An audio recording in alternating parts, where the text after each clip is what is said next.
Charlene Elwood. What it is, what it is.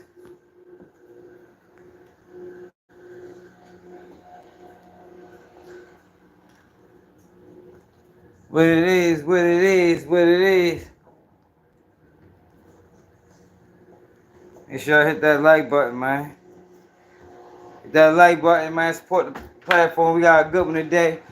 Oh, Uncle Charlie. Y'all, Uncle Charlie got a new scam, y'all. Hey, yo. I swear, these people think we so dumb.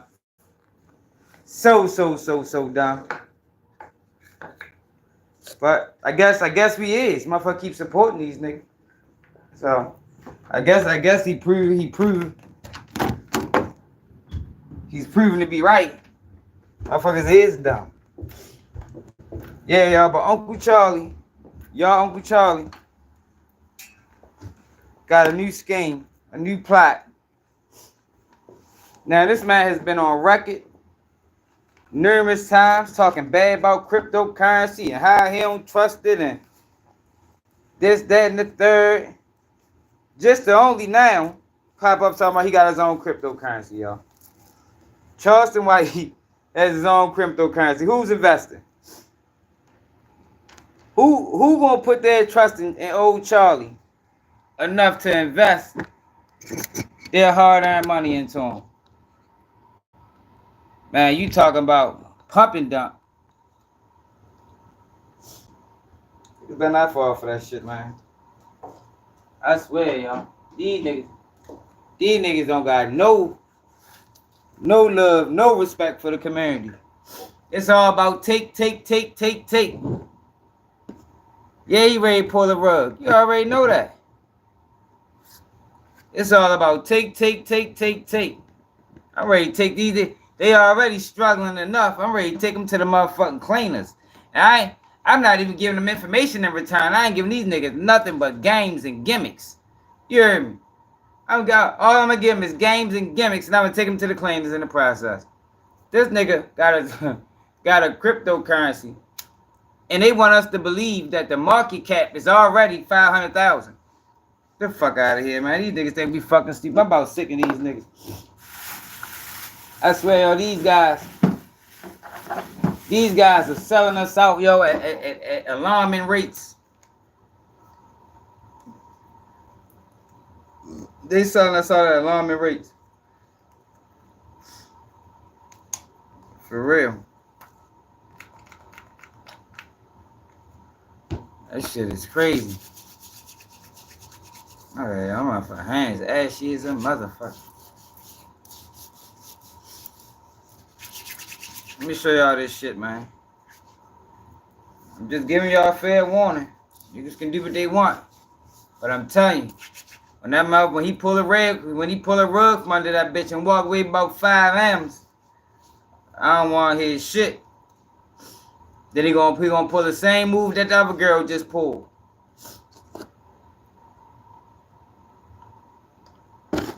Them boys wild, man. Yeah, y'all, but you know, crypto not really governed like that. That's how they be able to get away with it. Crypto not governed by the SEC.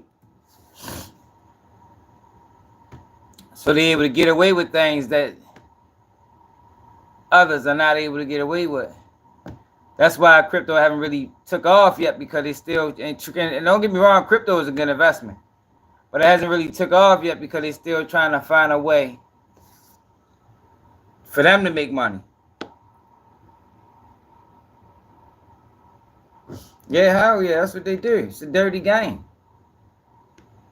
It's a dirty game. It's just sad, yo, that niggas still believe this nigga. Niggas ain't about tired of yo yet with the nonsense and the gimmicks. It's gonna be motherfuckers talking about shit. That's a good investment. Nigga, cryptocurrency ain't worth a shit.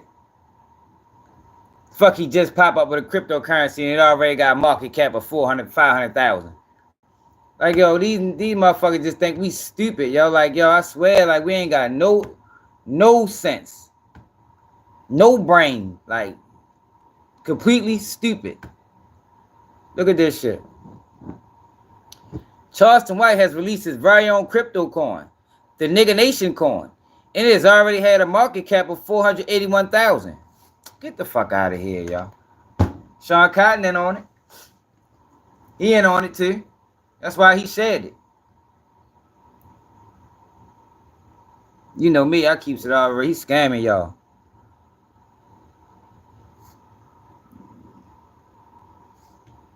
Look, I already purchased. Look, support black bidders. He's a dumbass, whoever the fuck he is. He probably one of Charleston White friends lying. Fuck this nigga is. Oh, that's one of real life street star nigga. He probably in on it too. Yo, we gotta go watch this interview, y'all. Have y'all noticed this nigga been on every motherfucking platform lately? Nigga been on every platform, y'all. I wonder what agency he signed with. Yeah, we gonna check this out too before the day over. For the night over. We gotta at least watch one of them. But yeah though, y'all. My man Coin called the Nigga Nation coin, man. Who getting down with old Uncle Charlie? Who gonna put their trust in Uncle Charles? I'm in this for the long haul. For all you haters. I remember when I didn't believe in it. All the haters had something to say. Now that I'm serious about it, the haters have even more to say. Just keep paying attention and watch me grow and evolve with this Nigga Nation coin.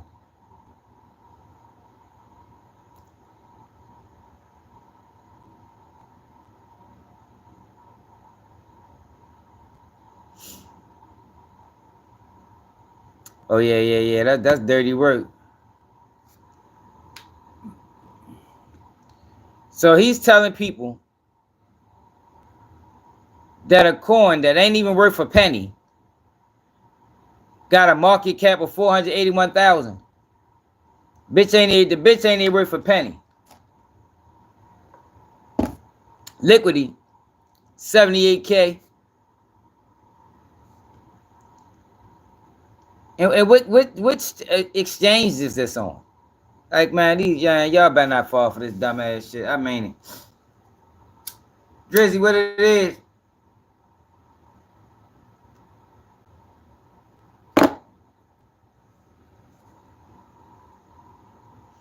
Look at the sellouts. You can tell what the sellouts is. Bad man Kevo. Smart man. I'm gonna make me one next to get over on these dumbasses. Here go his other man. I already purchased. Support black business. Yo, these niggas, yo, I swear they think we fucking stupid. Yo, black people are forever gonna be consumers. If we don't smarten up, man, I can't believe people believe in that album. I don't need to pay them niggas no mind, man. If we don't smarten up, y'all, we gonna be fooled in the next 30 years. Nothing but food. You know what I mean? Did y'all see this? Look at this stupid little nigga. He takes the police on the chase and live streaming. Ain't stop for you. I gotta make it to the hospital, sir. I'm on the phone, I'm going. Oh, they He gonna pull out before this, y'all. Lord. Let that bitch reach a man eyes. He out of there. I gotta hit him with soda, man. I can't go out like this. I can't go out like this. I can't go out like this, man. It's like 6 a.m. This what y'all want to do, man? Shorty. Man, y'all like me fuck, fool. Shorty slow. I got the whole mobile on me, man. It's another one. He in front of me. Man, what the fuck? You hear me? My shoulder don't go in. I ain't going out like that, man. I gotta listen one more song before I go in, man. With the transcripts over here. Get away with me, man. Definitely a crash, though. to it, I was taking all way. Still catch a bad play. Nigga, that's a bad day. He didn't make it to the hospital, but thank God he was not harmed by any officers. Once he came to a stop, he made it safely to the jailhouse. These niggas is crazy, bro. We gotta tighten up, man. But yeah, though, today we got a good one, though, y'all. Y'all remember when I was telling y'all? Do y'all remember, right? I don't know how many people believe me, but do y'all remember how I was telling y'all how Facebook was treating me? When I first started speaking out, I started speaking on Facebook. It was around the time during the election and shit. Like 2019, 2020, maybe 2020, right? And I was telling y'all how, yo, I upload a video, my phone to freeze. They kicked me out the app. Like, yo, a lot of strange things was happening. But then right after the election, it stopped. It stopped completely.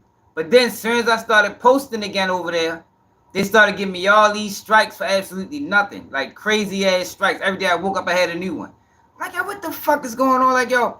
And I couldn't refute none of them.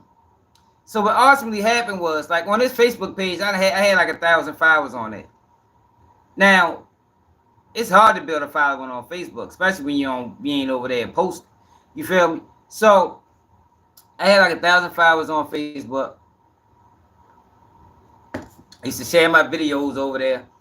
So when they took my Facebook, this is how they did it. They gave me all these wild ass strikes. I went from I couldn't go live for an hour to I couldn't go live for 5 hours to I couldn't go live for 10 hours. Now I can't go live for 24 hours. Like, y'all, literally, y'all, they gave me like 30 strikes in 10 days. It was crazy. So ultimately, they end up saying, we taking your page, we're going to review it and get back with you. So, yo, months go past. Bonjour, man. What's good, Hall? So months go past, right? Then I get an email, and the email tells me that my page been gone for too long. They can't review it. What the fuck? What you mean they can't review it? How y'all gonna say y'all gonna review my page? Now my page, then y'all take it for absolutely no reason, a whole bunch of fucked up fake ass strikes, and then tell me that y'all can't review it. Mind you, this when I was trying to build my YouTube channel. So I was trying to use my Facebook following to boost my YouTube. So when that ended, fucked me up for a while. You heard me? So now we got this new administration coming in. And Mark Zukerberg does an interview with Joe Rogan. And I want y'all to listen to what he said, man. Like, yo, I'm not okay with this. Like, oh, you fucking took my page on some bullshit and then come back years later and admit that y'all was wrong? Conversation, no nothing. Y'all just was taking niggas' pages. My Facebook page was monetized.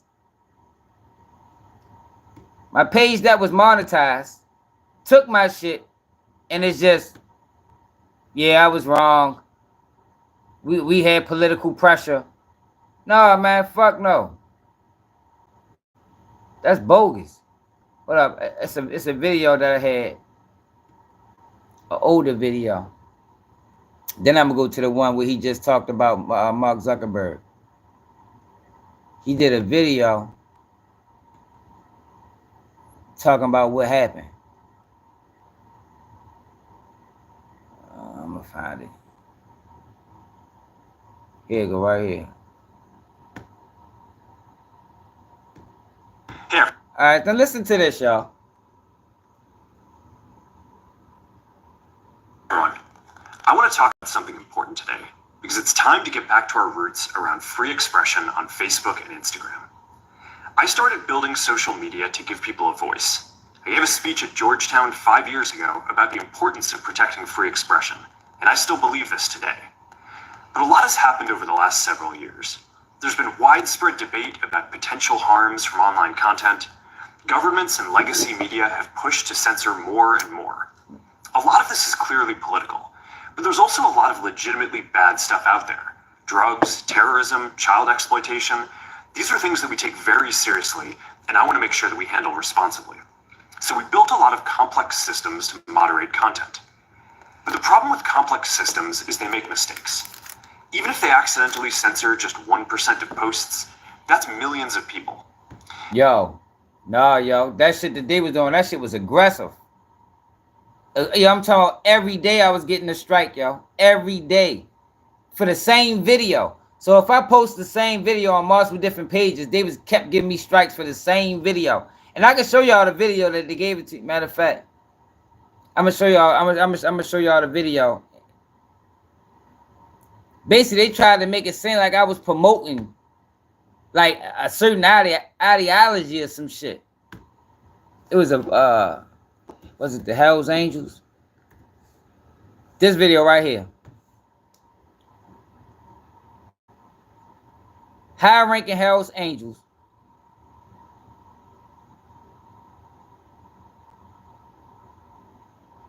This the video they got me on. High-ranking Hells Angel gang member on a run for murder. Where's their Rico? So they gave me like 35 strikes for this video. Ultimately took my page for this video talking about I was promoting their ideology. Like what? That don't even fucking make sense. Ain't no fucking Hells Angel. I don't even know shit about no fucking Hells Angels. So listen to him now. And we've reached a point where it's just too many mistakes and too much censorship. The recent elections... Hey everyone, I want to talk about something important today. I also feel like a cultural tipping point towards once again prioritizing speech. So we're going to get back to our roots and focus on reducing mistakes, simplifying our policies, and restoring free expression on our platforms. More specifically, here's what we're going to do. That's my advice for you. First, we're going to get rid of fact checkers and replace them with community notes similar to X, starting in the US. After Trump first got elected in 2016, the legacy media wrote nonstop about how misinformation was a threat to democracy. We tried in good faith to address those concerns with... Yo, they still doing it to me on Instagram. How many of y'all seen them posters I be posting on Instagram? All these strikes they be giving me on Instagram for absolutely no reason. Matter of fact, I'm gonna show y'all something. Without becoming the arbiters of truth. But the fact checkers have just been too politically biased and have destroyed more trust than they've created, especially in the US. So over the next couple of months, we're going to phase in a more comprehensive community notes system. Second, we're going to simplify our content policies. He fucked up people money, yo. Like, where's the compensation? Like I said, my Facebook page was monetized. Y'all took my shit for no reason. And there ain't nothing you can do about it. Now he coming back, admitting that that's what they did. And it's like, yo, all right. Like, this shit don't make motherfuckers feel better. The people pages y'all took. And get rid of a bunch of restrictions on topics like immigration and gender that are just out of touch with mainstream discourse. Also feel like a cultural tipping point towards once again prioritizing what started as a movement to be more inclusive has increasingly been used to shut down opinions and shut out people with different ideas, and it's gone too far. So I want to make sure that people can share their beliefs and experiences on our platforms. Third, we're changing how we enforce our policies to reduce the mistakes that account for the vast majority of censorship on our platforms. We used to have filters that scanned for any policy violation. Now, we're going to focus those filters on tackling illegal and high-severity violations. And for lower severity violations, we're going to rely on someone reporting an issue before we take action. The problem is that the filters make mistakes, and they take down a lot of content that they shouldn't. So by dialing them back, for we're real, going to bro, dramatically reduce the amount of censorship. Yeah, I was pissed off about that shit, yo. Like, cause it was wrong. It was wrong. Like, I could see if niggas really be breaking rules. I wasn't breaking rules. Like, they really took my page. So I was promoting fucking certain ideologies. Like, yo, for this? Look at this video. Yo, what it is? God damn it.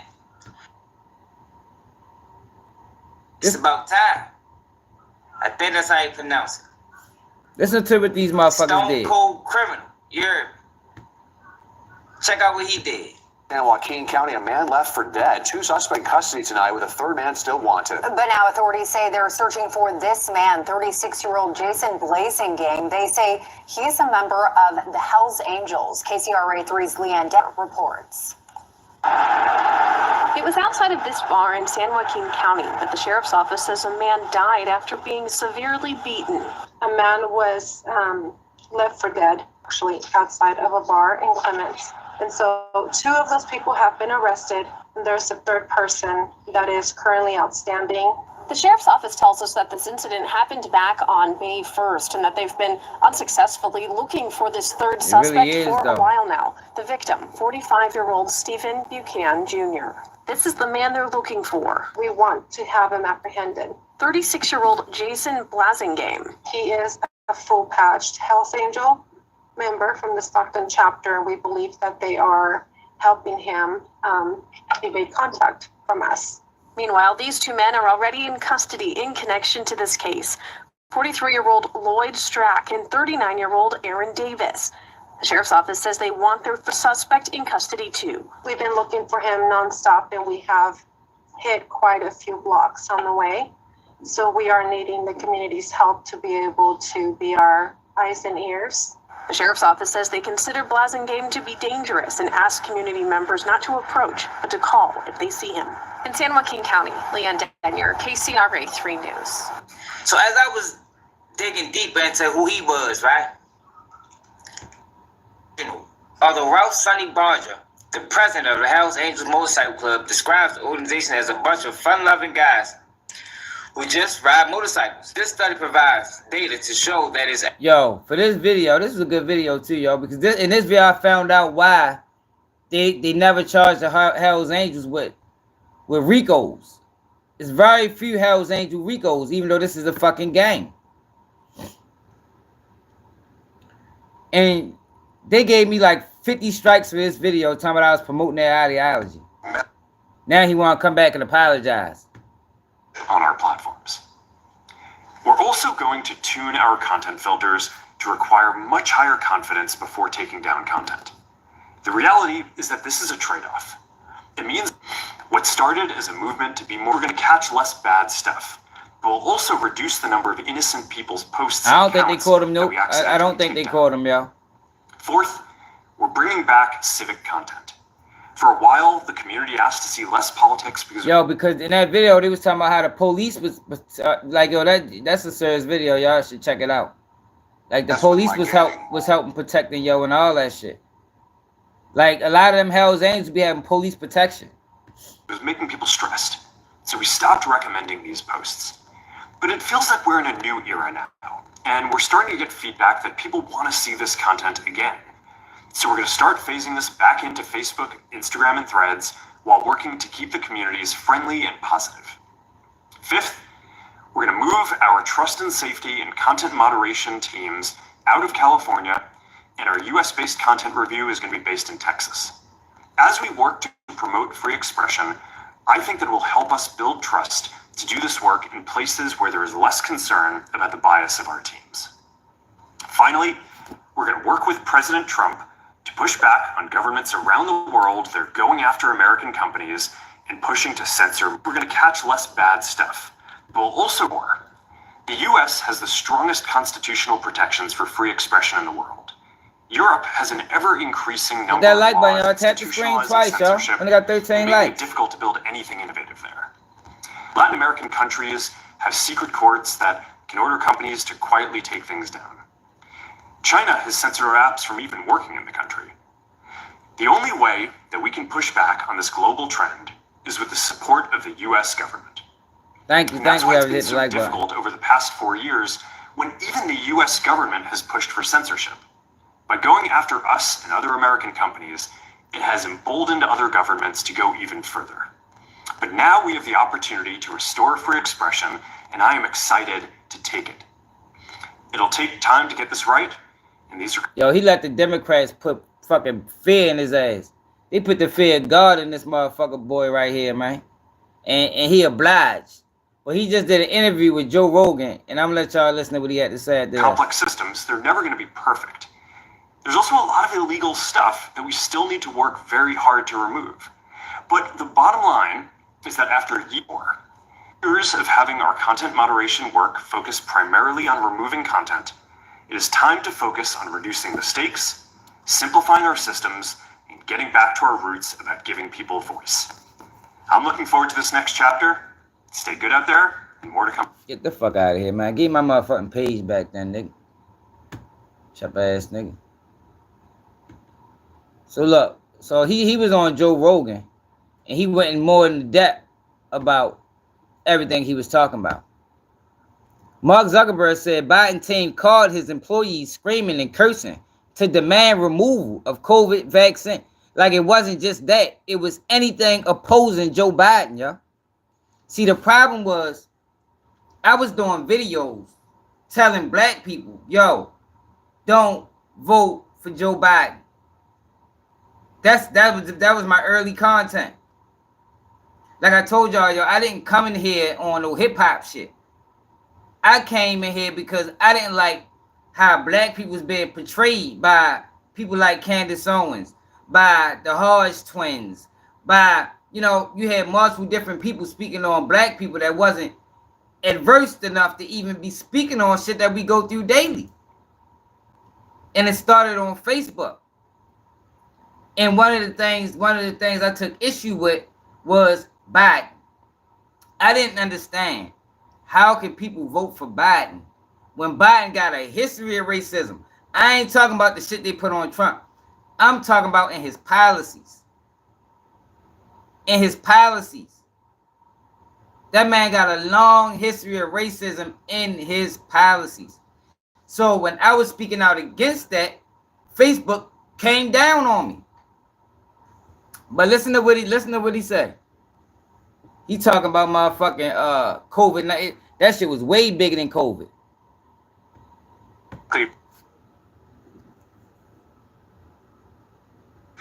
These people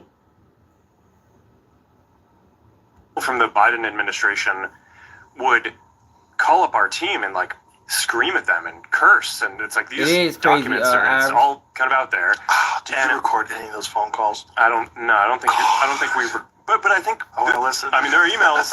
the emails are published. It's all kind of out there, and they're like, and basically it just got to this point where we were like, no, we're not gonna take down things that are true. That's he lied.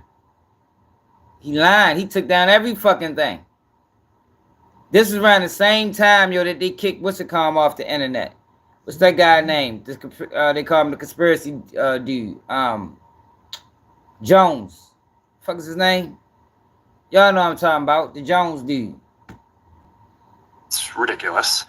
They want us to take down this meme of Leonardo DiCaprio looking at a TV talking about how 10 years from now or something, you're going to see an ad that says, okay, if you took a COVID vaccine, you're eligible for, for this kind of payment, like this sort of like class action lawsuit type meme. Right. And they're like, no, you have to take that down. Remember, they kicked them off the internet. We're not going to take down humor and satire. We're not going to take down things that are true. And then at some point, these people from the Biden administration would call up our team and like scream at them and curse, and it's like these documents it's all kind of out there. Did you record any of those phone? Yo, we gotta see more of that interview. So now he doing all this dialing back. What's something else? These people from the Biden administration let's see if this is longer. Would call up our team and like scream at them and curse, and it's like these documents it's all kind of out there. Did you record any of those phone calls? I don't think we were. But I think I want to listen. I mean, there are emails. the emails are published. It's all kind of out there, and they're like, and basically it just got to this point where we were like, no, we're not gonna take down things that are true. That's ridiculous. They want us to take down this meme of Leonardo DiCaprio looking at a TV talking about how 10 years from now or something, you're going to see an ad that says, okay, if you took a COVID vaccine, you're eligible for, for this kind of payment, like this sort of like class action lawsuit type meme, and they're like, no, you have to take that down. We said no, we're not going to take down humor and satire. We're not going to take down things that they did. That are They true. took all that shit down. He lying. And then at some point, I guess I don't know, it flipped a bit. I mean, Biden, when he gave some statement at some point, I don't know if it was a press conference or to some journalists, where he basically was like, these guys are killing people. And I don't know, then like all these different agencies and branches of government basically just like started investigating, coming after our company. It was brutal. Yeah, he was scared to death. Wow. These people from the Biden He administration. was scared to death, man. We gotta find that interview because I want to hear more. I want to hear what else they did. Like, that shit should be illegal, man. Joe Rogan. I don't even know if Joe Rogan on YouTube. Oh, here we go. Joe Rogan podcast. Really strong policies that reflect mainstream discourse on this is an American phenomenon, but Misinformation, and you do have to be careful about just outright lies and propaganda complaints, or propaganda campaigns rather. And how do you differentiate? I don't know. well, I think that there are a couple of different things here. One is, this is something where I think X and Twitter just did it better than us on fact checking. We took the critique around around misinformation. We put in place this fact checking program, which basically empowered these third-party fact checkers. They could mark stuff false, and then we would downrank it in the algorithm. I think what Twitter and X have done with community notes, I think it's just a better program. Rather than having a small number of fact checkers, you get the whole community to weigh in. You say, okay, we're only going to require 90% confidence. Does your WhatsApp get killed? Or copy or pasting it? Which is, YouTube I think, ain't also they comes monetize from this video. That they've always exhibited, which is to have control over. This is like a very big sea change in terms of like who are the voices that are. I'd go on TV and like it wouldn't go well, and they'd cut it to down to some random soundbite, and I'd like look stupid, and then basically like I'd get super nervous about. Yeah, Howard, that's fucked up, yo. Like, yo, that shit, yo, they did damage to a lot of people's pages and stopped a lot of people's money. And it's like, yo, all right, you're admitting that it was wrong, yo, but what's next? Like, you should be compensating people for that conversations, shit. Like, I don't know, it's like, look, that shit devastated me early on, man. That, I think, is a philosophical principle. The First Amendment doesn't apply to companies. Yes, so that's it. That's it. Well, in a democracy, and I think that that's probably a good thing for the internet. I think it's a great thing for the internet. I don't know where the bots will come from. I was very happy with your announcement. I'm very happy that you took those steps. I don't pay for bots. I'm very happy you brought Dan to a live event in the night. Trying to find where the conversation started. He lost all his weight, got super thin, real trick, and just so dedicated to jiu-jitsu. Right? Yeah. When I tore my ACL, in neglected parts of jiu-jitsu. So I think rewarded. I think in some ways when people see me competing, that's very fun. Over a week, you're just getting back so much mobility. And when I was in high school, and I did that for philosophy at Stanford, and just we have to like get rid of it completely. It's like no, like it's both of these things are good, right? It's like you want like feminine energy, you want masculine energy. Like I think that's like you're gonna have parts of society that have more of one or the other. I think that's all good, but. No, I know he don't care what I think, but I'm just explaining to people like what the shit that they was doing was wrong, and I've been telling people before he came out and admitted it. I knew that's what was going on because they was doing that shit to me. They were doing that shit to a lot of people. That shit wasn't right. But I do think the corporate culture sort of had swung towards being this somewhat more. Yeah. Which is another reason why things have become as big. Hey babe, should I take a Bluetooth? I'm trying to find where the fuck the conversation started at. Sure. Here. So I ain't trying to watch the whole video. Basically, a bunch of the guys who help run security around the ranch. Obviously, rifles far faster. Yeah. That one I shot. It's in the. A lot of boars on our ranch, so I guess it's been in the beginning. It's like avoided comments. Yeah. It's just too weird. You're just delving into the world of all these people's mental illness. To kind of get her tablet over the kid's experience. And that's, we just rolled out this Instagram. Other things that are probably more important to deliver, a lot of these things, like, you just don't want to get these details wrong. So haptics, I think it would be better with it. That's probably one of the input to you. And then I was like, at least the norm for me was I could just like text different people on my coworkers. Those people won't even, they're not even people. They wouldn't be able to pass around like I'm trying to a find that video. part, y'all. Like, this thing is fun. So I ain't trying to watch the whole interview. Do kind of crazy things. It's just important to remind ourselves that, like, at every step along the way of human progress and technology, people thought that the technology that we were developing was going to obsolete people. Super smart, it's going to, like, LMs, right? That's what you think of as, like, ChatGPT, right?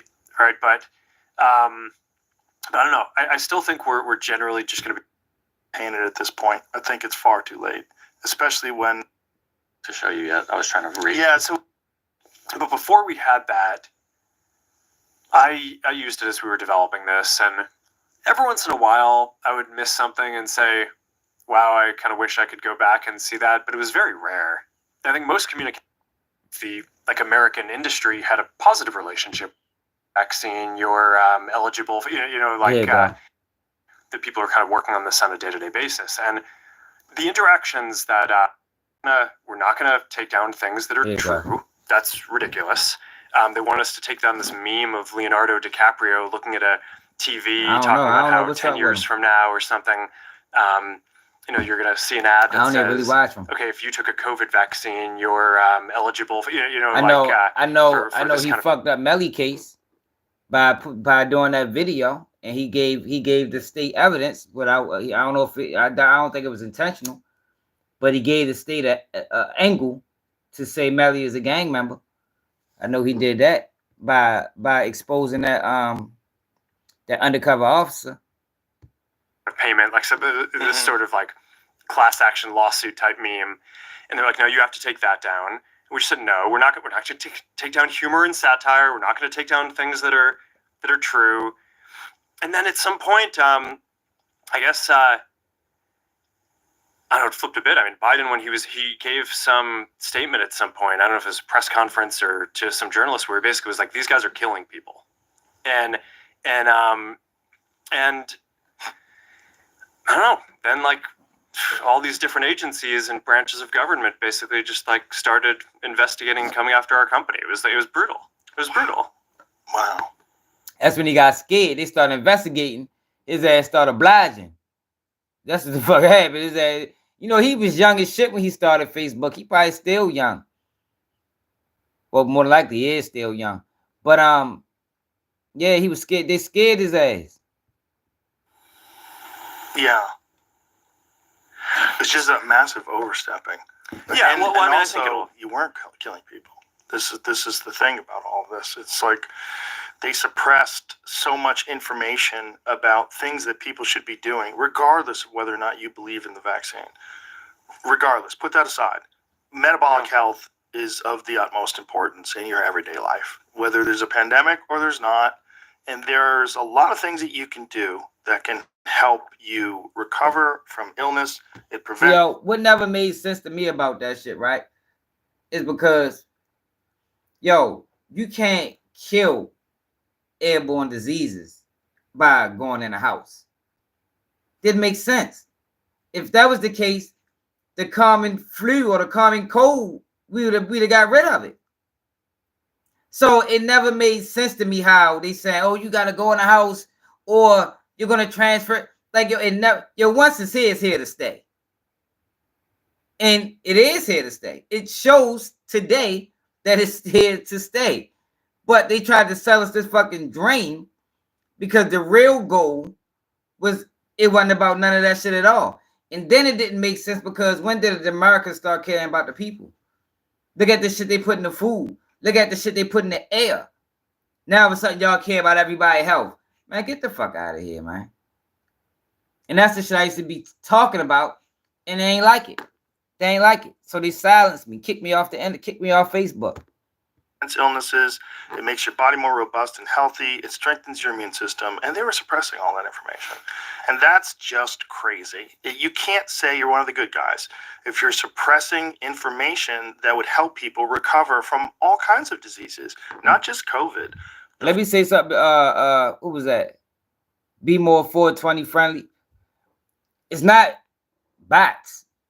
Yo, people don't like the videos. That's the reality. So when you see people that got views and less likes, those are the people that's less likely using bots. It's the motherfuckers that got all them goddamn likes, because people don't like videos, man. They don't dislike them either, but people don't like videos. And I know this because I don't buy views. I don't buy bots, and I don't get a lot of likes. But then I see some videos, they got thousands of likes. It don't make sense. When I know based off my page that motherfuckers don't like videos. They don't. Flu, common cold, all sorts of different things. High doses of vitamin C, D3 with K2 and magnesium. They were suppressing this stuff because they didn't want people to think that you could get away with not taking a vaccine, which is really crazy when you're talking about something that 99.07% of people survive. This is a crazy overstep, but scared the shit out of a lot of people. That like button, and subscribe to the channel. As it were, a lot of people, because they realize, like, oh, 1984 is like an instruction manual. Like, it's like it shows you how things can go that way with wrong speak and with we go live every day at 11. Distortion of facts. Every day at 11 p.m. we live. Every day, Monday through Sunday, every day. And when it comes down to it, in today's day and age, the way people get information is through your platform, through X. This is how people are getting information. They're getting information from YouTube. They're getting information from a bunch of different sources. But this is the thing too. You hear what he's saying?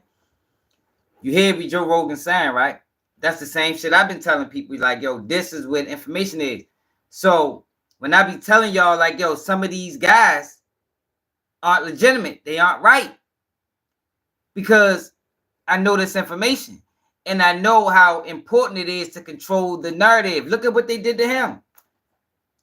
So you mean to tell me that you don't think these people have some of their people at the top? Do you literally think that these people, whoever these people are, don't have their people in the mix of YouTube? Look at all the fake pages that's popping up. I looked at, matter of fact, I'm going to show y'all. I looked at a sports page the other day. If you go to the oldest videos, it's a fucking Chinese woman. It's like every video is in Chinese until the last year. Now they doing fucking ESPN Sports Center and shit like that. Like, yo, it's a they trying to take money away from the real person because they don't want to pay people. They don't want to pay people. They trying to take money away from the people and put the money back in their pockets. So what they're doing is they got a lot of fake pages that you don't know who they ran by. They covering all different types of content. They're using the little AI voice. And you don't know who you supporting. You don't know where the money going at. But this is the game that they running, because more and more people are coming to the internet, these social media platforms, for their information. That's why you got Law and Crime Network that's ran by a digital marketing firm. And people that don't know what a digital marketing firm, those are the people that specialize on your views. That's their specialty. We're gonna run your numbers up. We're gonna put you in the algorithm. Law and Crime Network is ran by something like that. This is what I be saying. I'm like, yo, a lot of these content creators, they working for an agency. They splitting their YouTube revenue. And in return, what they're getting is bump to the top of the algorithm. That's what they get. In return, they bumping them to the top of the algorithm. And then you got the FBI guys, the informant guys, you know, that do urban content. Because you know why? Because bloggers get information that the police ain't going to get, because people that watch our channel send us information. So it's only right to have their people in. And we're going to send them all the numbers. We're going to make you look like you the best doing it. It's the game, yo. The game is changing.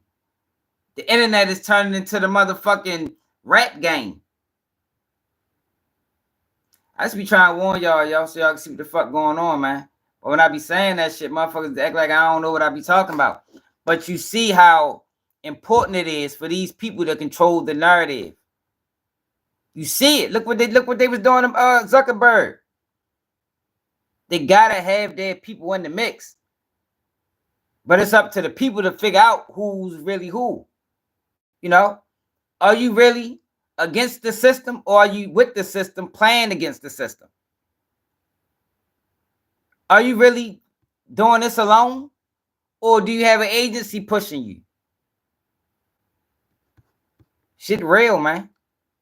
It's politics. Now, and you can't censor that if it's real legitimate information because it's not ideologically convenient for you. Yeah. So, I mean, that's basically the journey that I've been on. Right, it started off very pro free speech, free expression, and then over the last 10 years, there have been these two big episodes. It was the Trump election and the aftermath, where I feel like in retrospect, I deferred too much to the kind of critique of the media on what we should do. And since then, I think generally trust in media has fallen off a cliff, right? So I don't think I'm alone in that journey. I think that's basically the experience that a lot of people have had. Because why? Because people are not believing mainstream media no more. So what you do? So how do you combat that? How do you combat the fact that people are losing trust in mainstream media? You get a face that look like they independent, but they mainstream media too. That's what you do. You get a face that look the part, act the part, dress the part, talk the part, but they really just a mouthpiece. Because you gotta control the narrative. That's why when you see pages like mine where they playing games with my views, 1 minute they let me be seen, next minute they not, because we ain't on the same team. I'm really doing this on my own. Really. No agency, no nothing, no help. Everything is by myself. I ain't getting no sleep put doing this shit. But then you got the other guys. It's a dirty game, man. I'm trying to tell y'all. It is okay. It's the stuff that's being written about is not kind of all accurate. And even if the facts are right, it's kind of written from a slant a lot of the time. Of course. And then yeah, but he might be part of the roster. It's like our government is telling us that we need to censor true things. It's like this is a disaster. And it's it's not just the US, right? I think a lot of people in the US. All right. So then we got old Sleepy Joe. That's what Sleepy Joe doing, y'all. You wouldn't believe it. That's what Sleepy Joe is doing.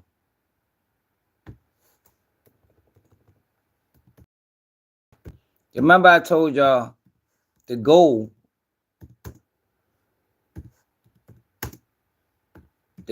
is to give Trump a fucked up economy. That's the goal. You gotta give him a fucked up economy.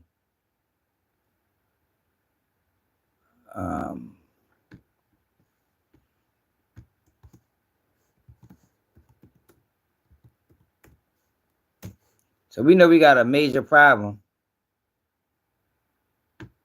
Look at this. With the migrants. A lot of people think they need to go. But look what Biden doing. No, that's not it. That's not what I'm looking for.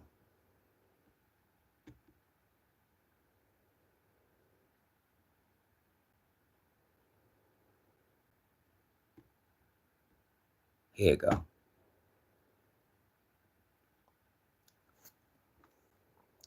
Biden issues sweeping deportation protections before Trump takes office.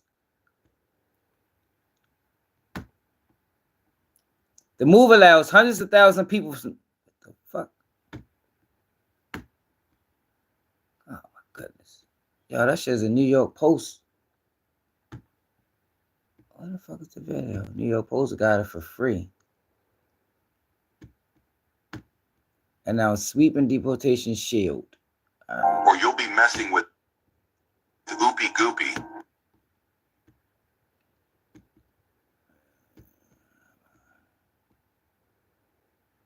Deportation.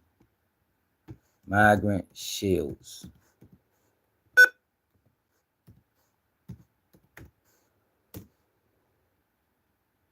Here you go.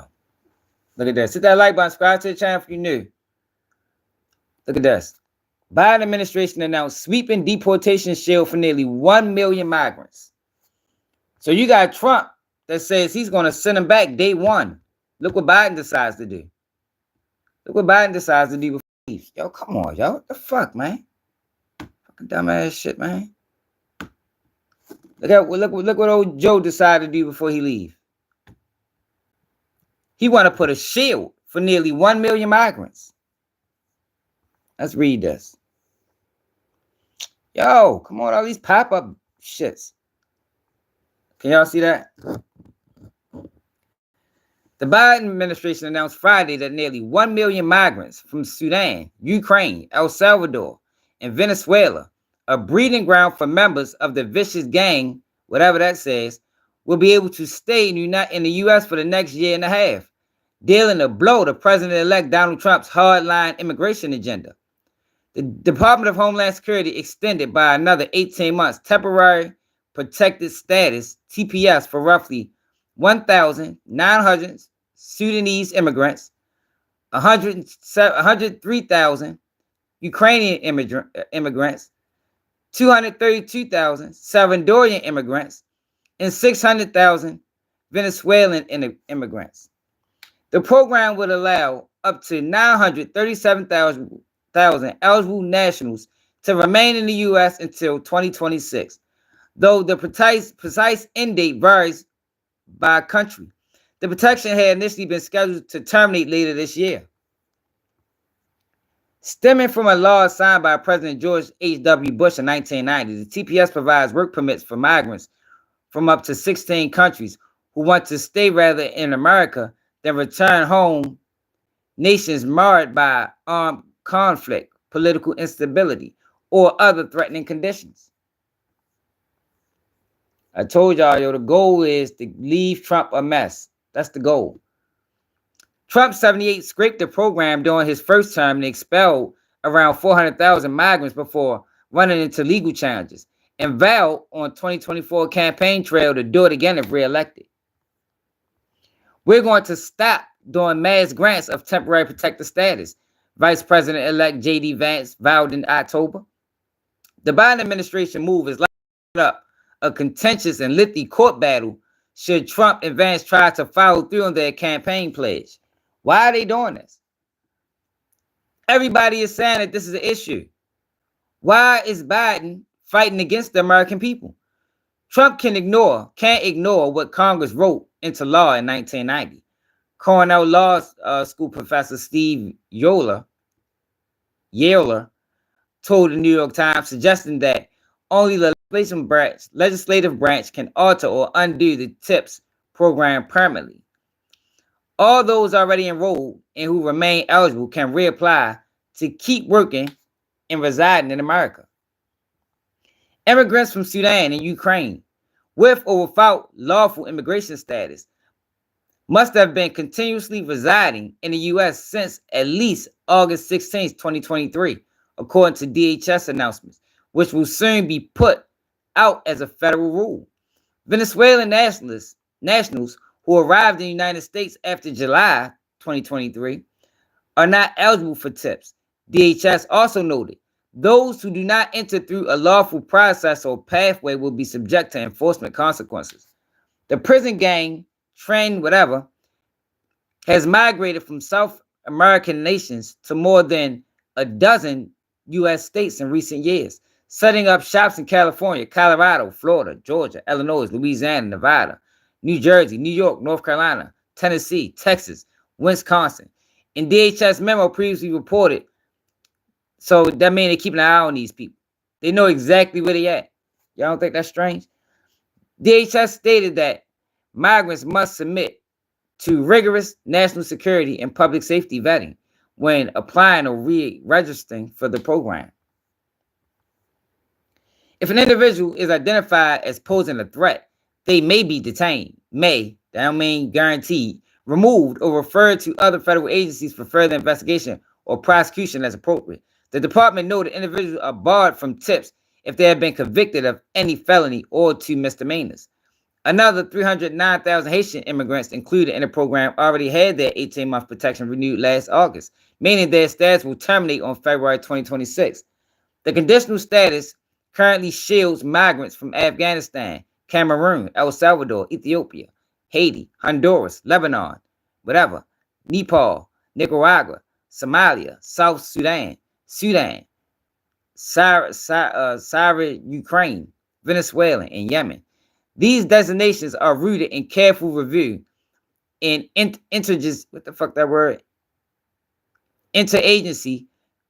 collaboration to ensure those affected by environmental disasters and instability are given the protections they need while continuing to contribute meaningfully to our communities, say Homeland Security, whatever. Yo, that's crazy. That is crazy, man. These motherfuckers been fighting against the people for fucking 4 years. For 4 years fighting against the people.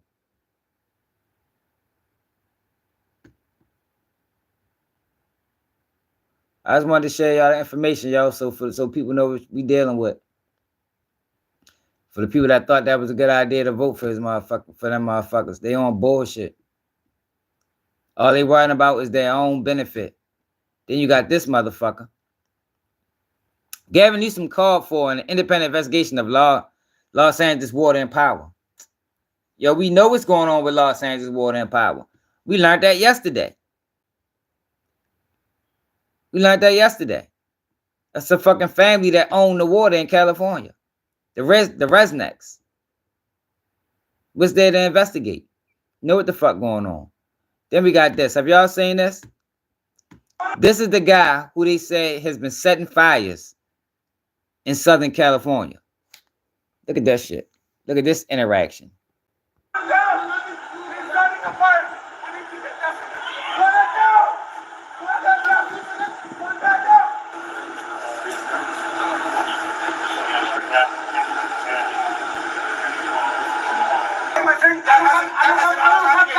I don't have cash, my friend. I don't have cash. That's what I'm saying.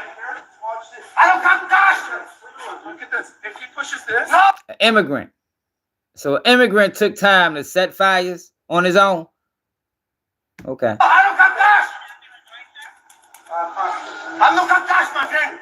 I don't fire anything. Hold up. I think I got another video.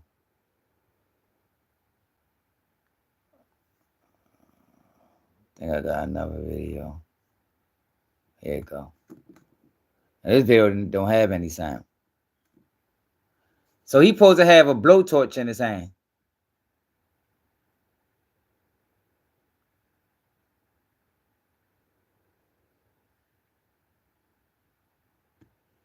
Who believes this, man? So he's supposed to, in Woodland Hills, California, Thursday, not far from the Kenner fire. He's supposed to be the one that set off the Kenner fire. Him.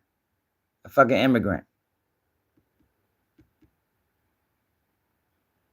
They should just be happy to be over here.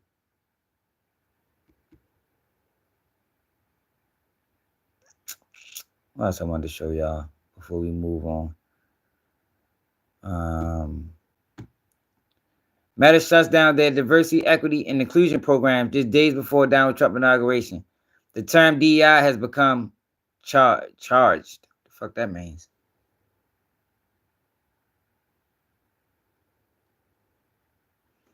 He just going with the flow. He don't stand on nothing. Have y'all seen this? NFL draft prospect Kyron Lacy wanted for negligent homicide. God damn, shorty. Fuck that money up like that.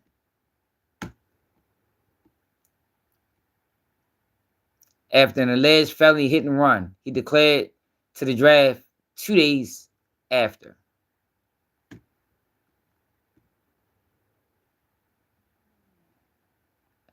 Former Marine injured 2 others, including Louisiana State Police officer. Damn, shorty. Who the fuck is y'all? Let me see.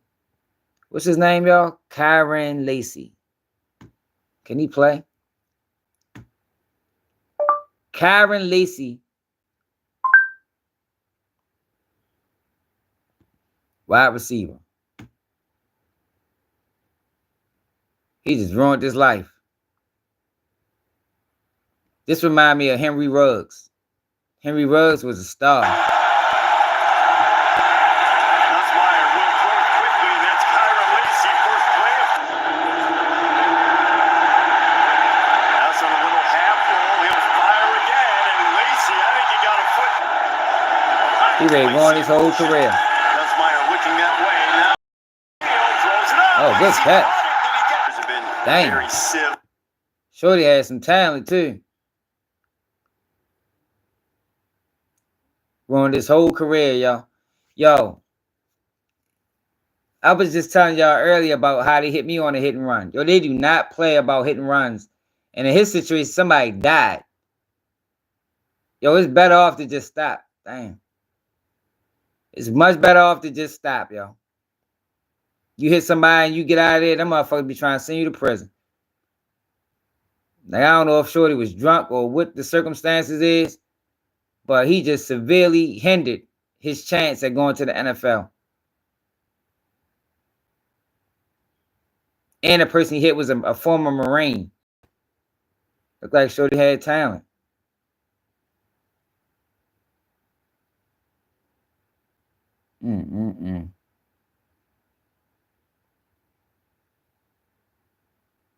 Good catch.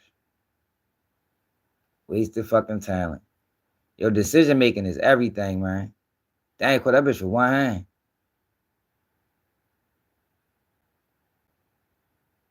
SteFon.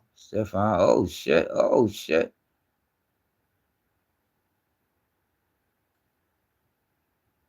Yeah. Let me see something. See if the news reported it.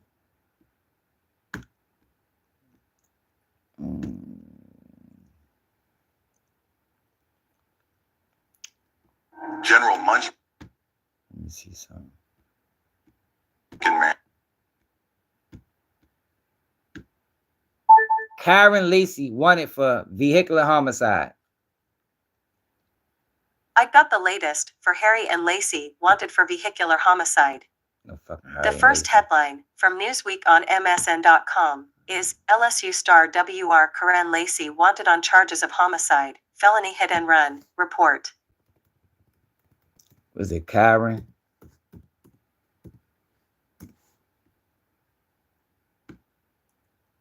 Here you go right here. Damn, shorty.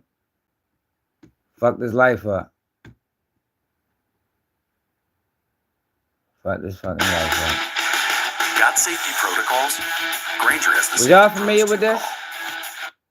Louisiana State Police have just issued arrest warrants for former LSU football standout Kyron Yeah, he Lacey done. for several serious offenses, including negligent homicide. The Thibodaux native is accused of causing a crash in Lafourche Parish I last only got month. 32 likes, He y'all. killed Come the on, y'all. 78-year-old man Golly, and y'all. injured 2 others. Lacey, an LSU wide receiver who just graduated from LSU and has entered the NFL draft, is also being charged with felony hit and run and reckless operation. State police say Lacey was driving a Dodge Charger at a high rate of speed and tried passing other cars in a no-passing zone. It caused 2 different vehicles to collide. Dang. A passenger in one of those cars died. Lacey is accused of leaving the scene and not reporting his involvement. We're going to have much more on this breaking news throughout the day. For the WAFBI team, I'm Chris Nakamoto. Damn, y'all. I know his family upset with him. Joe Pie was the motherfucking only hope. Joe Pie was the only hope.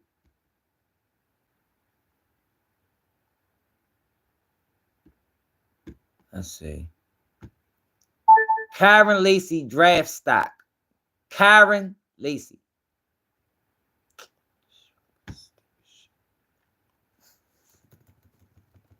I wonder where he was scheduled to go.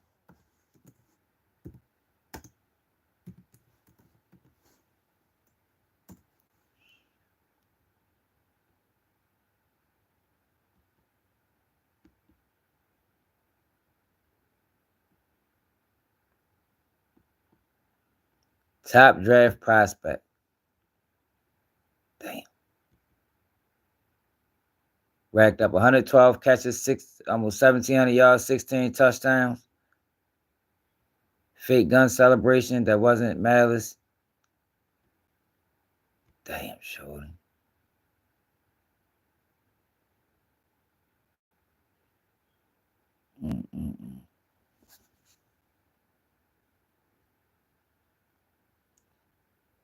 Fucked up thing about it. 24 years old. He ain't gonna get another chance. He just blew his opportunity.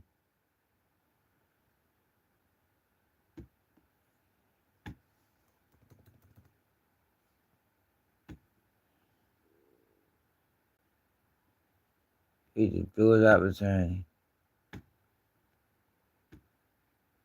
Draft projection. The fuck?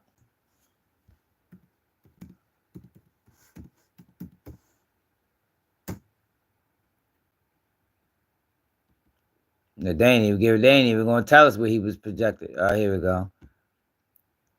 As early as number 3? What?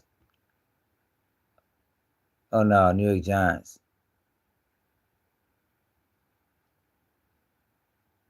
George Sanders.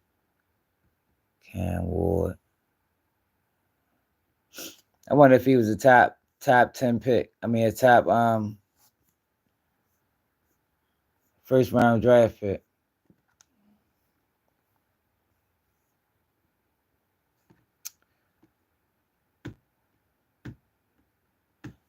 Hold on, y'all. I'm ready to move on, y'all. I just want to see something.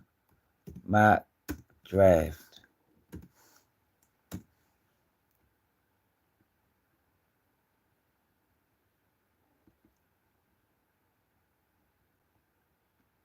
They ain't gonna give us no information on him. I guess it don't even matter at this point, huh? Say he was the day 2 pick. Oh, all right. They ain't even gonna give us nothing on shorty. Yo, but then we got DJ. So let me show y'all something, right? A couple days ago. Salute the Flim Flam, man. My paperwork lady sends me this. Let me show y'all what she sent me. I didn't report on this, right? Because I didn't know how true it was. Now I was gonna report on it, but I didn't because, like I said, I didn't know how true it was. But DJ Akademiks ended up reporting on it. So let me show y'all this. So can y'all see this? May 29, 2023, Chris Blake Griffith was attacked and robbed by SteFon Diggs' brother, Derez, and 2 friends, which he says was because he turned down SteFon advances. He wanted Drake to help him expose this, but Drake declined. Derez was sentenced to 2 years probation. Now, she sent me this a couple days ago. As you can see, on Tuesday. On Tuesday, she sent me this. Now, I didn't report on it because I didn't know how true it was. So look at these messages. So this is the guy supposed to have been reaching out to Drake. So you asking me to post a tape about you ratting on people, G. I just don't really come from a family or a friend group or a city where that is acceptable. I live by a code that's become law. Yo, since when did Drake live by a code that become law? Drake is funny as a motherfucker. We just all got to deal with our own shit off of here.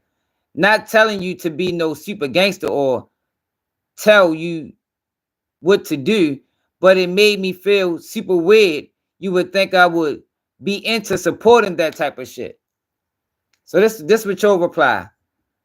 He talking about SteFon Diggs. A nigga tried me on some gay shit while I was designing his collection and styling him. SteFon Diggs. I didn't go, and then he sent 2 niggas to off me at my crib to suppress his secret. That's not ratting, champ. I survived the hit, and he had money on my head, so I spoke up. That's like telling me that you ratted for pulling Universal card because they played with you in front of the entire world. So this is what he said to Drake. Like I said, I didn't know if this was true or not. So this is him and SteFon Diggs together. Right? So this guy ends up calling. This is the video right here. I don't think it's too graphic.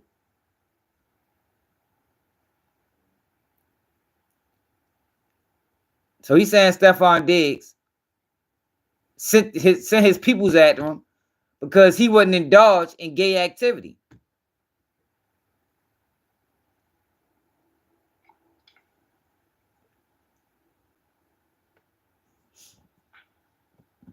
Oh, shit. God damn it.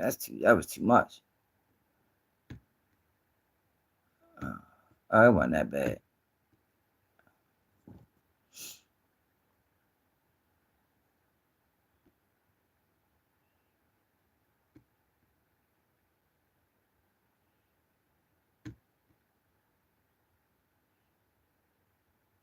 What y'all think about this, man?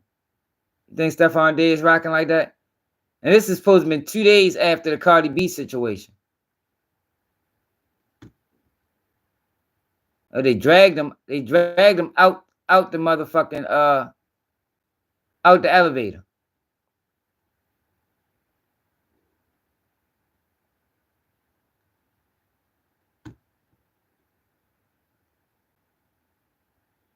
Like, yo, is people really getting their ass beat because he don't want SteFon Diggs? It looked like they're trying to make him go back to the rum. They keep pointing back to the rum.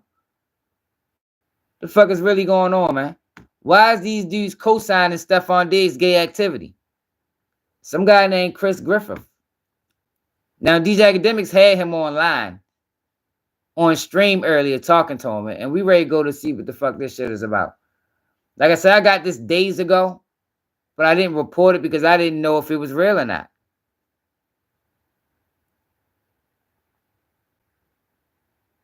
What they just do to him?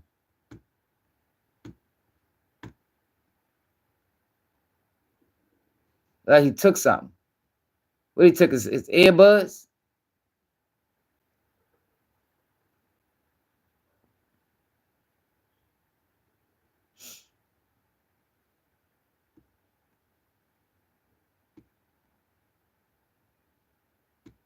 Like, what is there to talk about?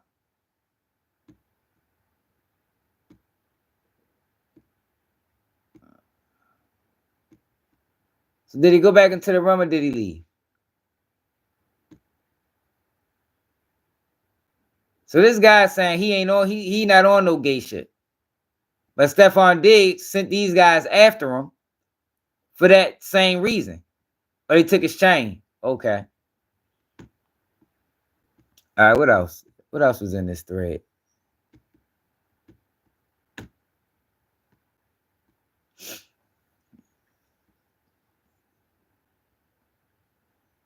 After the Cardi B rumor. I ain't gonna lie, SteFon Diggs do be dressing kind of wild. I ain't gonna lie.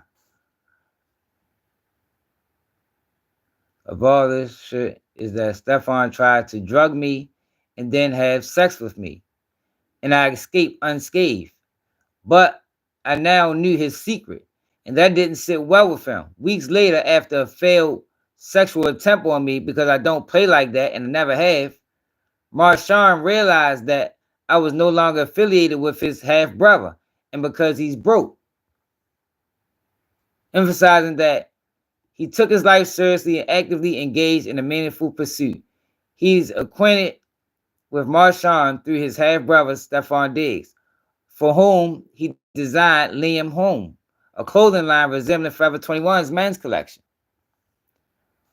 While they weren't closely collaborating, was present and assisted with errands at his brother's request. He admitted to not knowing the other individuals involved.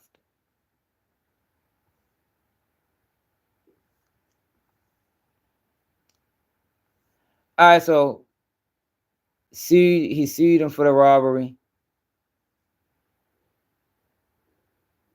by stealing his Chrome Heart collection, including the jacket. All right, so let's see what the fuck this guy's talking about. Cause they say Gervonta Davis' name came up in this shit too. I ain't really buying that. You know, Tank been on some weird shit lately. All right. I should be right here where the conversation started at. Nope. It stopped me from the beginning. Oh, he's still alive. Okay.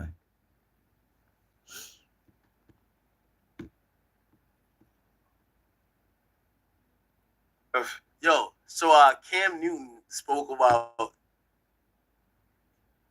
find the weak point. Oh, if I got him under the pretenses with resume on who this person was in a bad time, that's the guy, and that's Gervonta.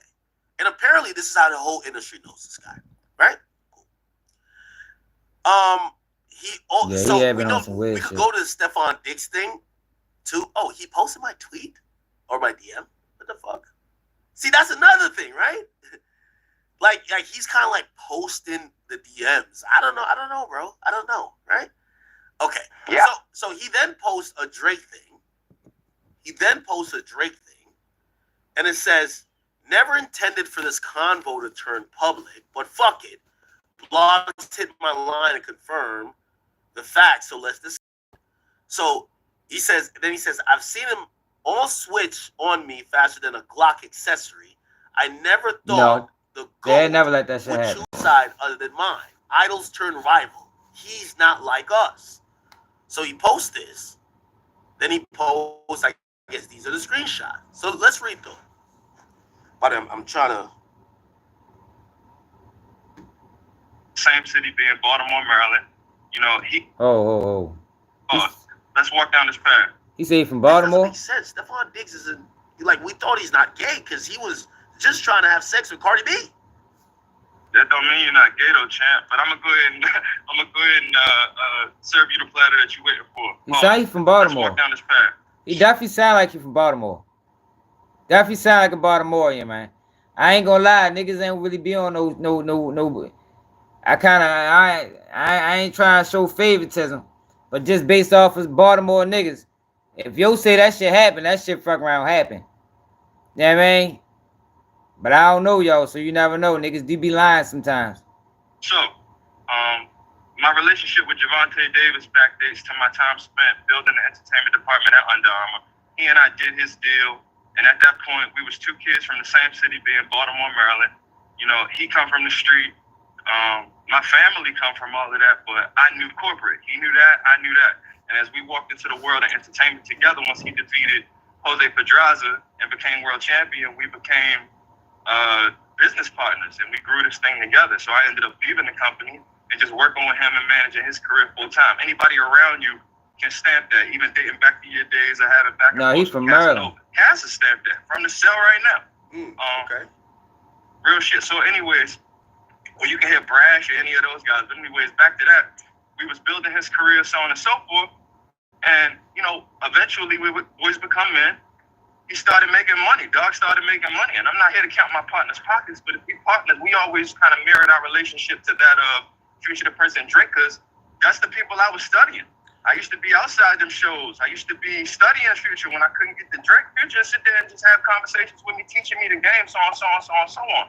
And let me ask a definitive question, because as you mentioned, Future the Prince and Drake, that's Drake, or at least one of his managers. So are you saying that you were operating in a managerial perspective when it came to Gervonta Davis? Yeah, for years, but that's not like an unknown fact. You can go back and like look at my page and You can see that. That's not something that's like a hidden thing. The problem is, as we scaled and became men, boys becoming men, you know how it is even in the early days of going on tour. You might start out, it might be 3 of the guys in one hotel room.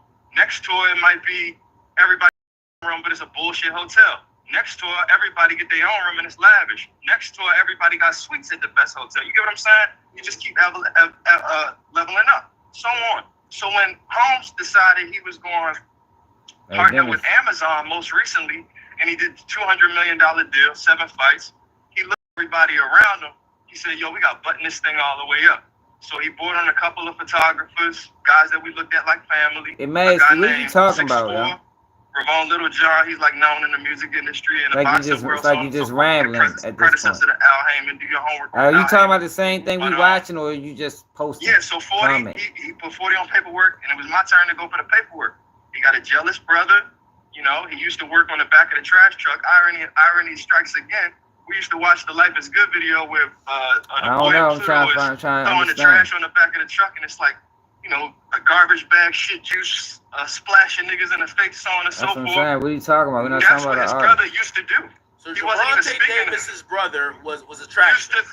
He was a trash man, and prior to that, he used to work at McDonald's. Holmes, and no knock to anybody out there getting it, but I'm just giving you I'm giving you some type of resume on who this person was, and my resume versus his resume, we probably wouldn't even be having conversations. But anyways, he seen an opening. He found out what my salary was going to be, and he lied to his brother. His brother decided to spill a narrative on me after all these years, bro. I know you're everything. Wait. Hold on. Let's slow down. So you're saying that his brother realized, you know, you were putting in work all along. The bag comes is $200 million. And you were about to get a salary, I'm guessing a bump, right? Yeah, I mean, we're just setting up our lives, you know? Yeah. We're going from living in hotels to now we're going to buy cribs, you know? We're leveling up. We're going to be stationed in one city. I don't want to expose, you know what I mean? We're going to be stationed in a certain city. You know, our kids will be set up a certain way, you know, nannies, so on and so forth for the time that we spend on the road, you know, things that you're supposed to do. And me having intel into like $1 billion entity in, you know, the structure of Under Armour, and even aside from that, my days spent coming up around the OVO clique and asking questions. Future Prince watched me go from a 17-year-old kid hanging out outside Love nightclub trying to buy the OVO jacket off his back to when he became world champion, and after he beat Liam Walsh in London, they brought us all to Houston for the most recent Houston Appreciation Weekend, the last one that he actually had down there. This is all facts. Like, you know what I mean? Like, this ain't nothing I'm just pulling out the air. But anyways, having all of that intel, it was my job to create the structure around G-Money. And that's what I did. When the bag didn't match up, a narrative was spewed, and it was just bullshit, bro. And the thing about it is, you know how life is. My broke ain't the average person broke. Yeah. It's a certain amount of money that costs to be able to live the way that we live. So if my life, let's say it's on a small scale, like 20 bands or something along those lines, that's going to take about a $250,000 salary to be able to satisfy my life at bare minimum. That said, if I'm living off of that and working for free, under the premise, under the bylaws in my mind, I'm saying after 4 months, you'll reimburse me. We're going through contract negotiations, and aside from even that, you my man, $100 grand. Nigga lost all his money. He's sleeping on my motherfucking couch. I remember after he fought on the undercard of Floyd versus McGregor, which actually was the fight that we put the OVO the patch on. They changed his opponent last minute, which means his purse changed last minute. You know how these boxers think, bro. It's calculated money all before it even touched. He had in his mind he was going to buy a race. It was supposed to be his first $1 million fight. They brought that shit down to about $600,000. He was threatening, saying he wasn't even going to fight at all. But the Rafe was $500. He said, you know what, I'm going to go get that. He spent all the money on the Rafe and probably had that bitch for probably 8 months. And then shortly thereafter, he had to swap it out for... My thing is, what the fuck is this beef with Tank? Yeah, he from Baltimore, ball out. We can talk about his voice. But he told he used to work at Under Armour. He was trying to, like, fuck with Tank on some clothing shit. But he said SteFon Diggs tried him and then jumped him when he ain't obliged. An SL or something along those lines, but he didn't even have a crib, bro. He was living at my house on my couch as a world champion. I don't say that to the exposed niggas. I'm just letting you know where the loyalty go, bro. I got this GTD shit in my skin. So when I see the switch come and you string me along for 4 months, you throw me 80 grand in a hole, and then my salary get pulled at the same time. You know I'm having a daughter. You the one telling me, yo, let's open a store. You the one telling me January 1st, yo, this, that, and the third, you got a daughter coming. I already got a son. This, that, and the third. I'm showing niggas the way because I was always living and leading by example. I never met him under the pretenses where I needed you in that regard. No, I had a 6-figure salary at Under Armour, and I was the vice of the Kevin Plank before I even left. He was OTR Chad. Bro, you can check my pedigree. You can ask around. I'm not some nigga just flying around here collecting crumbs. Real validation when I speak. So let me ask you a question. So why do you think that Javante never wanted to break bread with you? I know you mentioned his brother, but like, nah, it's since I'm speaking on my brother, let's speak to it from a compassionate place. He come from the group home, and for so long in his life, anything that grew to become something always left him. So I think if he felt like if I catapulted, we would kind of look at, you know, LeBron and Mav and Rich and those guys. Just imagine if Rich was only allowed to have one client. okay. You would never get Clutch Sports. So the vision that we had for the company that we were building, mine was a little different. I'm leveraging, you know, OVO and them come to town. I got 14 passes to hand to the hoes, bring my little bro, this, that, and the third, da-da-da.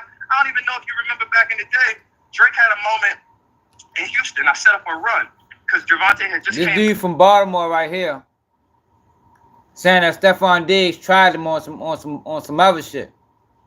But he's talking about Tank, and I don't know where he going at with the Tank situation yet. Back when he was training for this same fight, to fight on the undercard of Floyd versus McGregor. He was training, and Drake invited us out, so to make it look like he wasn't being a distraction to the boy, I'm like, yo, can we connect a run? So on and so forth. I played my little brother's song in the background. It was Safe House. Oliver, and my little brother's Mark Gray, Oliver calls Drake like, yo, that new song you got is fire. He's like, yo, that's not even me. And it was my little brother, but long and short, You talking about Jay Oliver? came and went. That song is Safe House. It was the song that people thought was supposed to be both of them. We had a conversation about it backstage at Migos, operating the 3 Migos tour, about him potentially getting on the record, but my brother was being managed by a dude, Nino, who was working heavily with Party at the time. Got some history. He's got early history with Drake as well. If you know Nino, he's got producing pedigree. But yeah, fuck this situation of the dude Nino. Fuck this management But yo, situation. what I was telling y'all about Tank, yo, like, he's saying the reason why Tank the way he act is because how he came up. Similar to what I was saying. Now, he probably got more detail because if you let him to, it's obvious that him and Tank had a close relationship. They in hella pictures together. So let's bring that to the fold. Okay, let's go. Because that's the justified one if we really want to give you what you need, champ. Yeah. Because I'm gonna be honest with you, like from the word around town with SteFon Diggs, he's smashing about 4 rappers' girlfriends. I never heard of him smashing niggas. I'm gonna be honest. No, dog is real activity, but I'm gonna tell you, it was a couple fashion weeks where we're in a couple of parties, and I'm thinking, bro, we got only straight niggas here. And then I watch him walk over to certain individuals whose names I won't mention now, who I know, and hug them a little differently than I would greet somebody of another sexual preference type shit. First of all, second of all, but anyways, it was certain times even he put his hands on my shoulder as we were designing his Liam collection that ended up turning out to be like some glorified Forever 21 men's type shit when we were supposed to be making couture. Put his hands on my shoulder and said, I know you're the muse for this collection. And looked at me dead in my eyes. I'm thinking to myself, what type? And his girl was sitting across. I'm like, I ain't never seen no shit like that in front of my. Do you think he was? I ain't gonna lie, yo. Maybe this is like. Yo, Baltimore niggas ain't gonna make no, like, I don't know his pedigree, but I see him hanging around some guys like Tank, Chaz. Like, I don't think he'd make this shit up for real. If I was knowing he was from Baltimore, I'd have did the video on it. I didn't know he was from Baltimore. You know, some people get a little thirsty when they drunk. That's not when he tried me, Vlad. Okay. He tried. See, all right, let me call him Vlad. I'm gonna go ahead and walk it down. You know the script. If you got these bitches in rotation, you got to find the weak point. If I got millions and millions and millions of dollars, we can even quote the boy. What am I willing to give it to get what I want tonight? Ain't no telling. That's how Holmes is living his life on a daily. So he might look at you and your little $20,000 Amex bill that you sitting on that you need to clear in order to get your credit. If y'all hit the like button, yo, you gotta just tap the screen twice, yo. That's simple. For what? for you on demand at any point in time, man, come on, I need that. Sap. That's the vibe. So with that said, he's setting it up like that. He ordering them like Uber Eats. Thank you. And they Whoever come. hit the like button. Holmes got a strong play. I can't cap. He got a strong play. He'll tap in with the agent. Find out where you live. Wait. SteFon Diggs ain't paying for the joint now. Come on now. What you think? Hold on. You think he cute? No, I don't think he lying. I heard he know how to coach it. Don't nobody got no game. Why he calling him Vlad? Shit is pay for play. You think Carisha Vlad? Hold on, I don't know who Vlad is, but hold on. I'm sorry, I'm wild.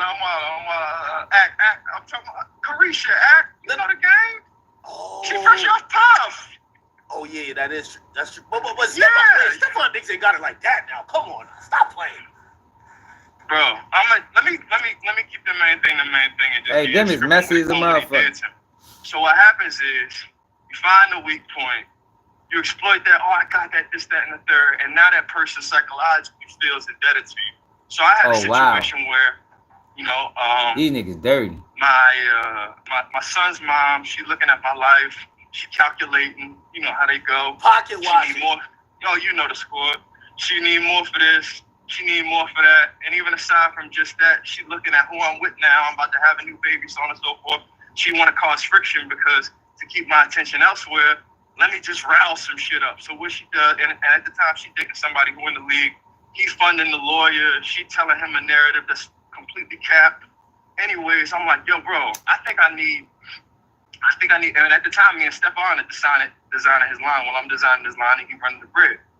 He's like, yo, what's wrong with you? We were riding back from the club one night in DC. He had just did the celebrity game.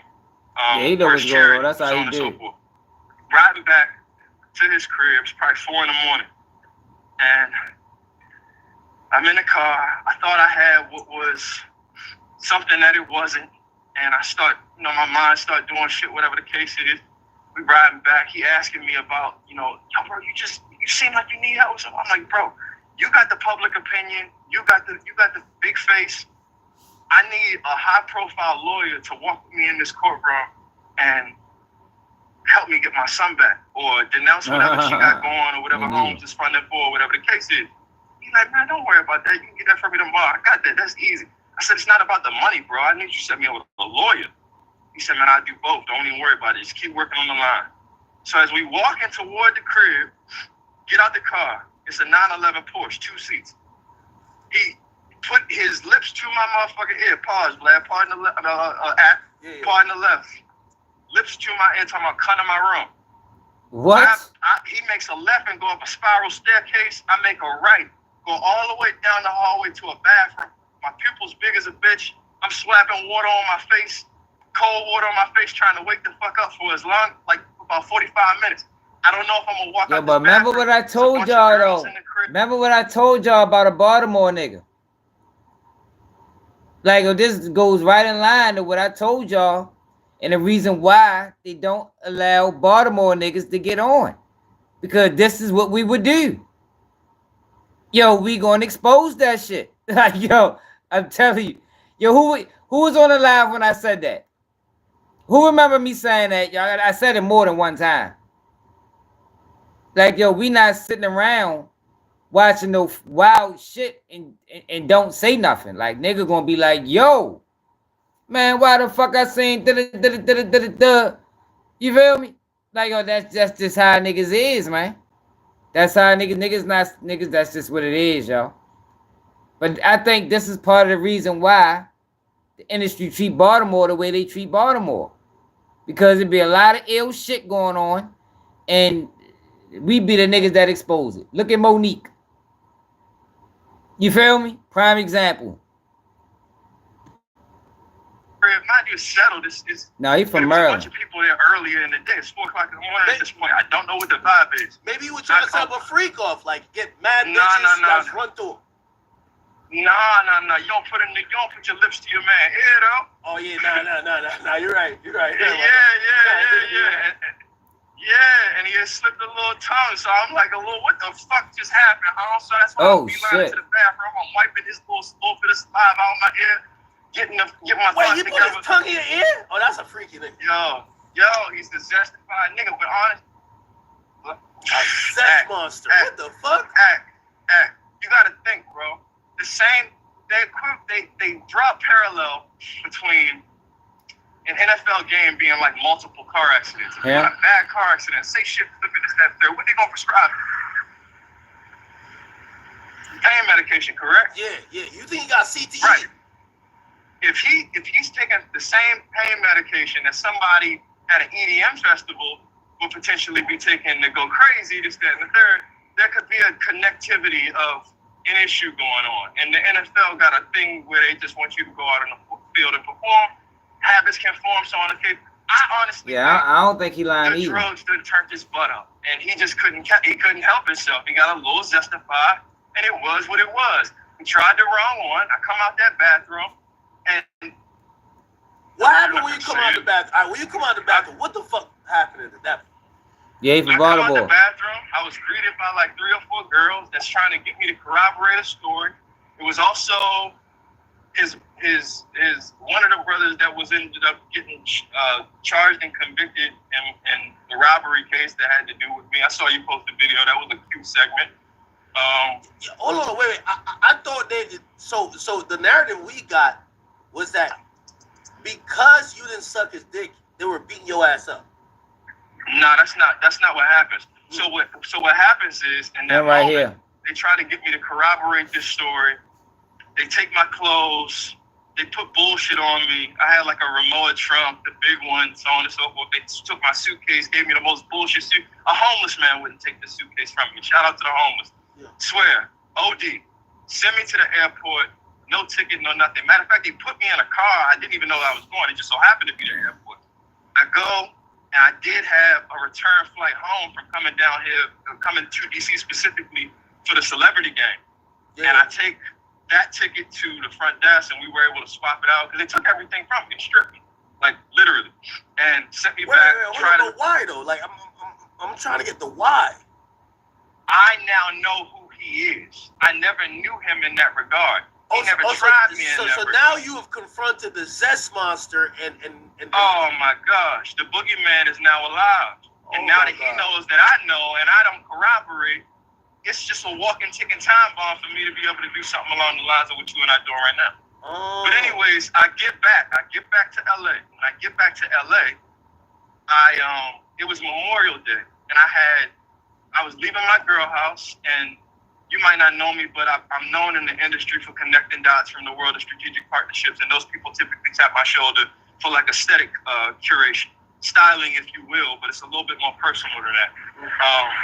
So Chrome Hearts is like a good partner of mine. We come up with exclusive pieces. They always give me access. I never had a problem. Tried. He said he already. Which is why you see Javante Davis. He already said he tried to get him out of there. Like in the post that I read, he said he tried to get him out of there. Flourishing in that light as we speak right now. But anyways, back to the topic. In my bag, my carry-on bag, since it was the holidays, I'm moving around. You know it's LA. I might go he's to the not. later. He from Baltimore, but he's not a street guy. Like he not. He like he said, he come from the business world. He come from the clothing designer world. So he used to work with Under Armour. Shit ton of just one-of-ones, rings, bracelets, wallet chains, so on and so forth. Which some of which you've seen SteFon end up walking into Monday Night Football in later on in the storyline. But anyways, I walk into my building. I get off on my floor. The first thing I see is his half brother standing right there. He say, "What's up with all that chrome shit?" And I back onto the elevator, and then he walks toward, and he put his hand in as the sensors were trying to close it. It opens up. 2 brothers follow. 2 other guys follow, and they pull me out the elevator. But bro, they strapped. What people don't realize is these niggas had guns. You go out there trying to throw all the fist fights you want. I know the building. I'm home. At the end of the day. These niggas not home. I'm trying to get my life. Yeah. In my crib, it's a Chrome Hearts jacket with 100+ crosses on it. They talking about the crosses is XYZ, 300 per cross or whatever the fuck the case was at the time. This jacket giving me motion.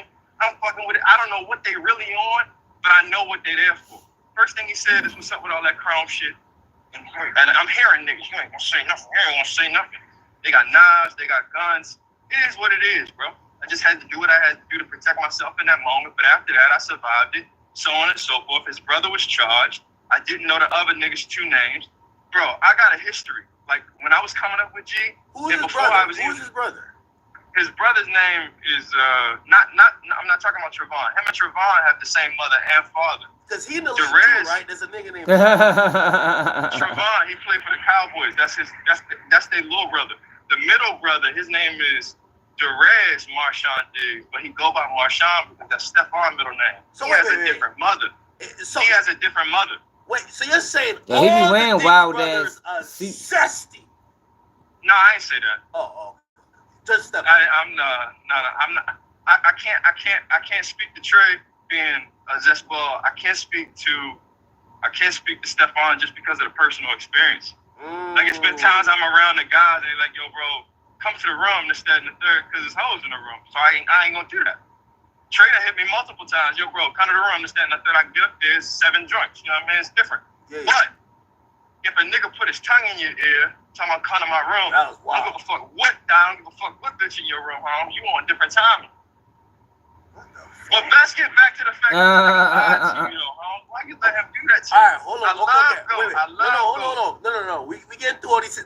Drake next. Drake. Okay. So basically, in your opinion, SteFon Diggs tried you. You didn't go, but then later, because of your association and everything with Chrome Hearts, and you know they realized you wasn't going, they tried to press you. Had guns, knives, blah blah blah.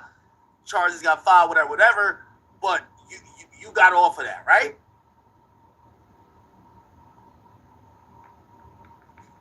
Holy shit, my phone died. SteFon Diggs done cut the connection on us, Chad. Hold on. Now, the reason why we're getting into this, if y'all don't know who was on the line, my bad. We know SteFon Diggs took pictures like this, but this isn't man, my phone died. Yeah. It's all good.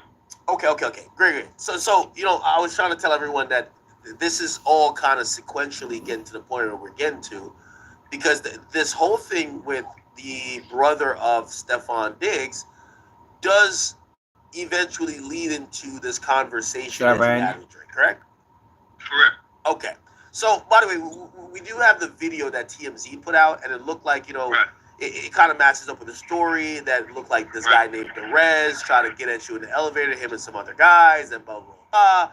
And now, let's be clear before we get to the next part, which involves Drake. You said these guys got arrested for this? So, Derez got arrested because I knew Derez's name. Okay. The reason anything even lands into the realm of anything Drake related is when SteFon Diggs walks onto the field against the Buffalo Bills for the reunion game or whatever the fuck you want to call it, and he put free chap on his eye black. He said free who? Free chap, C-H-A-P, on his eye black. Who's chap? That's what the fuck I said, and that's what social media said. So I go on Twitter, and my peoples is sending shit through. Yo, this the guy from the video. This the guy from the video. This the guy from the video. Wait, Chap turns out. So it's Chap or Champ? Chap is in C-H-A-P. Okay. But he turned out to be one of the guys whose name I didn't know that yanked me out the motherfucking elevator, snatched the chains off my neck to send my son name, threatened my motherfucking life in that elevator. I done federal probation before. I'm not going into just imagine if you worked at Goldman Sachs and 2 guys decided to get funny and meet you at your crib and this, that, and the third after you done revolutionized your life, so on and so forth. I'm not going back into a trick bag. Yeah. Don't get it twisted, and I don't mean to fast forward shit. And I love the boy. I love the boy, bro. But at a certain point, we saw Hov evolutionize. We seen him put the tie on around like 30, 31. Eventually, he put streetwear back on and shit like that, but he became a man. I love the boy. But if you look at the No Face video, if Drake going on 38 years old, he got his arm around niggas that's fully gray. They got to be 47, 48, 49. I don't want to see thugs doing that shit. I love the boy, but that look crazy. No face with niggas that got kids. That's my age. Come on, bro. I don't want to see that from my GOAT. I I want you to go grab a few young niggas that got the ability to spit like Yachty and some, and give them a platform similar to what yours was. Charge them boys up. You got the intel. You talk about making the building a safer place. Do some shit like that. Okay. So all right. So again, we want to get fully into the Drake stuff. Pause. All right. So the free chat. But it landed. The free chap shows up on the iBlack. When the free chap shows up on the iBlack, I find out it's a guy by the name of Charlie Jordan, who also has been involved in a bunch of other shit this, that, and the third. At a point in time, he might be free now from what people have been sending me, so on and so forth. But at this point in time, they had him arrested in Maryland with something along those lines for drugs and guns. It was a bunch of shit. If you look at like the little tags on my story, the Justice for Chris Blake type shit, my Instagram is Chris Blake Griffith. If you look at the highlights on my... Let me go to your... Let me follow your Instagram. Chris Blake.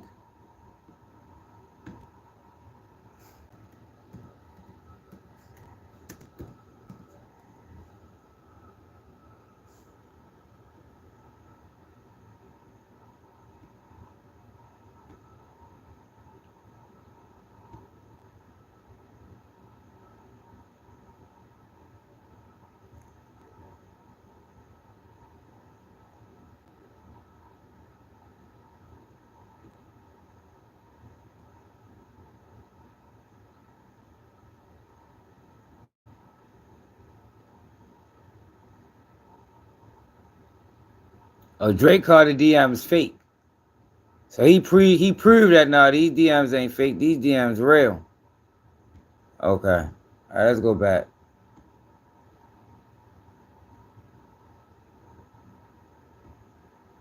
My story, you'll see exactly what I'm talking about as I break it down. SteFon from Maryland. In front of my own eyes, Instagram detectives that helped bring the shit to the light. The reason them boys didn't get charged because I didn't know their name. Oh, Charlie Jordan. Okay, so Charlie. Yeah, bingo. So he got arrested in connection to some of the shit he did to you. He got arrested on some whole other shit. But he later got a charge for that too. Yes. Okay. Cool. Yes. And then there's another guy named Corey Darnell Mack. Okay. Bingo. He was the third party. Them two boys I had no intel on until he decided to walk out on the field with the free chap under his eyes. And at this point in time, bro, this big bank, when we was talking about how I go with the hoes, these niggas be hoes too. I hate to say it, but it is what it is. I watch people switch on me quicker than a Glock accessory, bro. I'm talking about snap of a motherfucking finger. So to see the boy pull the plug on me, as you gotta think, if I'm saying I'm close to you, in the same way you come to DC, and as soon as you land, all the guys hit me. They want to go to Rose Bar. I'm setting it up. It's a Monday. It's a light day. CJ, Mark, Chubbs want to go out, this, that, and the third. We at Rose Bar on a Monday. It's probably just us there. Literally, on some shit like that. Or Daniel from Division come to the city, 100 wings from Stadium, 200 wings from Stadium. It was almost like I was the mayor in that sense. So as I go around, moving around, guys like Drayda, Mayor, who got relationships with Pusha T, and you got beef, and I'm in a city like DC where Pusha T actually lives on the outskirts of, bro, I'm actually holding the fort. I got this OVO shit in my skin. I'm in LA. I got homeboys that come from all walks of life as I'm out here, bro. I get busy. That said, if I'm around Kendrick people, this, that, and the third, I'm still holding the fence. Same way when I was around Look at this shit your head on. Telling me I was dick riding because I was doing it for free. Like SteFon Diggs, they be wearing some wild ass clothes. Watch this.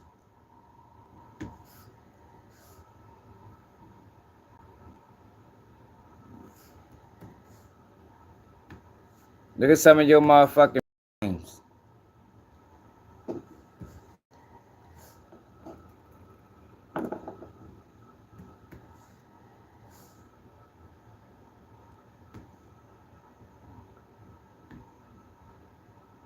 SteFon Diggs pregame clothes. According to the Sun.com, Buffalo Bills star SteFon Diggs revealed a wild outfit before the team's 31-17 playoff win against the Pittsburgh Steelers on Monday. What the fuck? The three-time Pro Bowl wide receiver, 30, has a tendency of wearing incredible pregame outfits to the amazement of NFL fans. The fuck this happened?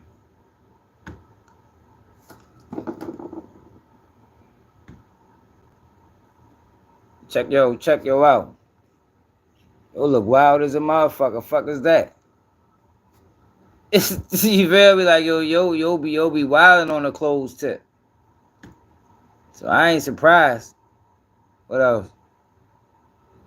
Yo be geeking on the closed tip, yo. Nah, he got some more shit.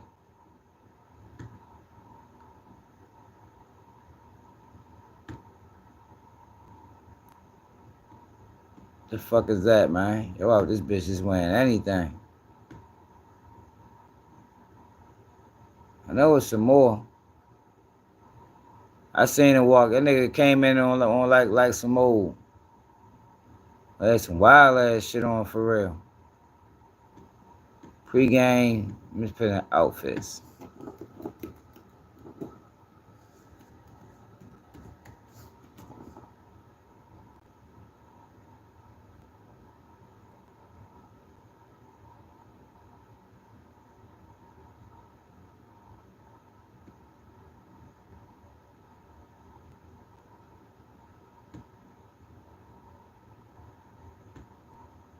Shut the fuck. Come on now. Why they always doing that dumbass shit?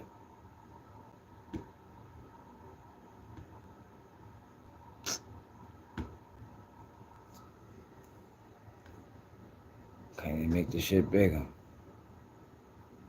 Anyway, nigga had on some wild shit.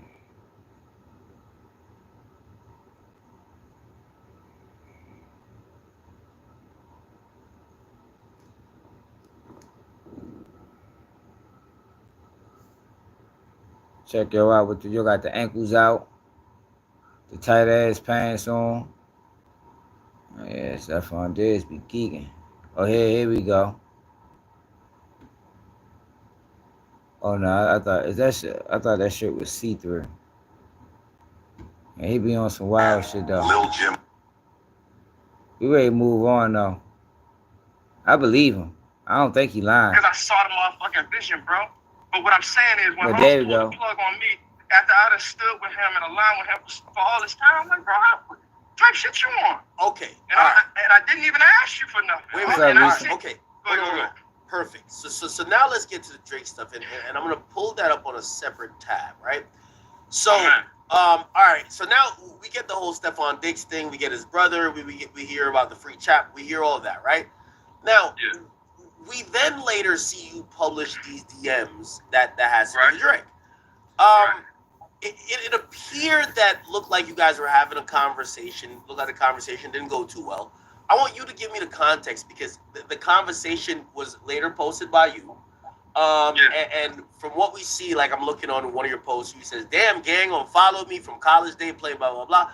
Explain to me what the nature of the conversation in the last couple of days was, and where the disappointment and breakdown was that led to all of this, and subsequently you putting out these DMs. Which, by the way, and I'll tell you this, he basically says you're spiraling. He says you're capping clouches. Okay. Okay, great. That don't make me a liar. Okay. No matter what you want to call me, whatever, no matter what adjective you pull out the book, whatever synonym you pull for said That's what he adjective, said it don't to make me Drake. a liar. And what it did for me, when he called me a liar, and I'm going to get to your point, but what it did for me when he called me a liar, it made me think about everything that everybody ever said about that man, about his writing credits, when I see 45 fucking names, or anything of the like, bro. And I want to speak respectfully because at the end of the day, he's still my GOAT. I just think what he did was some Karen shit, and I always roll with him. And When he thought Drake was real, Drake ain't keeping nothing real, man. I ain't gonna lie though, I don't think I'd have participated in that either. Like, but it depends, yo. Based on their relationship, if Drake really know yo and know his character and know he ain't gonna make no shit up like that, it just would have been kind of messy. If I was Drake, I might have just passed it on to somebody else, like Akademiks. You feel me? I got you. I sent it to Act. Let Act run it. Look at me like I'm spiraling. How the fuck it look in front of the whole world? What do you think is some Karen shit? That's what I'm getting to. Let me get to my point. Go ahead. In the middle of a rap beef, bro, and I don't know if it's American. I speak respectfully because at the end of the day, these boys raised me to a sense. So I just want to make sure I'm speaking respectfully, bro. You don't file a lawsuit for defamation when you said the same shit about him that he said about you, vice versa. It's a word for that. Come on, bro. We don't play like that. That's foolishness in the middle of a rap beef. Defamation. You want to pull that card? Do you think I thought that was sideways. That's it is. So you believe Drake doing that was a snitch? What he's doing on the label right now is taking a flashlight and saying, all the bullshit that you did on me, you did it for him too. I don't align with that, so now everything gotta blow up. It's like watching Frank Lucas and American Gangster to a certain degree. Oh, a whole half a gallon. God damn. It's not necessarily no street shit. And what I was trying to relate to bro, he tripping. He told too. What you talking about? SteFon ain't no street motherfucker. He got a couple dollars. He got a couple dollars and some crash out dummies, and that's why the fucking shit went the way it went. Justified, press the button. It is what it is. Zesty sauce, press the button. So also, let me ask you: did you share these opinions before things went left? Because I think people will be like, crazy. If did you stand by him filing a lawsuit until you felt you were done wrong?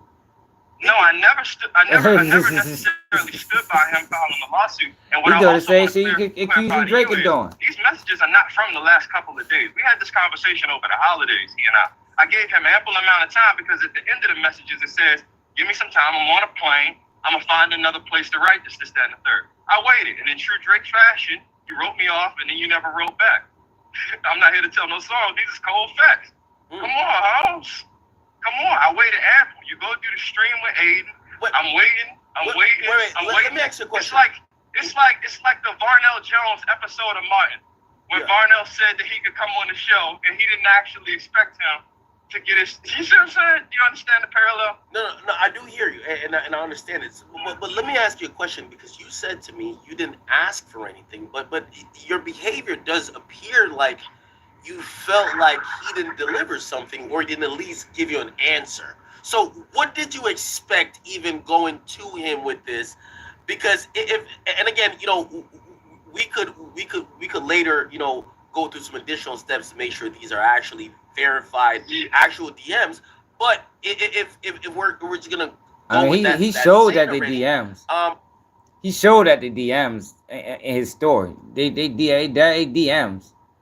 Like, come on, we ain't going. We're gonna keep it all the way real. The man showed that the DMs.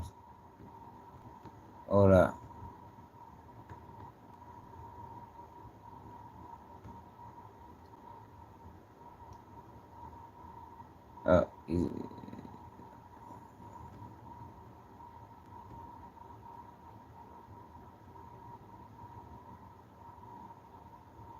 Oh, he put that shit right there, though. That shit on the side. Slide the screen over. I mean, he's showing at the DMs.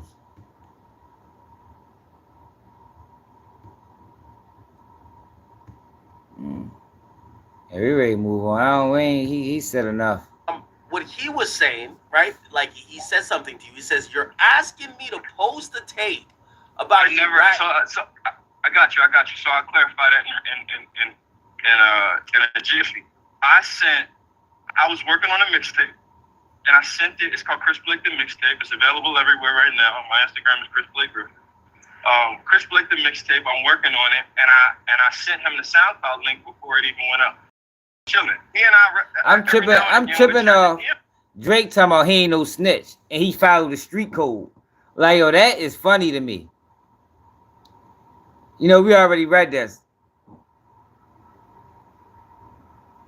Yo, like, Drake crazy. Like, when did Drake start following the street code? When he became a rapper? Like, yo, that is ass backwards. Yeah, so on and so forth. I can prove it, bro. Like, this ain't nothing to talk about. Are you from Jersey or New York or whatever? I'm from Baltimore. If I was home, I'd just ride down the street. I could show you. Why would I lie to you? But anyways, and he didn't even send an OD for me to. Why would I create DMs calling myself a rat? It don't even make sense. Anyways, back to the topic. What you asked me? Oh. No. So what he said to you is that you're asking him to post. Oh yeah. So I sent him the tape. I sent him the tape early. I said, yo, let me know what you think. And then after I said, let me know what you think, it's just marinating. It's cool. I didn't expect nothing. I just said, let me know what you think. Once I seen that he had unfollowed me, it wasn't that I expected him to do anything. at that point in time, my social media was the only platform I had to be able to elevate my voice against the quote unquote powers that be, that have more popularity or more capital or access to capital, so on and so forth, to be able to suppress what actually occurred to me that I deemed to be wrong. So at that point in time, my family to just not switch. People I considered to be friends to not switch. And and me knowing the relationship that backdates since the early stages of his career, from So Far Gone days. Javante was against it. What was that relationship? Because again, I see you post a few things, but you might have to contextualize it. Because I'm not gonna lie, and I'm not playing devil's advocate here, but I kind of it sounds like he's saying, if all these messages are true, right? It sounds like he's saying, yo, dude, I want to be left out of your issue. I don't want to be a guy posting or seeming to amp this up. This is my thing though. You still follow the niggas that don't even fuck with you. G don't even fuck with you. That's why I sent them the boxing gloves. Like G? I'm talking about Javante. He followed Cash and them. He don't even follow Drake back. The reason he never signed. Yo, why? Yo, see, I ain't gonna lie. Now you telling this shit. Like, yo, Javante ain't got shit to do with this. He on some bullshit, man. And every time I would see Preem, I gotta not saying that he lying, but he on some bullshit. He asked me for some gloves. He's like, yo, can you coordinate this for me? G asked me that. I go get the gloves. I lay all the gloves out at the crib for multiple days, multiple weeks, multiple months. I kept laying these gloves out with the Sharpie. Preem only asked for one pair of gloves. But out of my just thinking, strategic mind, I'm gonna bless all the guys. Because if I had give the one, I know the next one, oh, yo, I need some too. So I just lay it all out. You can look at the thing and zoom in and see the names: Oliver, Future, the Prince, Rock, so on and so forth. The guys I got relationships with, so on and so forth. I laid them all out for the gloves to get signed. He looks at me and tells me I'm not signing no gloves for a nigga to throw away my shorts. If he can show me he still got my shorts, I'm signing the gloves. Wait, hold on. Okay. We're getting somewhere now. So you're saying that Javante Davis refused to sign these boxing gloves? Why? Yes. Like, what's... I just told you. Because Drake threw away his shorts? He has a memorabilia like haul at his crib, jerseys, so on and so forth. When the boy would post, he looking like, where my shorts? Where my shorts? Where my shorts? Just no different if you gave him like some form of like expensive memorabilia and you had like a memorabilia section in your home, you would probably look at it. I think he calls it the Hall of Fame. Don't quote me. I don't want to be wrong. I usually be right. That's why I'm very careful with my words. But yeah, he was looking for it, and he was like, man, he don't got my shit. He don't got my shit. If he can show me this, that, and the third, I'd do it. And he never did it. But even still, I'm always offering tickets to the guys for the fights because they would ask. I'm always offering the plug. I'm always sending the invite. I'm always doing what I got to do, and the opportunity was always vice versa. Drake got the shows at, what was the Apollo Theater, this, that, and the third. I couldn't even get right myself. I'm sending SteFon's assistant. You know what I mean? Under my name, or sending my girl, under my name, or my ex, or my BM, under my name. It was never a problem in that regard. And we always had that kinship. It was always like that. It was always love. Even if it was me on behalf of G or me by myself, it was always love. So to be in a situation where all I really needed was nobody else to switch. Just don't nobody else leave me on this island by myself when I'm watching everybody pull a plug. So all I did was send them a message. Go ahead. So let me ask you this question, and you know, I like to be very honest because the internet kills me. We ain't watching all this. I'm like Drake walking stick, or beating stick. They're like, yo, he says anything to you, he lies to you, and we gonna move on after this. I don't really even one time I wanted tickets to his concert, I didn't even get it. It's like I don't really hold people to that because man, Drake be bitching you, boy. Cut it out. What you talking about? Matter of fact, we done with it now. What y'all think, man? I don't think he lying. I do think he's on some bullshit. You feel me? But I don't think he lying. I don't think he lying. But he definitely on some bullshit. He definitely is doing this for some type of attention, some type of clout. But I don't think you're lying.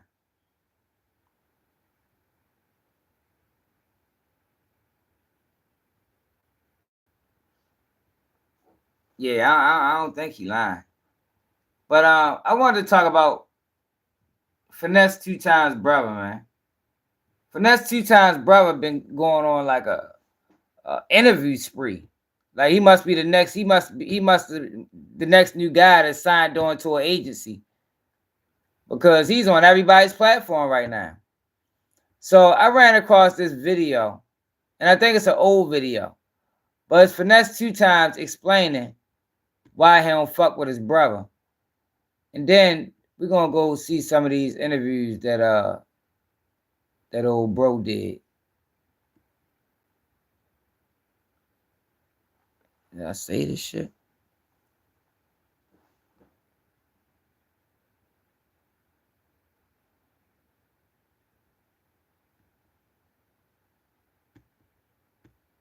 I know I saved it. Cause I was looking at this shit the other day. Let me see.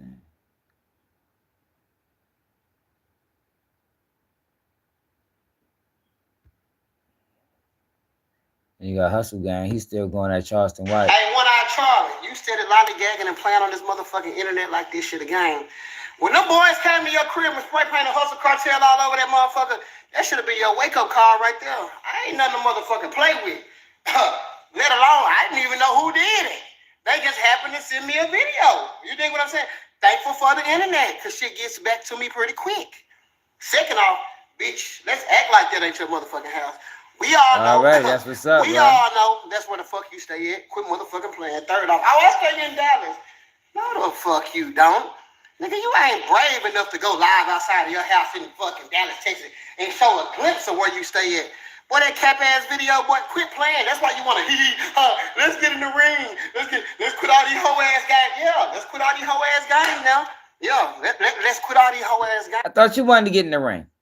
He said he wanted to get in the ring first. Now he want to get in the ring. Now you don't want to get in the ring. This nigga's a goofball. This motherfucking ring, yeah. And while we speaking on it, I told you let's get in the ring for $100,000. Your bitch ass come back. Oh, let's do a fucking million. Okay, I told you fucking 2 weeks ago we got the million. So what are we waiting on exactly? It's January 10th. I could be in Dallas, Texas, January the 12th in the middle of any ring. We can fight at the club. We can go to headquarters, Thrive, 5 a.m. We can fight wherever you want to fight. Let's lock that fucking $1 million in on Jesus Christ. And that little pissy ass little kid that you keep, he's a Golden Glove. Don't nobody give a fuck about his fucking football weak ass trophies, boy. Our kids got weak ass trophies. Nigga, you get a trophy for just being on the team. I don't give a fuck about that damn trophy. Yeah. King gonna get that boy a North Memphis good ass whooping. Straight out of motherfucking North Memphis. And I'm gonna tell you where you fucked up at. You fucked up when you put him on there boxing on that weak ass video. See, you sounded good, and it was all good till we actually watched the film on the little youngster. And guess what? He ain't hitting on shit. On Jesus Christ. He ain't hitting on shit whatsoever. Now, y'all, he's a certified scammer, y'all. Certified scammer. Yeah, fuck all that boxing shit, nigga. We doing UFC for him and King. Yeah, they on some UFC type of time. Let's see if he can really fight. Yeah. Let's see. All right, come on now. All right, what the fuck is the Finesse 2 Times video?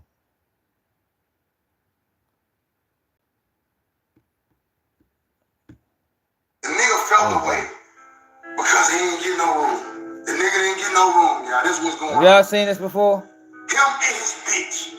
That's what he mad for. He wanted. Just a couple days ago, Lisa, we watched a video of Charleston White and this little boxer kid. He wanted to fight King, and Charleston White posed to fight him in the ring. But like I said, Finesse 2 Times brother, yo, been all over everybody's page, and this Finesse 2 Times explaining why he don't fuck with his brother. And after this, I want to check out at least one of them interviews to see what he's talking about, because I want to know how the fuck he just woke up one morning and now he's everywhere. And all of them doing numbers. Like, that's just a little strange. But lay up and fucking my man and beating. I got big shit lined up this week. Video shoot, radio, interviews. I got shit lined up this week on my own. I'm down here strictly beating. So I get word. Yeah, it's a little strange. This nigga that bogarted somebody wrong. This nigga then basically went in the room with his bitch on some. Like, yeah, this what they finna sleep in. So, I get word, and these my employees, these people that I pay out my pocket, that work that I'm in contract with and shit like that. So I call a powwow. I call a meeting. I'm like, hey, I check his bitch off the muscle. I check his bitch temperature off the muscle. I say, hey, who you work for? Hey, who you work for? Who pay you? You. Alright then, why the fuck you keep on doing what this nigga tell you to do? Cause this could be second time doing this shit. This her second time letting this nigga say, no, my brother will do it like this, so we gonna do it like this. No, nigga, what I said do, nigga. Fuck you talking about, nigga. I pay the bills, nigga. I'm big dog, nigga. I'm CEO, nigga. Ain't no, when I say something, that's what it is, nigga. Ain't no going around my back. See, that's his problem. He wanna beat me so bad. I'm CEO. I stand at the top of the chain. When I say something, that's what it is. Ain't no arguing with that. Ain't no ifs, ands, or buts about that, my nigga. So now you going to tell this fucking to do this? Nigga, you altering. You throwing my playoff. You throwing my playoff in my motion. Because now my people all over the place, and nigga, you don't do shit, nigga. You don't do nothing but pack bags and drive, nigga. These for holding down real numbers, nigga. These for holding down real shit, nigga. Get your motherfucking ass up out this room, nigga. And let my folk come in there, nigga. Bro, I'm gonna go with it, bro. I'm saying, bro. Now listen, first of all, bro, I pay y'all $600 to $800 a week, bro. Both of y'all. I pay both of y'all $600 to $800 a week, bro. That's $1,200, $1,500, $1,600 a week, bro. Go get y'all a room if y'all want to lay up and fuck, my nigga. We getting work done, man. We ain't worried about no laid up fucking and all. You trying to all this old extra ass shit with this whole nigga. That's what this about. So the nigga get to getting fly. He get to getting fly. They ain't putting nothing on the Airbnb. Ain't nobody came off of $8,000 for the Airbnb. I'm the boss hog. I'm paying for this shit, fool. Anyway, he said, what he's saying is real, yo. But I don't be liking motherfuckers that got that. Yo, typically, yo, people that got that mentality of, since I got the money, what I say goes. Yo, that shit normally crumbles, man. That shit normally crumbles, yo. Just because you got the bread, yo, that don't make you always right. You gotta be willing to still be able to listen and understand. That's part of being a leader. We come as one. Me and her, we come as one. So that means we need a room. I said, bro. So can you hit that like button, subscribe to the channel if you new. Fluffy ass couch right there, bro. I said that you don't get a room this time. And then let's talk about the times when you have got a room. Let's talk about the times when you have got a room, though. So you gonna talk about the fucked up shit, but you ain't gonna talk about the real shit. Let's talk about them times. Let's talk about the time when the same people that was just sleeping on the couch and using the room they've been on the couch before. So you think you too good to sleep on the couch too? Everybody getting how they live, ain't nobody never complain but you, my nigga. What make you think you so? Cause you a nigga brother? Man, you disloyal as a motherfucker, man. Your own mama tell you that, nigga. Your own mama tell you disloyal as a motherfucker, nigga. Your own mama will, nigga. Tell people how you get on there and bust mama windows out and do it. Come on, man. If you want to get fired, fool. Come on, fool. Nah. I'm not disagreeing with him. What he's saying is right. I'm just saying, as far as I'm the boss, what I say goes. Like, yo, that mentality ain't gonna get you but so far, yo. That mentality don't get you but so far. Cause you might not always be right. Regardless if you the boss or not, you might not always be right. And you also have to be willing to listen. Hey, come on, man, when she don't want to give you $30. Yo, let's talk about that. Cause you want to get on her and lie. Let's talk about the truth. The nigga All right, so let's check out some of these interviews.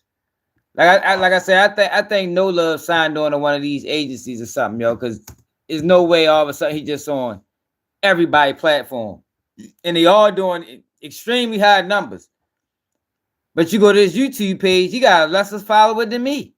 Look. Real Tune, 100K views.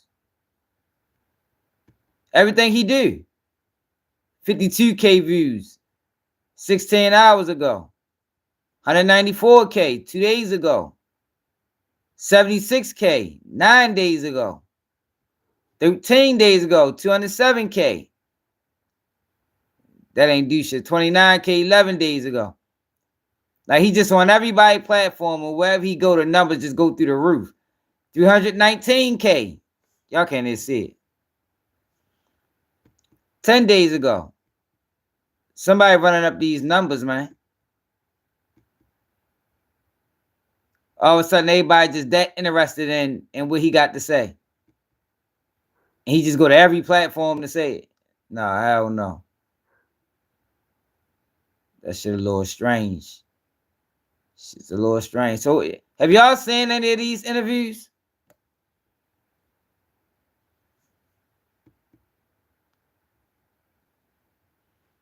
Have y'all watched any of these?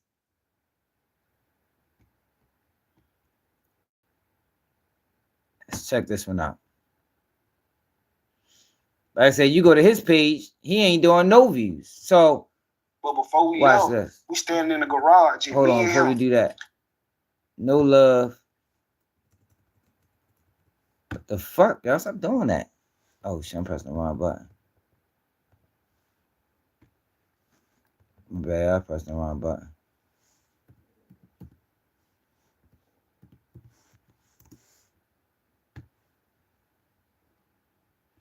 The fuck happened to this YouTube channel? We ain't got it no more. He had his own YouTube channel. That shit don't need to pop up no more.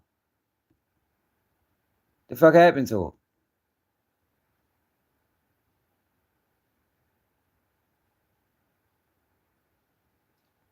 There you go. 19,000 subscribers. But he goes on everybody else's platform and numbers go through the roof. Look at his numbers for the shit that he posts. See, this is shit I be trying to explain to y'all. Yeah, he signed on to somebody. And they running his numbers up wherever he go to make him look. But this is how they be doing it. To make a motherfucker look more lit than they are. Eventually, it's going to turn over to him. And now his numbers is going to start going through the roof.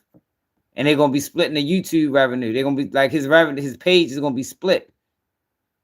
Whatever his page make, it go to them because he got a cut up front. Trying to tell y'all, yo, they turn YouTube into the rap industry, yo.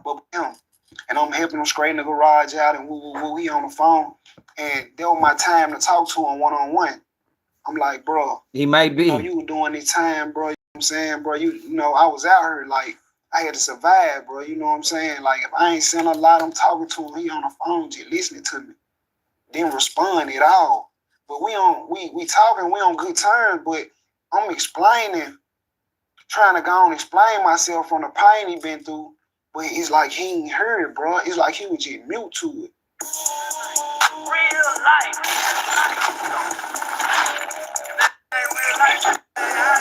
It ain't real life. Ness and No Love. Well, if you're in the same room, I don't know, I'm scared. See what I'm saying? I'm a little scared, bro. I don't know. Folks already, they see you on this couch, man. They already gonna want to know like the headline and things. So let's go and, if you don't mind, let's jump right into it, and we're gonna work our way around some things. But the first thing they're gonna want to know, man, about, you know, they're gonna want your take on I'm gonna call it a beef between FNG King and Finesse 2 Times and the fallout. And everything that's going on now with Hustle Gang Cartel and everything that's going on. First and foremost, I gotta get the history on your relationship with King. Even if you know who Hustle Gang is, if you gotta, you know him, and then, you know, kind of walk us up to this before you've seen the fallout. This Charleston White page. Charleston White built them up. Like I just be trying to show y'all the connection between all of this shit. Like, yo, it's not what people think it is. Like, you would think that it's not organic.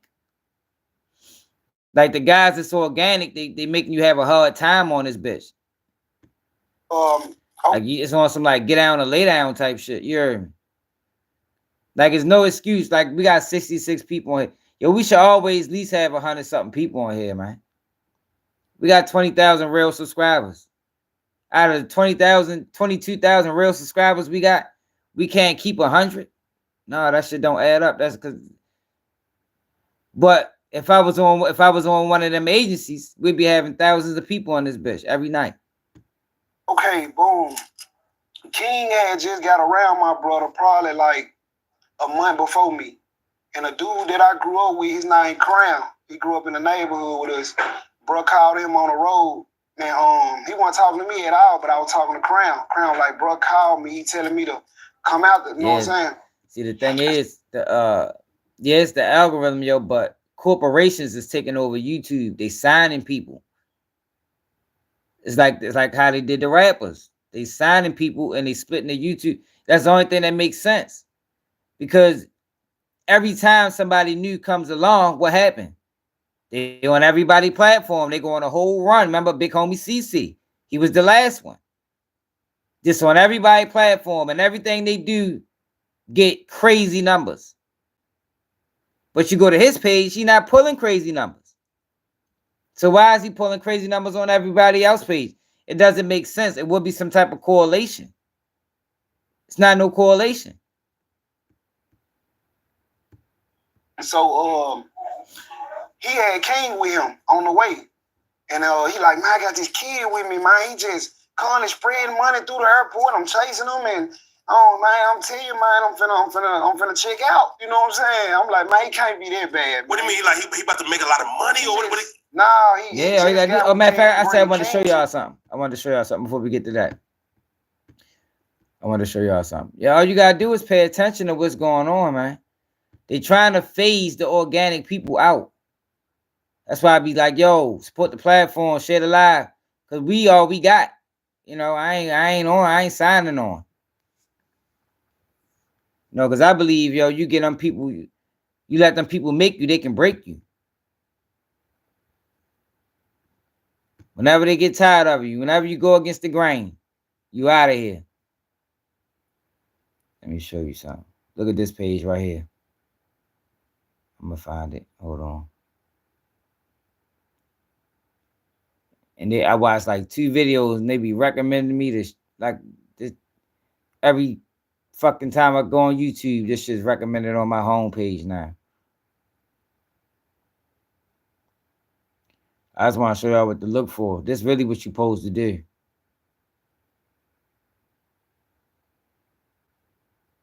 Like whenever you find a new page or something, this is what you do. What the fuck? This shit not on my fucking history.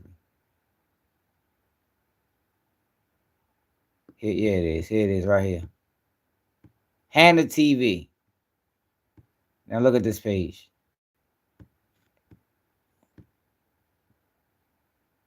$157,000 subscribers, right? She called Hannah TV. Now you look at this page. Look at this page, y'all. Make this make sense. Look at this fucking page. You got a Chinese person at the top. The whole page is sports. The whole page is sports. Look, Sports Center. Mind you, Sports Center strike page. They won't let you just post their content. But look, let me show you something else.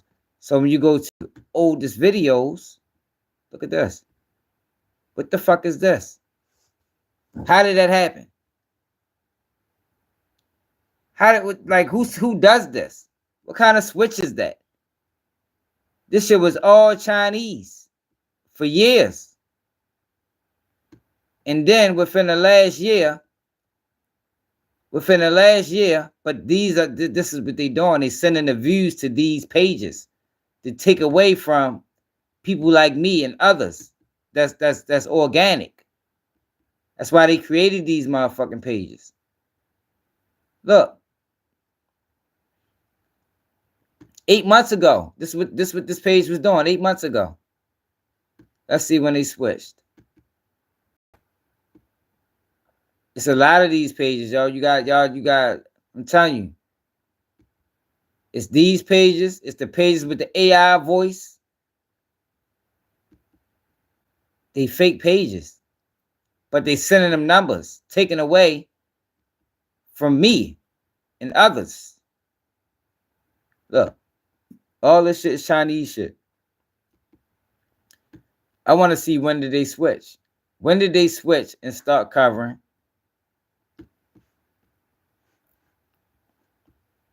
Hold on. Hit that like button, y'all. Subscribe to the channel, y'all. Somebody brought this page, got brought.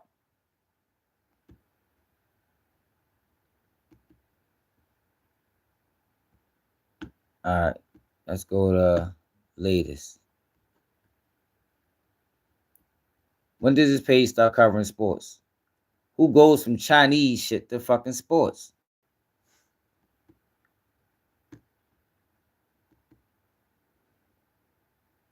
Now it's act like I don't want to load. Look at this shit. I go, this is crazy, yo.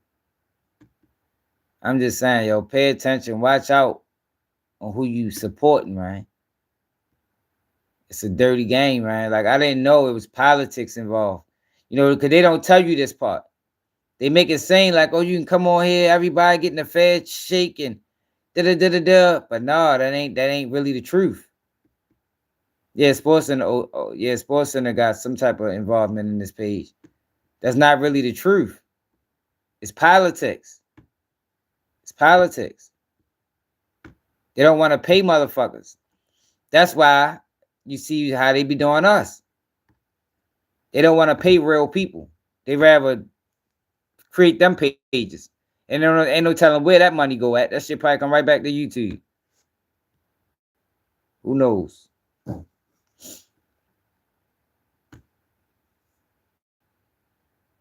Straight up. It is basically GMO. All right, well, let's check yo out now. I'm telling you, when you start running across these pages, go to oldest videos and see, and you'll see what I'm talking about. It's a whole bunch of them. My brother now. So King was on the way, but I was on the phone with the dude that was taking him.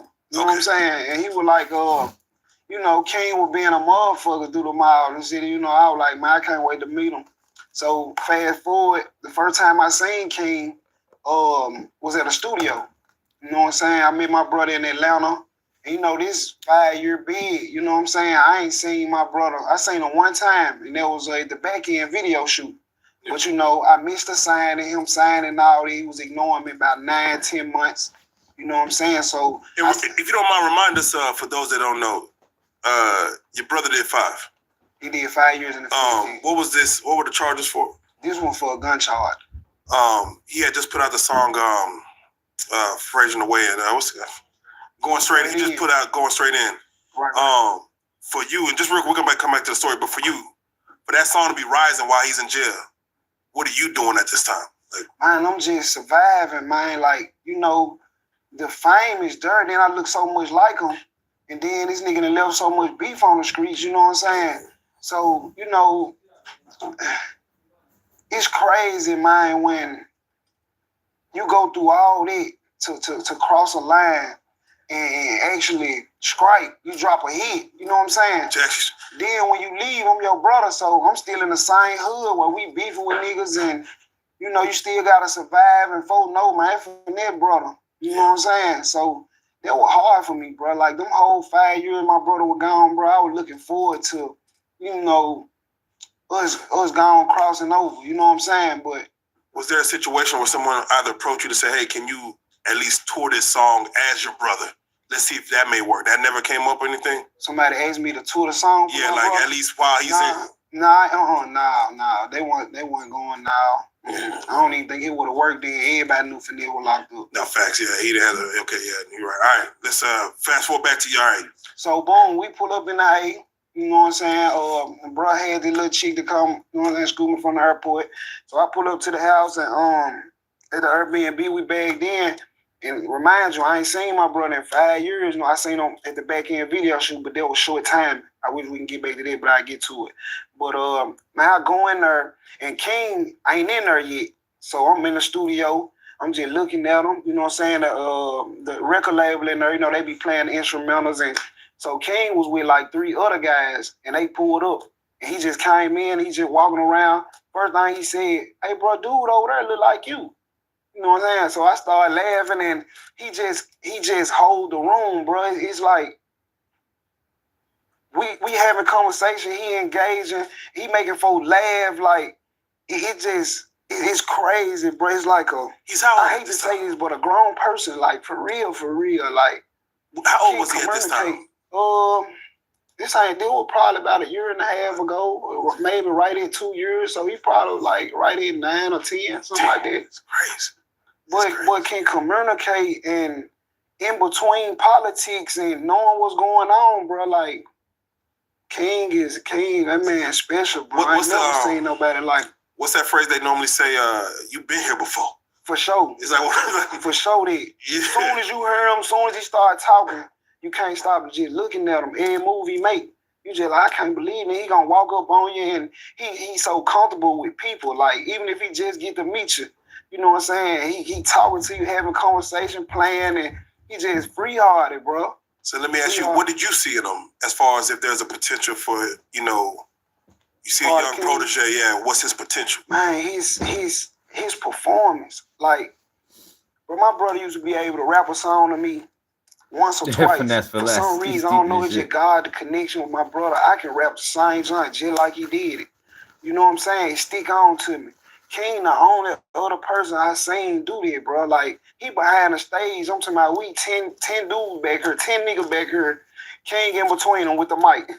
He was little one. He got the mic. He on stage. You hear me? Like, I didn't see my stages go crazy when King get the stage. You hear me? You said he act more grown and more established than some of the older cats, it seems like. Oh, yeah. Having more money, fresher than them.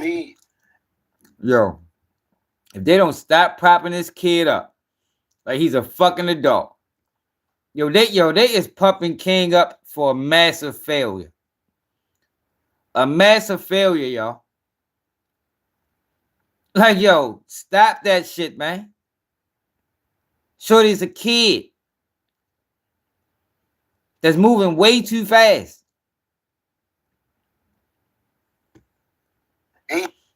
Yo, childhood is very important in growth and development. Very important. This is a kid, yo, that's never going to have a childhood.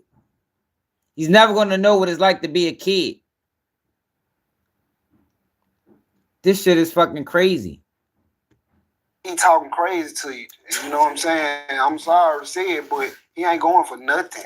Like a grown man. Look at Michael Jackson. You know what I'm saying? But, facts. You know, he weighed out. You know what I'm saying? He weighed out. Because he is still a kid. We know we can. I don't know. He might carry himself instantly. DraftKings, you make the playoffs even more exciting. Legendary NFL coach. As a grown, but he's still like. Do it not be dangerous for him to be in these type of situations? I'm glad they said that, yo. I'm glad they cut that shit short because he was going off. Like, yo, what the fuck, the boy, the man, the fucking kid, yo. Like, let him be, like, stop talking about him like he's an adult. Like, he got the brain capacity of a fucking adult because he does not. It's impossible. The first time I pulled up to a club with King, we was in a car, he was in a car sleep. We were going to a club late night. And I taking a nap? Huh? You mean taking a nap? Yeah, he was taking a nap. Yeah, he was taking a nap, basically. Go ahead. But he taking a nap, man. I had to wake him up. Man, get up, man. We finna go in. Put your shoes on. And you know what I'm saying? This was the first time I seen him perform, bro. So we go in there. Bro, go in there and stand on the couch. Gotta be, yo, being a kid is important, King man. Get to rapping one of these songs, bro. I tell my kids, man, be young as long as possible. Man, bro. Enjoy you know what I'm saying? I think I still got the clip I showed. That was the first time I seen it. So outside of that shit, wow. Of his character, he it's amazing, bro. It's amazing. The movements, the everything, it's amazing. Yo, so let's go and get into it, man. It's really disgusting. Who do you feel is in the wrong in this situation? Let's just start with that.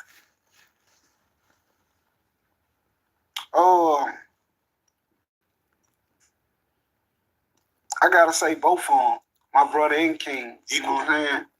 I feel like both of them wrong. But I understand King, and I know that he wasn't happy. You know what I'm saying? But bro bought him a game and the table, the computer. Like, bro, you finna get to screaming, and and he was stuck on it. You know what I'm saying? But King was on pause, and he wasn't used to that, bro. You know what I'm saying? He wasn't used to it. So he don't see nothing wrong with King leaving when Finesse tried to lay down law. I see why. This is a terrible situation. God damn. Yo, Gronk, like, what the I swear I can't wrap my head around this shit. Like, you are a grown ass man, bro. A grown ass man. Wow. But see, y'all, these are the guys. This is what I be talking about. These are the guys that they chase to put on these platforms. Like, this is not a person. I can tell early on that this is not a person that needs to be talking to millions of people. He's not. It's another ignorant nigga that they found to put on platforms to represent the masses. This is another one. Like, they look for him. So is Finesse more of a brother playing a brother role for King or a father role? Like a father role. Because I can What? So do y'all think? Now, like I said, he tightened up, but at first, was Finesse playing a father role to King? Man, fuck no. The fuck are you talking about? That man, he was definitely a brother role, like the same age, like they was twins. What the fuck you talking about? And like not even an older brother, like they was fucking fraternal twins. They was the same goddamn age. Understand, his frustration if this is a father role. Like, yeah, you're gonna play this game because you definitely don't need to be out here with me. I mean, it's cool, we in the club and we performing, but this still is. He might be, yo. Anything can happen in this motherfucker. Like I said, man, bro, really, he'll oversee King a little bit, but he got people around him. Like, after we get back in and he pushing King out, his house might be 10, 15 minutes away from where all the guys at. That's where we at, and that's where King get. You know what I'm saying? So, as far as King saying, like, this is crazy. All of the allegations are like just telling Finesse's business. Like, if this is a grown man, then it's an issue. Like, but how do you handle it when it's like what is supposed to be like your son? How do you handle what? Like that situation, like with him just saying all the things that he said and making all the claims that he made against Finesse. How would you handle it? How would I handle it with King? Yeah. I mean, he already done it. He did it. He posted it. But like I said, I feel like King had a battery in his back. You know what I'm saying? No, you take accountability because it wasn't no way King should have known all that shit. That's what you do as an adult, as a man, as a father to the child. He shouldn't have known half of them things he talked about because he's a kid. You had him too involved. He knew too much. Kids repeat.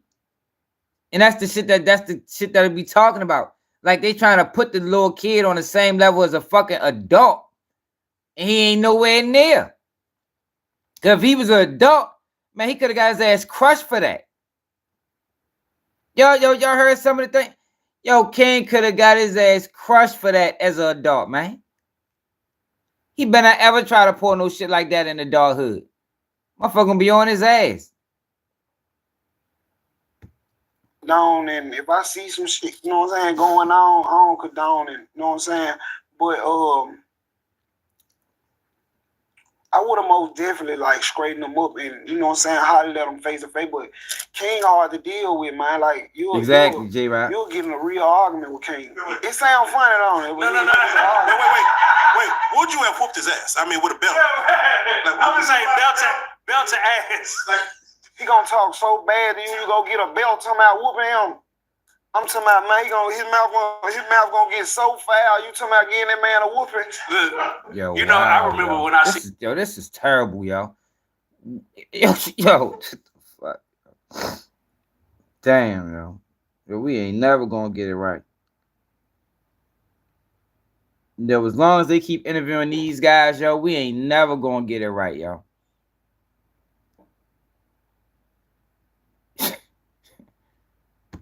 He was shooting dice and he took the dice and he threw them. I was like, that was. Listen, bro, that ain't it, bro. That might not go out on a balcony and throw them giants. I'm talking about. Hey, bro, that's exactly what's gonna happen to him again, man. You know what I'm saying? But yeah, because they are giving King a false sense of reality because they're giving him passes. When King get older, he's not going to get these passes because he's going to be dealing with people the same age as him. They're setting the boy up to get hurt, man. Bad. Severely. Fatally.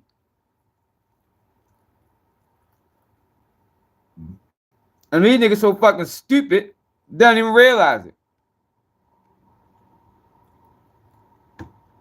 Yeah, he most definitely gonna throw him. He don't care where they flying to. He ain't out of here. You know what I'm saying? King, he take that losing real personal. And you know, I had to check him a few times on the road. Hey, bro, these grown men, bro.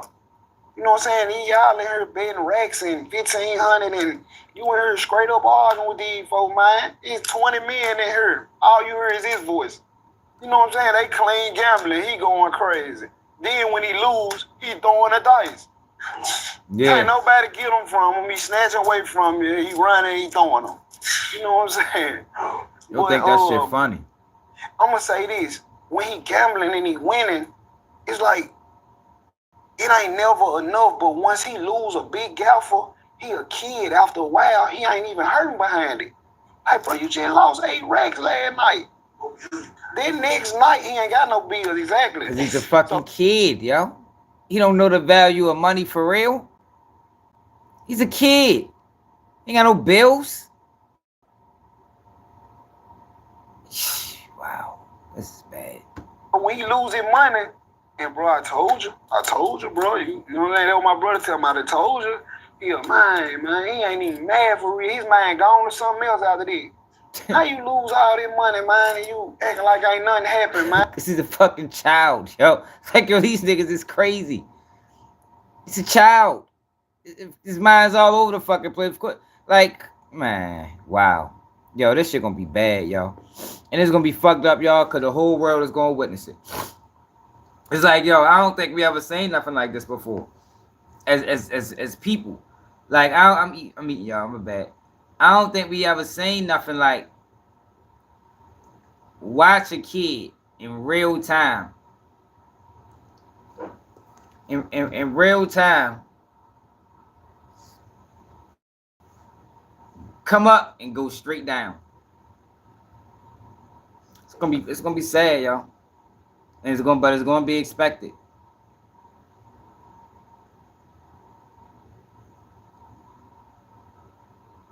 Exactly.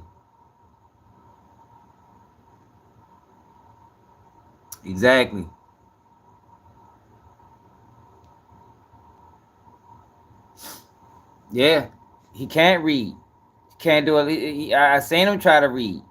He ain't even that good at math. Like, shorty up for a massive failure, man. And these niggas so fucking stupid. They think he don't even realize it. Like, why is he even here?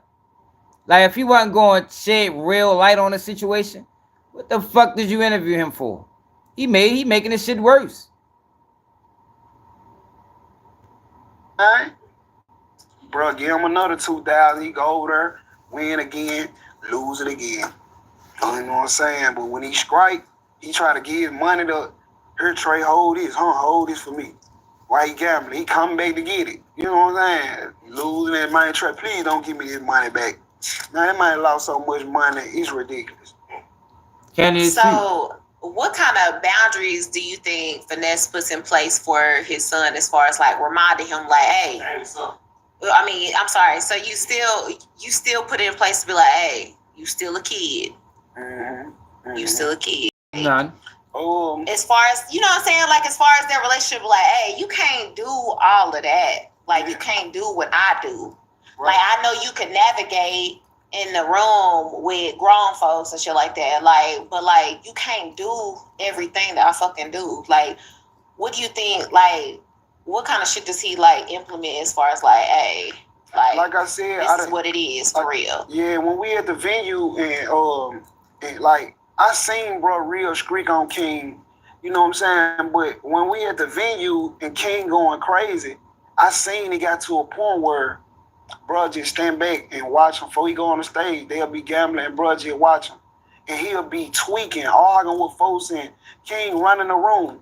And when I looked over there and seen my brother just staring at him, just looking, he wasn't saying nothing no more. I was like, it's something going. Because like I said, yeah, his mouth is crazy. That's when he realized, and I'm telling you, yo, that's when he realized, like, yo, I gotta get Shorty under control. I'm setting him up to get killed out here, man. Setting that boy up to get killed out here, man. That's what they're doing. They're setting King up to get killed out here. Because the crazy thing about it, yo, it's some young kids out this bitch that's ruthless. And they ain't playing. And King gonna try that shit that they've been allowing him to get away with because he a child. He gonna try that shit with them. And they gonna spank his ass, man. No hesitation. Shit fucked up, y'all. That's fucked up. And it's gonna be on them. It's gonna be their fault. It's gonna be their fault. Everybody around. Everybody that sit around and sympathize with him.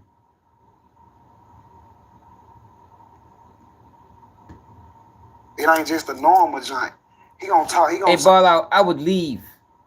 Like, yo, think like you said. I couldn't imagine being at a dice game with a 10-year-old. The fuck we should be like, what the fuck we shooting quarters? You know, we just playing. We ain't not no real game when emotions get involved. Yo, people get killed, man. People get beat bad. Like, yo, dice games is not a place for children. I don't give a fuck how advanced y'all say he is. It's a fucking child, man. That's why the man lose money and don't give a fuck, because he don't understand money. That's why I could never get that narrative, you know, no, King married to the money. King don't understand no money.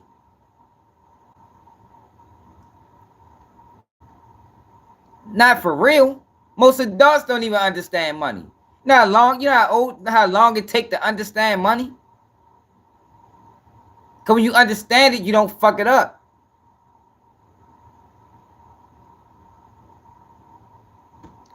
Say something so crazy, man. Come here, bro. Where you going? Come here. What are you talking about?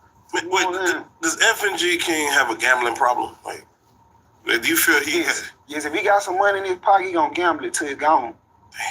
Damn. Yeah, bro. He got a gambling problem, bro. Wow. It scared me, bro, because gambling is so dangerous, bro. No gambling. No, now come on, bro. You shooting with him. You shooting with him. You can't say that. Hey, this shit be pissing me off. You can't say that when you're shooting dice with him, bro.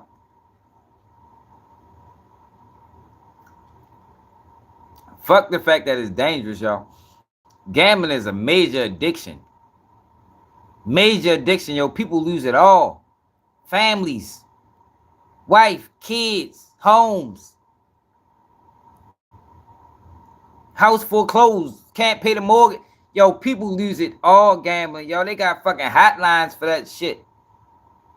And this kid's starting out early. And he not even been in real dice games because they're giving him passes.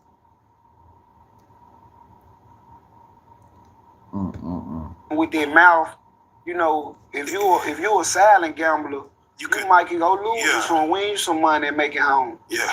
But when you don't know, when you're a sore loser, you know what I'm saying, and you famous, you know what I'm saying? And you spend your last on your, maybe that might be your last, and you lose that shit to a kid. And get what, when he lose, everybody love him. So he going to go get 200-300 from here, over there, he back up. Who let King back in the game? He back in.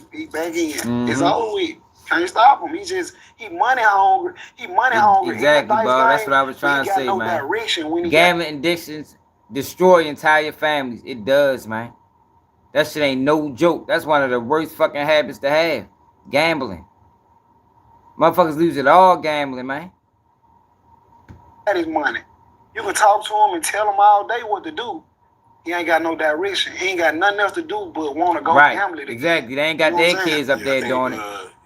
I mean, I think he's trying to buy some V-Bucks or something. I don't know, man. I don't know what he on. He's losing like that.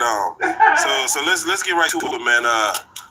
You said somebody put a battery in his back, and I'm gonna speak directly because you know, it was Hustle Gang. I did talk to him right before he got King, or right before this popped off. Shout out Hustle. Yeah, he's supposed to come sit down, and you know, our schedules just in the line, and then this thing happened, to where I'm like, oh, you know, now, you know, it's like, oh, we, you know, have that conversation.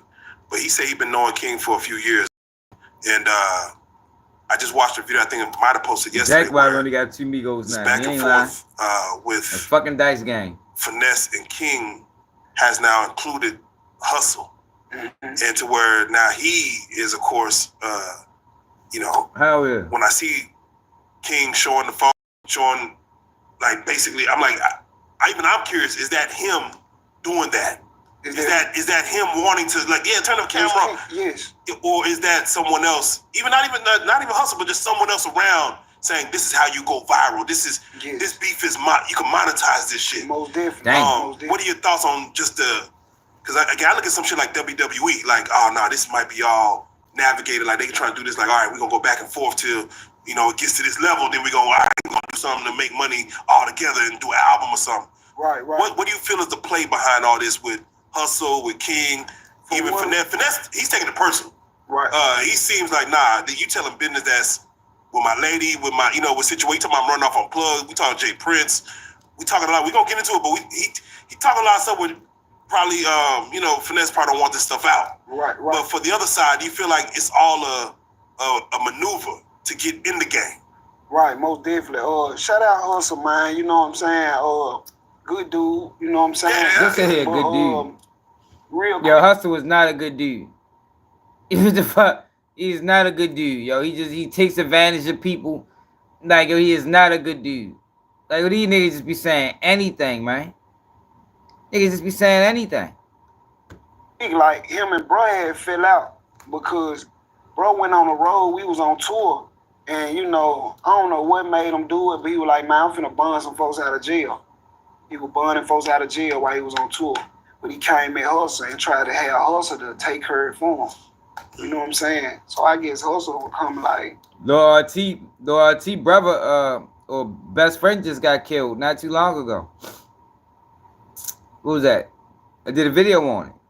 What was that, about the last month? Lil RT, right-hand man, just got killed in Atlanta. About last month. When that last month, y'all? No, hell no. Because if Hustle had integrity, Hustle would have made King stay with Finesse when Finesse tried to bring rules. Yeah, hell yeah, the other little kid got killed in Atlanta. He was 13 years old. About 2 months ago. All right, yeah, about 2 months ago.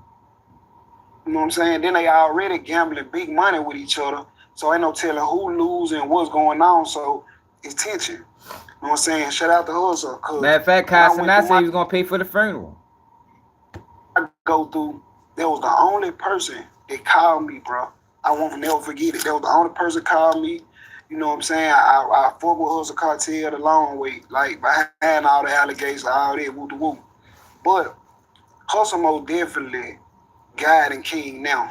But what Hustle, But what Hustle got to think it is, yeah, we see this online and we see that if there was a BB gun and these fake drugs and all that, y'all know they gonna blow King up. They want no motherfucker. I've been sitting next to that man. Shit about no motherfucking fake drugs. His mind ain't gonna let him do nothing or go for nothing he ain't supposed to. He don't even win. He probably can. When he probably can, but he's never. He don't even speak that type. Like he don't even. When it comes to the gangsterism, and I don't see him growing up being one of them. They might take him down, but when he was with Finesse, he got investigated a few times.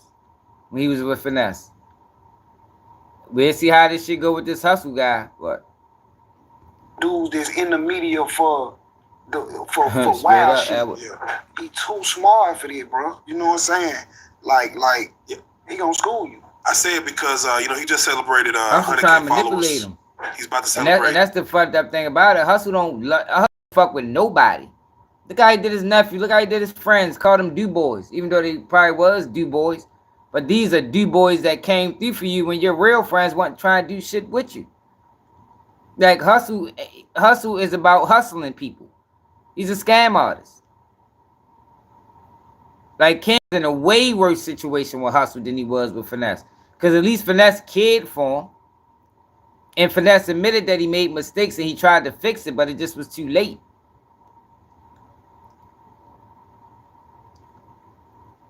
He's trying to get to 200K quick, and I see Hustle Gang Cartel's followers go up.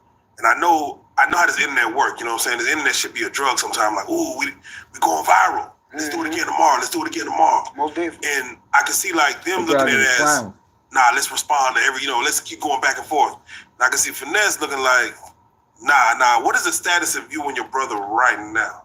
Ain't no communication. Ever since, last year, this shit happened. When that little situation happened with me, I don't know, maybe Finesse the situation that happened last year, December 7th. December 7th, so we're a year out. Yeah. If you don't mind, can we speak on that situation? Because that's one thing that I think that was our first time even trying to reach out to you and communicate with you when that happened. So for those that's watching on this platform, if you don't mind, kind of clarify that situation. Because again, what we saw was two brothers that had a major situation that, again, we ain't picking sides, but I'm like, to have security, do whatever. It just seems kind of like that. I don't know what calls for that. So please, if you don't mind, just kind of. For one, if y'all seen a live when he was on live speaking about me, y'all ain't never seen bro on live like that. Like he just in a distress, like, because he's like, you already know. Like I'm gonna say this. Even though that's my brother, bro, it was like I think Finesse might live in Texas, the bro. distance a little bit from him. Usually when you into with your brother or your sister real bad, it's something that didn't happen. You know what I'm saying? You was in a car with my daughter and Rick and she died, or it's something that keep you away from them. Is it before the fame or after the fame? All in between, he definitely like after the investigated. I did videos all on in between, for real though. Definitely but, was investigating. It was something about him. We came home from doing that Fed bid.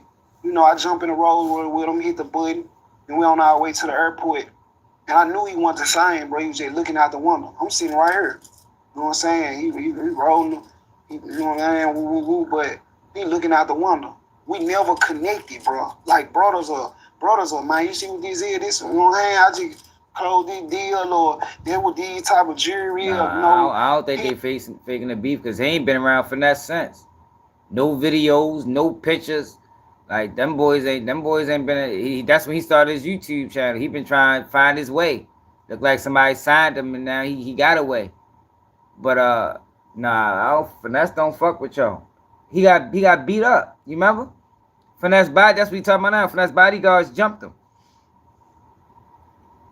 and that nigga was on the line like, yo, this nigga let me get beat up by his bodyguard.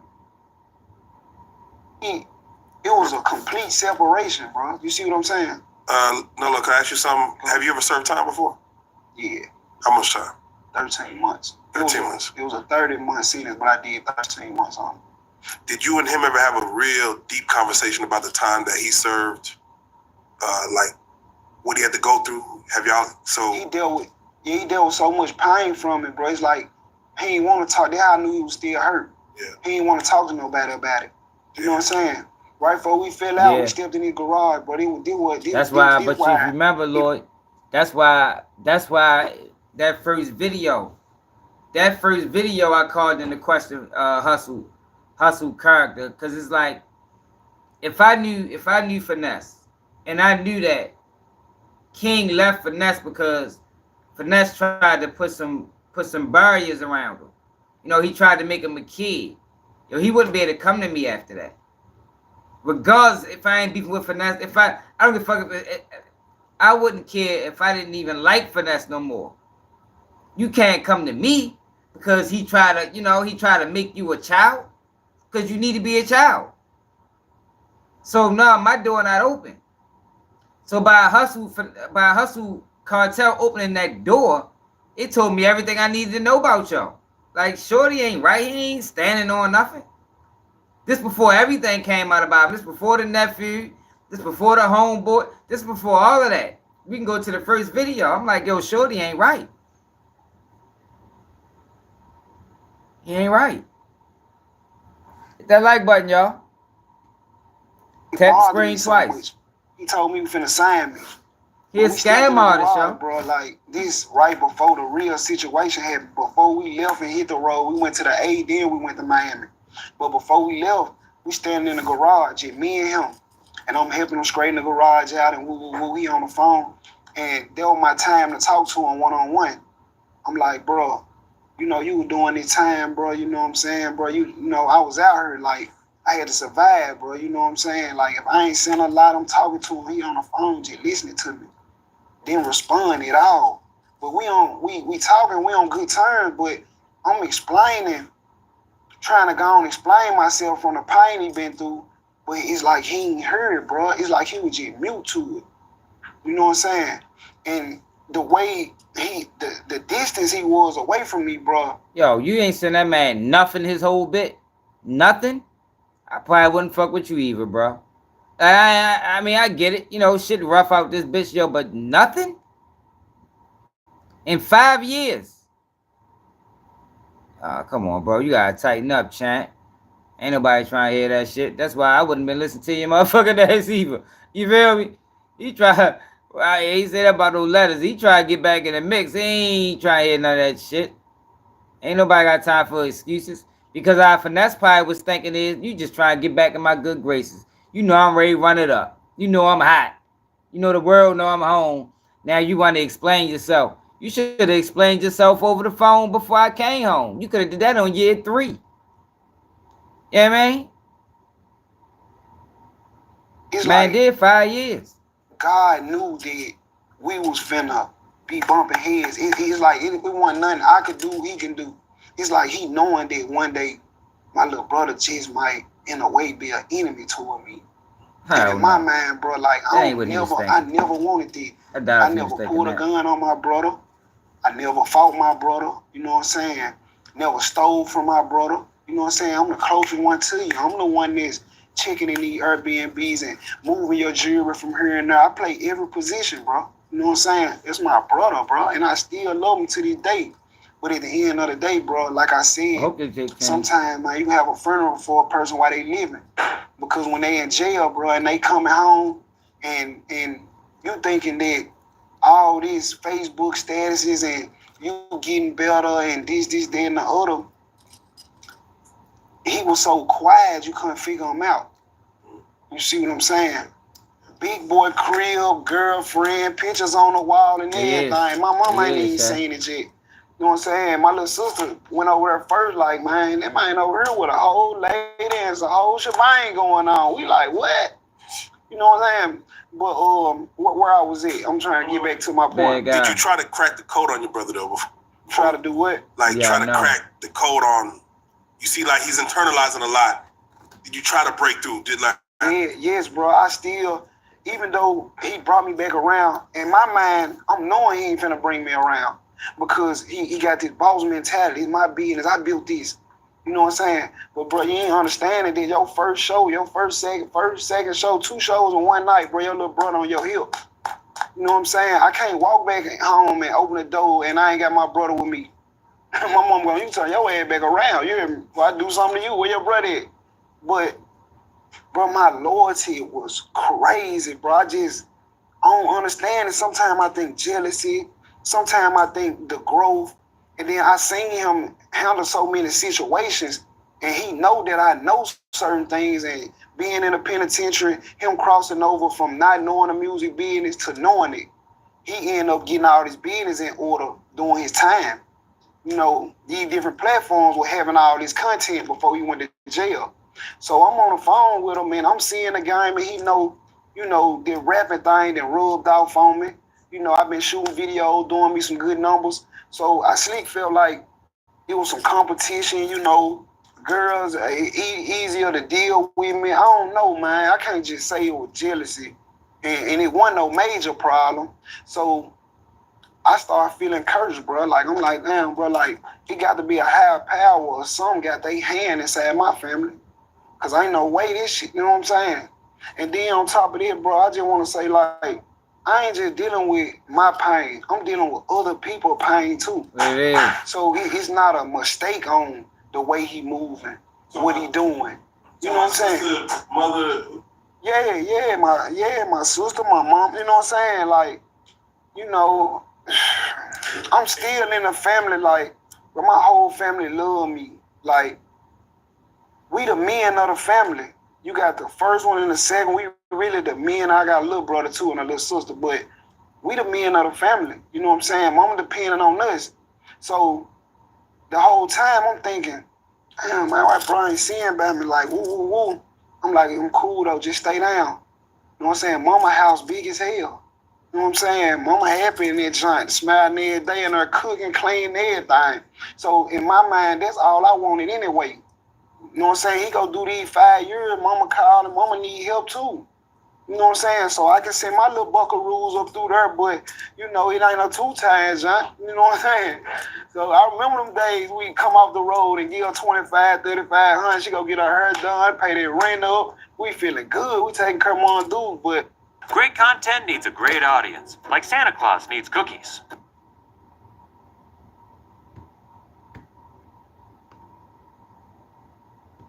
I wanted to see my family transition, but it's like him doing that time. Reminds you, he did 3.5, came home, did 2, then blew, then did 5. So once he come out, and I want to give you this story, I ain't gonna need lie, bro. You know what I'm saying? The back end video shoot, I'm gonna give it to you real quick. Boy grew up in the motherfucking prison system. One of my little partners came in from Minnesota and to Houston. He was like, man, bro, I'm finna come in. I'm finna go to the Mob Tide studio. You know what I'm saying? So, you know, I know your situation with bro. You want to pull up with me? They might be up there. Y'all probably can, you know what I'm saying? I'm like, big dude, ain't bacon. Fuck with Mob Tide. That's who was doing a promo for him. So, long story short, Bacon ended up seeing one of my chain when I had the F&G joint. Like, man, you like finesse. That's my brother. He trying to prove to me he know him and he talking to him. So he like, man, you rap too, let me hear your music. I show it to him. And he like, okay. He linked me up with an A&R from Mob Ties. So I'm out moving, doing my thing. I called the A&R about 8, 9 o'clock. I'll never forget it, bro. I'm at a gas station. I'm like, bro, I'm on the way. He finna set me up with an engineer and an artist. But my mind, like, I'm not thinking nothing about my brother. So I pull up at the Mob Tide studio. I jump out. He got the car crunk at the gate. He opened the gate up. He like, man, what's your relationship with your brother? This the A&R. I believe this maybe Junior and them cousin or something like that. But he was having artists on his wing too. He was finna pull me. So he like, what's your relationship with your brother? In my mind, since he Mob Ties, I'm thinking they done probably talked to something in a phone call and they done okayed it. Cause he like, man, look, I'm finna pull up on your brother. So I'm like, hey, come on. Whole time, they don't know Junior and them don't know he finna bring me to the video shoot. You see what I'm saying? So I'm trailing him. We pull up out there, bro. I jump out the car. I walk upside the bulletproof. Yeah, bro, that is wild, Bob. Shooting his scene. I never forget it, bro. So I ain't seen my brother in 5 years, bro. I'm standing there just looking at him. He turn around, look at me, keep shooting his scenes. Now people are asked, damn, no little did to that mind, bro. They had in mind, woo, like that. Nothing, bro. You ain't sent him nothing. Like, yo, what the fuck? Like, why? Yo, I don't think, yo, people understand. Yo, them little couple of hours, yo, go a long way in the joint, man. Even if you do it once, like, whatever you could, yo, but for you to not sent the man nothing in 5 years, like, yo, what the fuck did you expect? Like, literally. Like, yo, he's sitting back acting like he don't know what. Like, yo, it gotta be some type of resentment there, yo. Now I'm home, and now you want to be best friends with me. But I done did all these bits. You ain't come, like, yo, something. $20 here and there, put it on the, something, yo. Like, come on, bro. Like, he's sitting here playing stupid. Sitting here playing stupid. Nothing. I don't know what was on his mind. Like, he looked at me and looked out, but before he was coming home, I was going live. He told me, bro, go live and talk to the people, bro. And we spoke on Big Boogie, and you know, one of his partners, Big A, ended up telling bro, like, man, little bro out here tripping. And he took bro word for it. He was like, man, I'm through fucking with him. When I come home, I ain't fucking with him. I ain't with all this right there. But you know, a big brother, he gonna at least pull up on you, ain't, bro? That shit you was doing bullshit, bro. Let's watch this shit out. Come on, get right. You know what I'm saying? He do that. But back to the story, he look at me. I look at him. He keep shooting his joint. Man, hell yeah. So one of his partners step in front of me. Hey, bro, listen, bro, don't come up here with that rah-rah shit. And woo, I said, man, get away from me, man. I walked around him. So all junior guys standing around him. So like, who car parked in the street? I'm like, man, they like, you gotta move it. So I go jump in the car, move the joint. Bro, I jump back out the car. It's 5-6 mob-tied niggas surrounded by the driver door. I'm like, well, what y'all on, bro? They my brother. What y'all? They wasn't on no tough shit. They was just like, man, your brother said go to the studio. He gonna meet you there. I'm like, all right. I'm like, man, I'm trying to holler at my brother, bro. I ain't seen my brother in 5 years. They like, listen, no, Lord, just listen to me. Go to the studio. He gonna meet you there. So I'm like, all right, bitch. I jump in the car, go to the studio. Now the A&R, he trying to get me in the studio, get me to listen to these beats. Like, bro, my man ain't on it, bro. Waiting on my brother, bro. You know what I'm saying? You know, I gotta fight anything when them guys get here. I'm by myself, man, whatever, bro. I'm gonna do that. You know what I'm saying? And so later on that night, bro, I stayed in there jump about 2-3 hours. Yo, this nigga is not taking no accountability. Like, yo, it gotta be like, yo, come on, bro. Like, he not taking no accountability, yo, for whatever happened. If you let this nigga tell him nothing happened, he just don't fuck with him. Yo, yo, come on, bro. Like, nah, yo. Like, we just heard Finesse talking.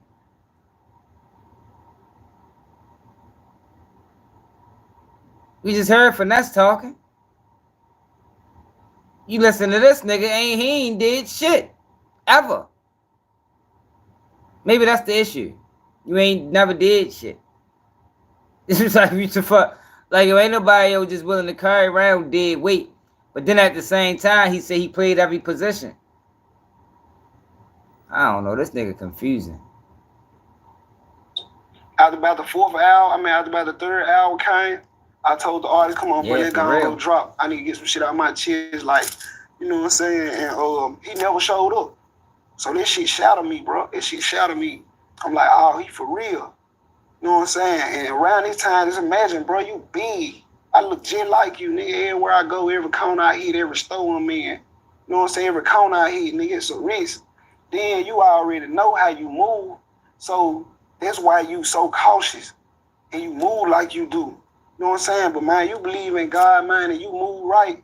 Man, you can do anything, make it anywhere, go anywhere. You know what I'm saying? But yeah, yo. It's 5 years, or you ain't, you know what I'm saying? So that's a long after a time, while, man. I guess he felt it for me, and maybe about 6 months later or something, he called me like, bro, you can come on out here, but I'm gonna have to get Senior on the phone. And you talked about one of my partners. Y'all finna have to get in the ring and get the one-on-one. I said, you gotta be fucking kidding me. Fuck wrong with you, nigga? What the fuck is you talking about? So I'm like, at first, I ain't gonna need lie, bro. I was with it. I was like, nigga, big. Nigga, that's what I gotta do to get back around my brother. I'm finna beat one of you boys. I'm on the way. Right after that, my mama called me. Trey, what going on? I said, man, it is what it is. Man, I ain't seen my brother, been with my brother. He called me, told me to come. But I got a problem with his partner and they want a box. Boy, I ain't going for that. I ain't trying to have you doing no punching with nobody. You know, her voice get to cracking and all that. I said, man, I called them folks back. I'm like, bro, I'm straight, bro. Y'all can have it, bro. That's what I got to do to be back around my brother. Y'all got this, bro. He gonna call me when he ready. So I ain't say nothing else about it. Man, I waited about a day. Man, I called him right back. Hey, bro, set it up. I'm on the way. Nigga got me fucked up. I'm on the way. You know what I'm saying? Shot out there. And, man, I came around and they act like they never set up. I ain't never boxed or nothing. Didn't nobody say nothing to me. It wasn't nothing on nothing. It was just, all right, my brother here. You know what I'm saying? Niggas walking around with F&G chains on, and I'm looking around at these, man, who is you, nigga? Who are these niggas? Well, you know, I'm just not coming in, so I gotta be cool. You know what I'm saying? So that's where they went. So, you know, I have a brother that's incarcerated. He's been in and out, and every time he come out, it's like he different. And I was wondering, you know, sometimes they get out, they feel like motherfuckers wasn't doing what they felt like they should have been doing for them. Like, it'd be crazy because a nigga be like, I need you to check Facebook, right? And I'd be like, nigga, I'm not finna check your motherfucking Facebook, nigga. I'm doing a million things right now. Right. But when he in there, that's just a simple task for him. That should be what is, nigga, I can't do nothing.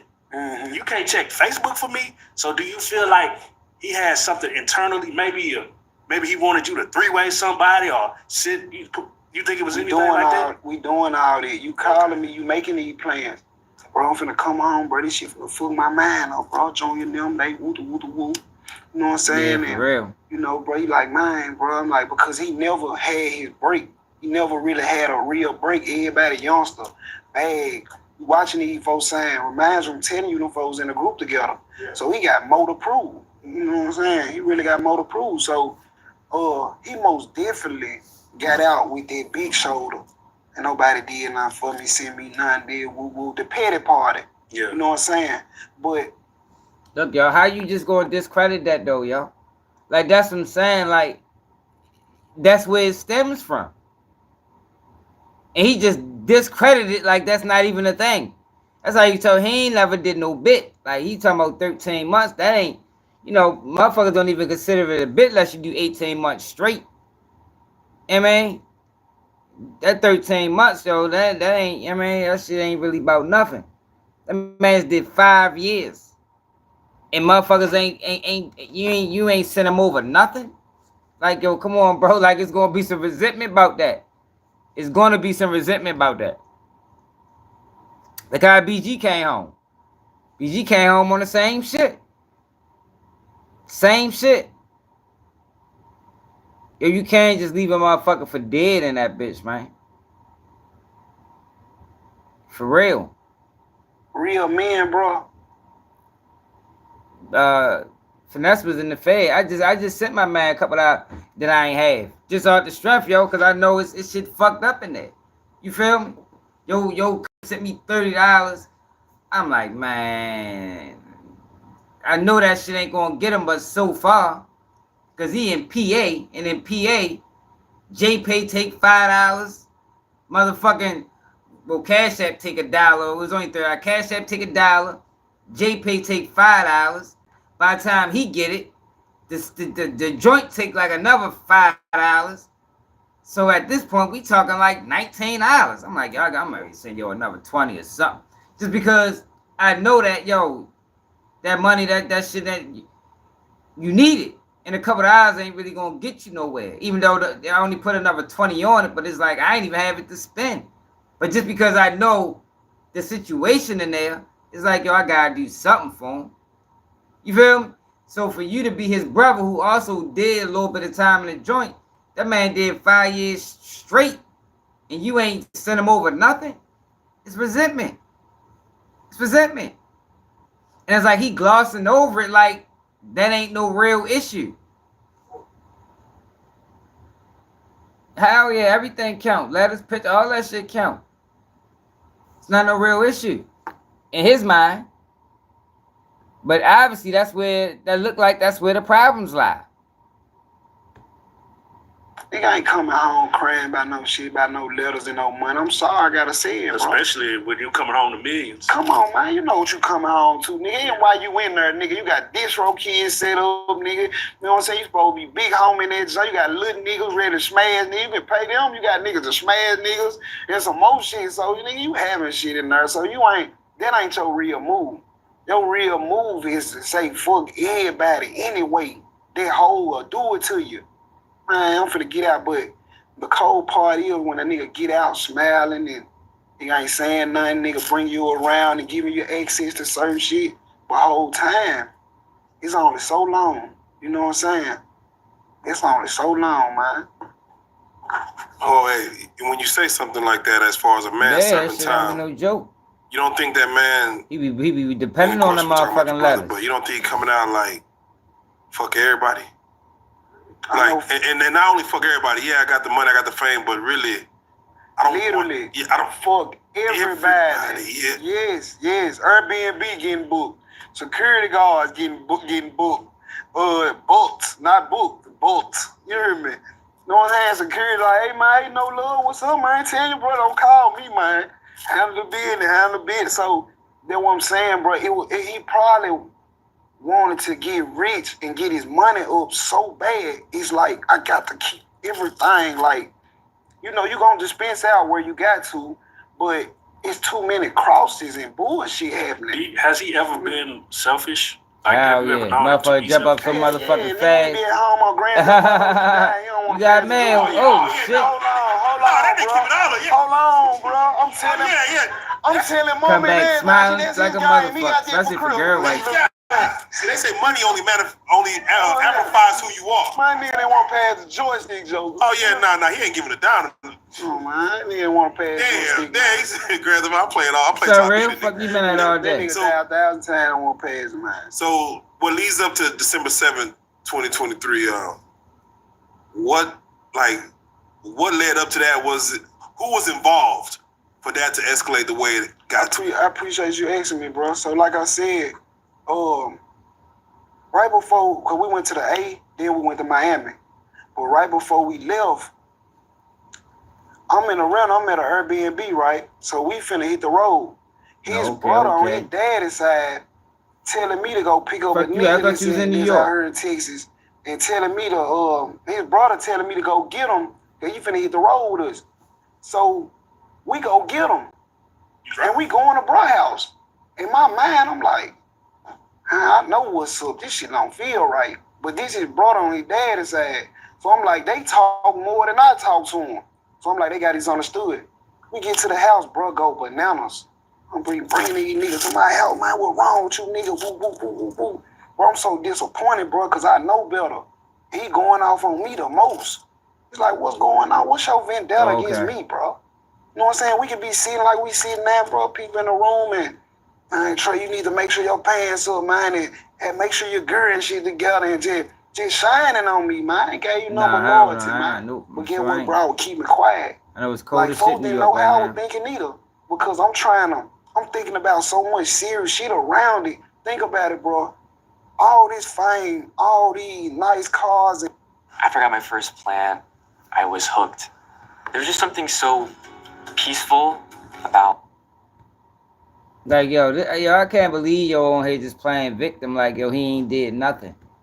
Like, yo, it's crazy. Yo, see, yo, I see why you can't have these type of niggas around. These type of niggas sink your ship. That's why Finesse ain't fucking with y'all. He don't take accountability. He do not take accountability, yo. He haven't blamed himself for nothing in 44 minutes.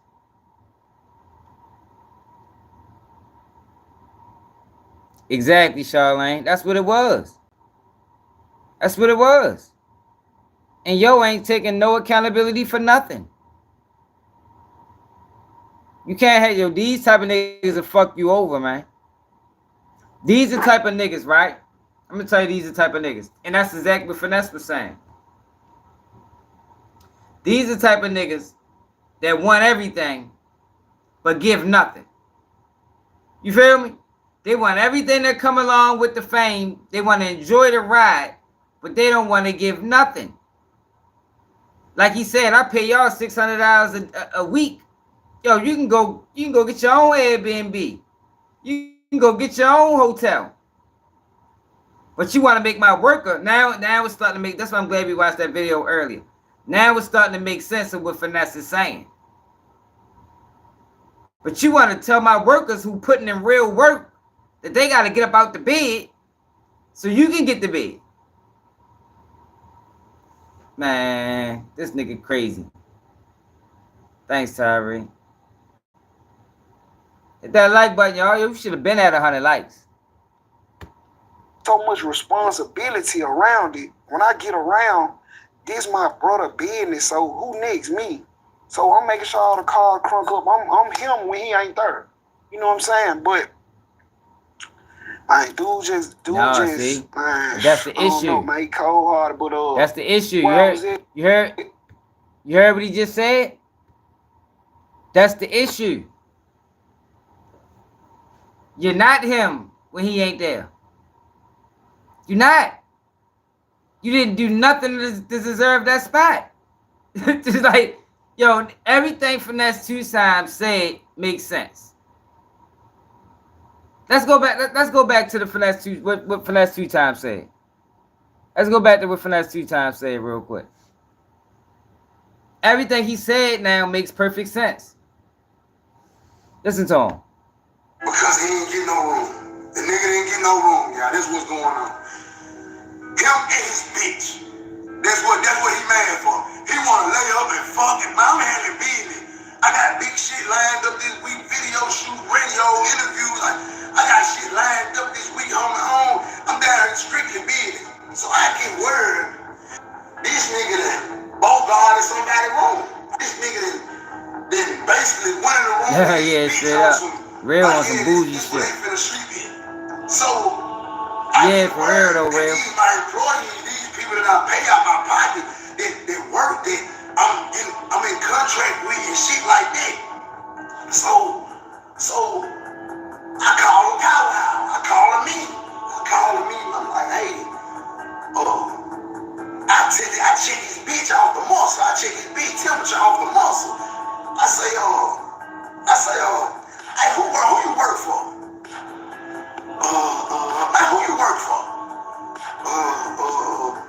Who paid? Now look, I don't agree with this. Like, he got a serious motherfucking superiority complex where, like, me and that type of mentality, we gonna clash.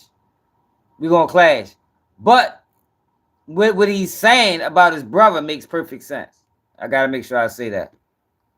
Hey, then, why the fuck you keep on doing what this nigga tell you to do? Cause this the be second time doing this shit. This her second time letting this nigga say, no, my brother will do it like this, so we gonna do it like this. No, nigga, what I said though, nigga. Fuck you talking about, nigga. I pay the bills, nigga. I'm big dog, nigga. I'm CEO, nigga. Ain't no, when I say something, that's what it is. Yeah. Ain't no going around my back. See, that's his problem. He wanna beat me so bad. I'm CEO. I stand at the top of the chain. When I say something, that's what it is. Ain't no arguing with it. Ain't no ifs, ands, or buts about that, my nigga.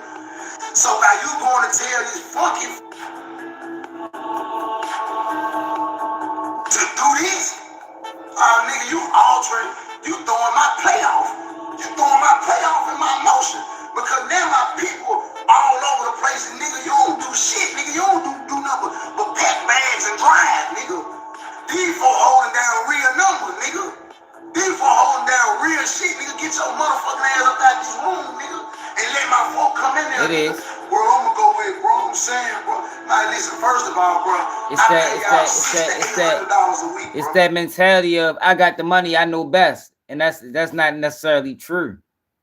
That's not true at all. Like, fuck necessarily. Just because you got the money, yo, that don't mean you always right. That don't mean you always right. But Finesse speaking on his brother and how he was carrying things when they was on the road, it goes into what Finesse brother was saying. Like, I'm him when he's not around. No, you're not, bro. You're not him when he's not around.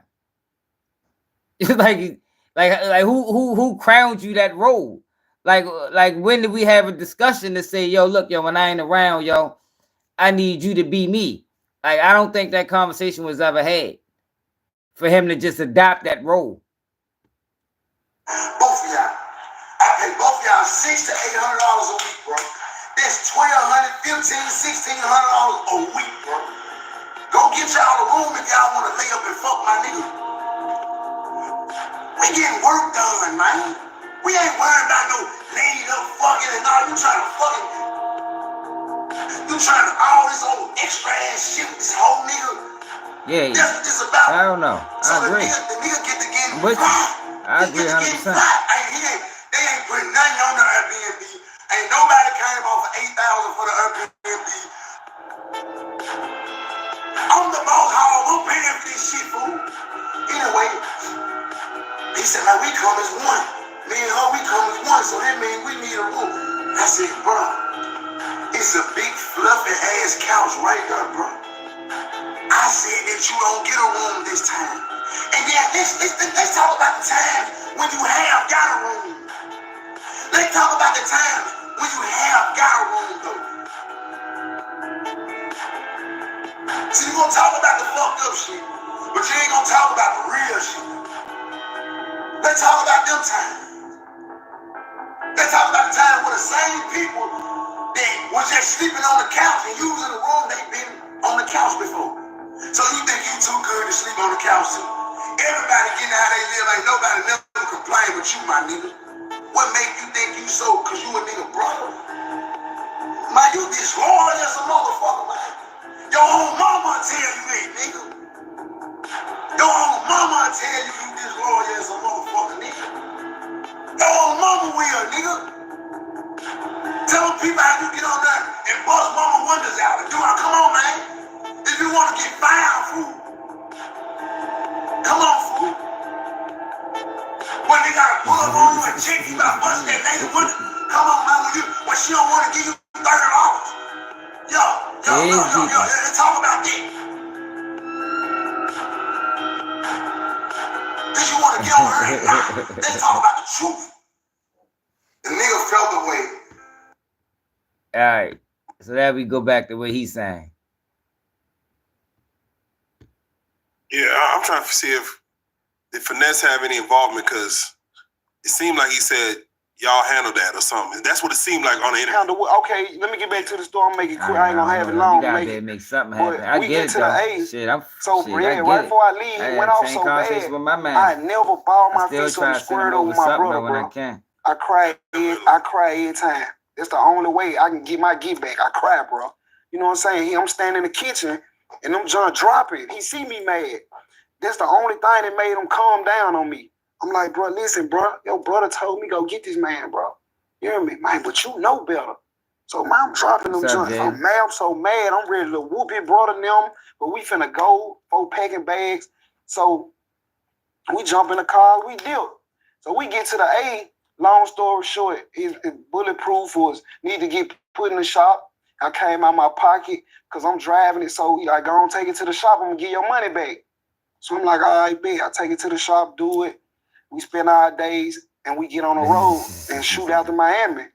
That reminds you, I'm the first one to make it to the spot in Miami. You know what I'm saying? Yeah. But me and my little brother just had some words. I can't disclose what we had the words about, but you know, we in a whole different city, and you know, we need to be on 20. You know what I'm saying? So, you know, my little brother was on 10. He was on like 7, 5. I'm like, what's wrong with you? Wake up, think. Let's come on now. We on you can't be moving slow poke, bro. But I don't want to disclose what it was about. But me and little bro get to having words. Bro shooting a what's that joint video called the Crazy Joint when he had the suit on. Yeah. I wanted to watch him shoot the joint, but before he even got to shooting it, me and my little brother having words. So he looking at me like with a tough look. I'm like, bro, you my little brother. You know what I'm saying? I'm trying to chastise him about something, but I ain't being disrespectful. But he giving me a look I ain't never seen before. You know what I'm saying? So my brother peep game. He like, what going on? We break it down to him.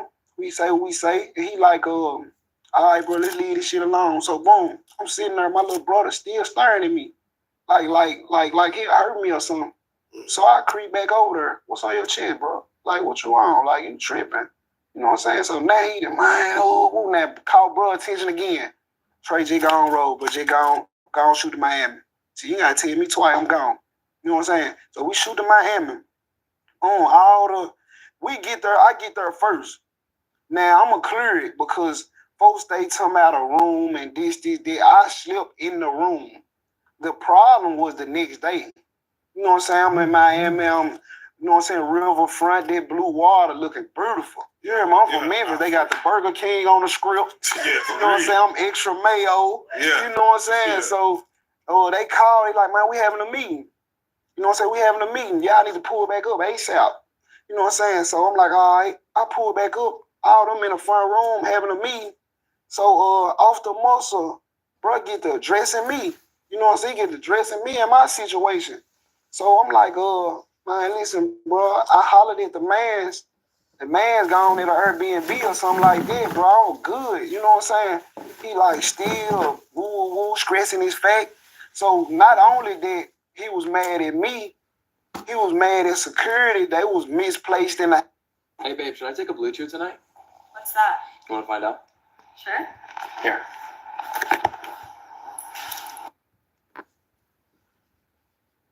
In the house, and while he explaining that situation, I kind of pointed it out. I said, bro, how you gonna try to find these folks? And I asked him respectfully, let me speak, bro. How you gonna try to find these folks and you hard on these folks like that and you ain't even got these folks positioned right in the house? The door down here, that's the front door. This I need to be. He dropped his head. So now it's like my little brother, like, I ain't blowing it, but I made so much sense at the moment. He couldn't do nothing but he was back on my ass, like, all right, so woo with you. He didn't tell me to leave at all. He was just like, man, you know what I'm saying? We still rocking, but bro, woo. I said, listen, bro, if that's how you feel, you can't make it comfortable for your brother. I'm off in the road right now. Get what he do? It wasn't no more discussion about the meeting or nothing. All right, say no more then. It's over with then. Come on, y'all, let's roll. It's over with then. Appreciate your services. I'm going to holler at you. Man, I'm talking about, I'm burning. But in my mind, I supposed to control myself and just understood. He mad right now. I'm going to go on up here to the room and chill for a minute. He ain't going to say nothing. He going to go chill. You see what I'm saying? But I'm going to show you how people outside of your family can take down a foundation. So Sugar, she on the way from Texas down to Miami. She mad about whatever she mad about. You hear me? So women know how to get up under your belt and go on file trigger without even, you see what I'm saying? Man, my brother text in the group chat. Man, listen, if it ain't about no bidding, no money, nothing serious, ain't nobody dead, nothing, don't come to me about no problems. And it was some petty she kind of him with. You see what I'm saying? So that's how deep I get with it. Like, you done came and triggered this man. You see what I'm saying? Now he feel like he got to do something in the situation. See, y'all, I don't like that, y'all. Yo, your team shouldn't be walking around on fucking eggshells. Like, yo, see, a lot of these niggas don't know how to lead, yo. Like, yo, your team, yo, like, we hear this a lot. We hear this with Boosie and his homeboy. Like, yo, why do you niggas think just because I got the bag, I'm just gonna make everybody's life miserable? If I'm mad, everybody's upset. If I'm taking it out on you, I'm taking it out on you. Like, yo, they shouldn't be having to be like, oh, Finesse is mad. Oh, shit, what the fuck we gonna do? Because what you're doing is you're holding your money over top of their head. That's what he's doing. He holding his money over top of their head. And to say, if you fuck up, take your ass back to Memphis or Texas or Baton Rouge or wherever the fuck you from. So now you sitting around this bitch scared as a bitch because you don't want to get this nigga angry because the minute he get upset, you on a first trip back to motherfucking wherever you from. I don't respect that, yo. I don't put people in that type of situation, yo. Like, I always had people that got money with me. Yo, I ain't never made them feel like that. It was always a team thing. You feel me? We on teams, yo. Ain't no one man bigger than the team. Regardless if I'm the one fronting you or not, I get down in the mud with you too. If we outside, I'm outside with you. If it need be. But I don't know, yo. Everybody done got that mentality, yo. Like, that shit different. I don't really be respecting that. I mean, he don't give a fuck where nobody. You hear me? He laid and locked in. You know what I'm saying? So after he say what he say to me, it's hit me. My heart burning, bro. I'm going to the front door. My mama there too. She out by the pool. She on the back door. She don't even hear nothing that done went on. So by the time she come in, I walk out the door. I come back in. I'm mad. You hear me? I walk in there. Man, don't call me no more. You hear me? Don't call my phone no more. You hear me? Yeah. After that, he clicked. Now he rushing to me like he want to fight and woo, woo, woo, woo, woo. So all the guys jump in the truck. They pull out. Man, just roll, man. We ain't woo, woo, woo, we gone. So they pull off. I'm standing out there. I'm talking to my mama. I'm like, I ain't finna go nowhere. He gonna pull back up. We gonna talk like men. You know what I'm saying? Man, that might call my mama phone. Is he still there? She, yeah, he here. I'm thinking he finna come talk or something. Oh, they gonna beat him if he's still there. They gonna beat him if he's still there. Now, remind you, my niece, his daughter, in the car, she had to tell me, like, the plan was to jump you from the stove. Folks said, when we pull back up, man, you still out there, don't fight him one-on-one. You know what I'm saying? I got real videos of me knocking niggas out sleep. You know what I'm saying? But don't fight him one-on-one, he gonna embarrass you. You know what I'm saying? So that's what they did, bro. Them folks pulled back up, and I'm gonna give you real detail, cause folks ain't got all of it. So, bro, standing on the porch of the Airbnb, it's a gate, and outside the gate is grass, and it's a car park. You know what I'm saying? The car was in parked in the grass. Under no circumstances am I letting niggas jump my brother though, yo. Like, I don't give a fuck what, yo. That ain't happening. Like, yo, Finesse is geeking. Like I'm saying, yo, Finesse got this mentality of, yo, I'm the boss. That I'm the boss mentality hurt the crew, man. Because, yo, that's how you build yes men. You build yes men by putting the fear of God in motherfuckers to go against you. You understand what I'm saying? They scared to go against you because that just might be their last day on the road. So what ultimately happens is they just start agreeing with every motherfucking thing. You know, there's no shit wrong. They won't say nothing. And you don't really, I would think you wouldn't want that type of shit around you. Like, I want people to be honest with me, man. Brutally. Like, I don't spare my motherfucking feelings. If I'm doing something, you think that shit out of, I tell y'all that. You feel me? Like, yo, if I'm doing something and you think that shit out of order, yo, say something. Say something. If I get on this bitch and I start running plays, yo, keep it G, what the fuck is up, bro? Like, fuck you doing? Like, yo, we ain't on that. I don't know though, yo.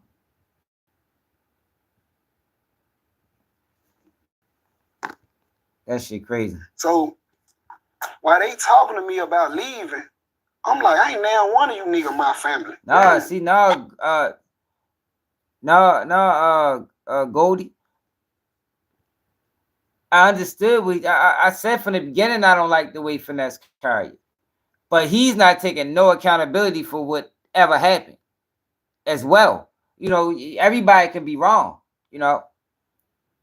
Finesse got this mentality where, yo, I got the money, yo, you got to listen to me or else. I don't respect that. But he has also made mistakes, and he has not yet mentioned any of them. Pop it off, then. You hear me? It's about 8 of they ass. Pop it off. Who gonna swing first? You know what I'm saying? They come and just talking and talking and talking. Who gonna swing? I ain't gonna lie, I was on it, bro. I was tweaking. You know what I'm saying? Because, bro, I'm so hurt because I tried my best not to fall out with my brother, especially between somebody that ain't family. Once again, somebody that ain't family, you know what I'm saying, penetrating us. That's how I feel. Whether it's the security or whoever. That's a sign of weakness. Like, yo, you ain't never supposed to even, like I tell my kids, yo, you don't even argue around company. Not saying they always listen, but they know this. Growing up, like if y'all two got a problem, yo, y'all two take that shit out between y'all two. It shouldn't be no witnesses. Shouldn't be no witnesses. I don't give a fuck. Cousins, girlfriend. Yo, if y'all two have an issue, yo, y'all two discuss that shit between each other, man. And your sister. But no outsiders. Nigga, that's my brother, stay out my business. So he got a tall security guard. I don't say his name. The nigga grabbing on me like, Trey, come on. Yeah, me and him cool. You know what I'm saying? We kick it hard. But he got to do his job. You should get the fuck out of here, man, for the 99 cent. I mean, goddamn $9 super sticker. Man, you was a bitch, man. Whoop that nigga. He just turned all the way into what he is. I'm like, man, I can't believe I heard this shit. So the big dude like, Trey, come on. He pushing on me, like, move my arm, like, come on to the car. So he starting to grab me, like, get kind of rough with me. I look at him in his face like, man, I'm going to hit you on your mouth, nigga. Let me go. So he get to come on, Trey, just come on. While he doing that, the nigga that got the Airbnb, they were tripping about the room or whatever. Yeah, that is wild, get in there because I was in there. That's the nigga that snuck me. The nigga came from behind me, bro. Wham, hit me. So when he hit me, soon I feel the lick, I come like this and come out my shirt. That's law. I'm like, what's up? I ain't even know my brother, and I already told him, don't fight him one-on-one at the store. My niece called me after she was gone and told me later. So that's what really hurt me. I'm like, damn, you really playing it like that? But I had some shit like this. You see what I'm saying? So when the nigga hit me, I come out my shirt. I'm like, what's up? Which one of you bitches first? What's up? Oh, ain't no one-on-one. Ain't no one-on-one. What you mean? Nigga just know what you mean. So my brother heard me. So he trying to get it done. He gonna tell his partner. I'd have stole his ass. You want the one-on-one? Shit, that's how you want to carry finesse? I'd have plucked his ass. That's what he should have did. Yeah, all right, okay. But he probably ain't think it would go on for this long. You know, he probably thought eventually he'll let him back in. But it's obviously some issues there. Like there's some issues. Get the partner to him. I don't want no one-on-one. What? Nigga, you just snuck me and hit me? No, I'm a brother's brother. I'm folk with hey, bro. You just hit that man like that. Let go in this backyard. Squab it out. Put some ice on it. Go lay down. You know what I'm saying? But, man, them folks completely threw the X. So, man, I got out of there. And that's why I said, man, shout out Hustle. Man, Hustle was the only motherfucker called me. Damn. Yeah, nah, he was going through something right there. Yeah. Long story, but I got it out. It's it there. Nah, we need the details. That shit matter. Yeah. What made you go live? I went on live when I recorded the video, cause after he hit me, I was finna pass out the phone and go on. I think he probably looking at it like, man, we ain't getting back cool. But I still don't think this the right way to go about it. It's really fucked up, y'all. Like, damn. Like, I couldn't imagine, yo, getting to this point with my brothers. Any of them. Like, I don't know. That shit crazy. You see what I'm saying? But I got the phone in my hand, and I'm telling them, you know what I'm saying? Bro calling me a bitch over the gate, like, come on, man. Yo, brother, bro. Man, I'm so loyal, bro. Like, it ain't nothing, any problems my brother had when he was in jail and all that, any money missing, I'm pulling up, knocking on grandmama's door. Hey, Miss Shirley, where your daughter is? She's supposed to woo. I'm handling business for my brother, bro. It ain't no reason you supposed to be playing with me, like, but he mad. And like I say, bro, like, you young and you go in that cell. Once you come out, bro, it's like you the same age. You feel me? So, I want to answer your question, though. What you said? That is a dangerous. Why did you go live? That is a dangerous thing to be. Like, yo, you don't come out. You got to come out and move forward. That's why a lot of niggas go back. A lot of niggas go back because niggas go to jail and think they can come home and pick up where they left off. Hell no. You got to come home and keep pushing, move forward. Or you're going to find your ass back in that bitch. That's what I was always told. That's why I ain't never went back. I told myself I ain't going to be one of them guys that's in and out of prison my whole motherfucking life. I'm one and done. You heard me? This latest shit, y'all. That shit fucked up, though, y'all. That's fucked up. It's fucked up how Finesse did him. It is. I can't admit that. But it's some underlying issues there, and it sounds like it stemmed from us doing that bit. That's where it stemmed from. But bro is wrong because bro not even acknowledging that as even being, he looked, man, shit, that shit ain't about nothing. Like, how you just, that man did 5 years. How you just gonna say that shit?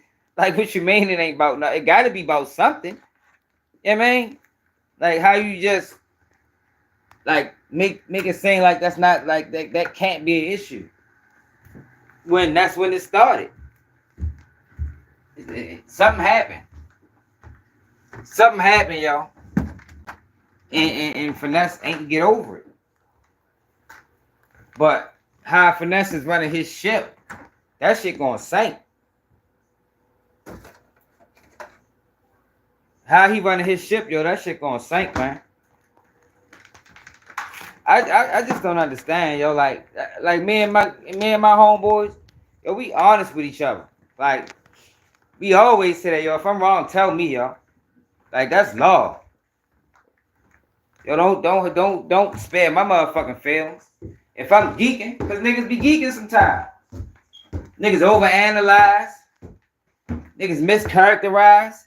Like, shit happens. So, yo, if it come those times, yo, say something. Don't be sitting there trying to save a motherfucking feelings and just yes man to me. Yo, because that yes man and shit can get you killed, man. For real. That shit can get you killed.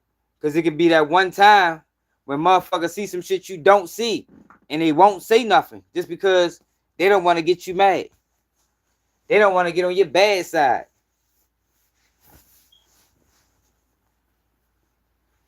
You know what I mean?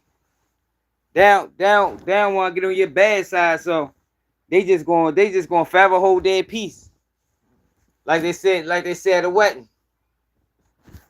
You got something now, you got something to say, or forever hold your peace. They just gonna forever hold that peace, and that might be you resting in peace. But you created that situation. Like how when I talk about Thug and YSL. Thug created that situation with YSL. He created a situation where nobody is loyal. And how he did it is by he only used those guys when it was beneficial to him. You can't do that. You can't use the guys just for their image.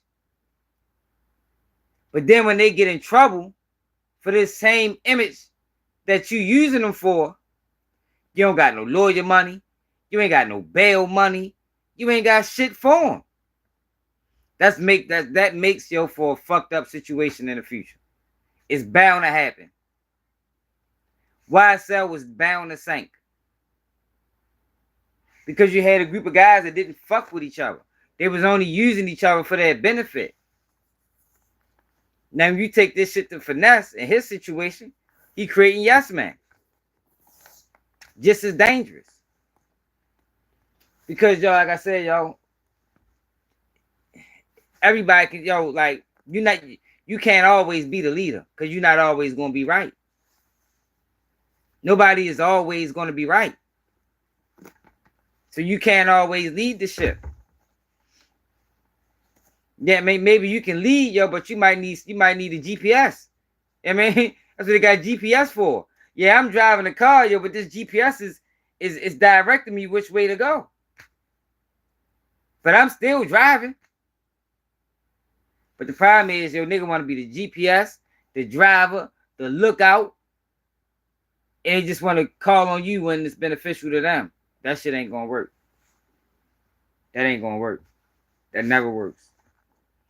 It don't matter how long it lasts. That is not gonna work forever.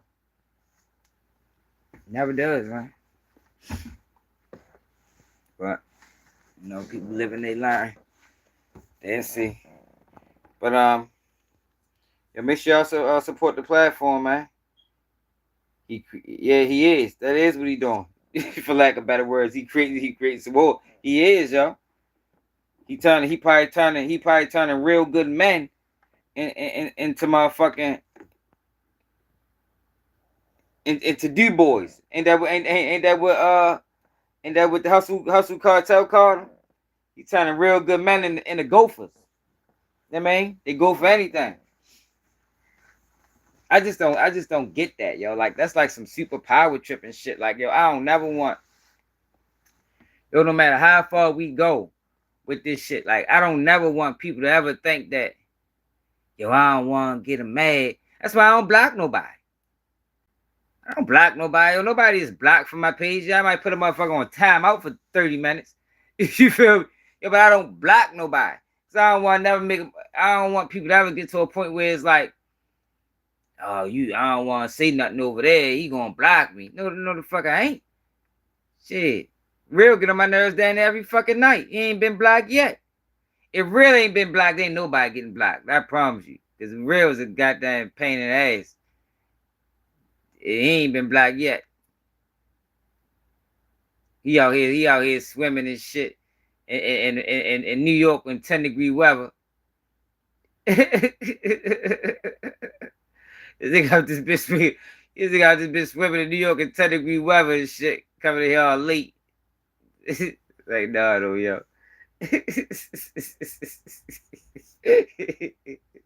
Yeah. Yo. Damn, no, that's fucked up, though, yo. That's fucked up, yo. That's fucked up, yo. When the family going back and forth, and them niggas look just alike. Like, damn, yo, y'all niggas can't fix that shit. It's over now, though. Yo, once you go to the blogs with family issues, it's a wrap. That shit is over. I don't think there ain't no coming back. And I think that's why he ultimately decided to do that. He probably realized ain't no coming back, so fuck it. But that's some disloyal shit too in itself. You know what I mean? Because that's one of them situations where it's like, yo, so just because we ain't fucking with each other, you gonna go out this bitch and air out my fucking laundry? God damn. Like, oh, yo, you ain't never supposed to do that.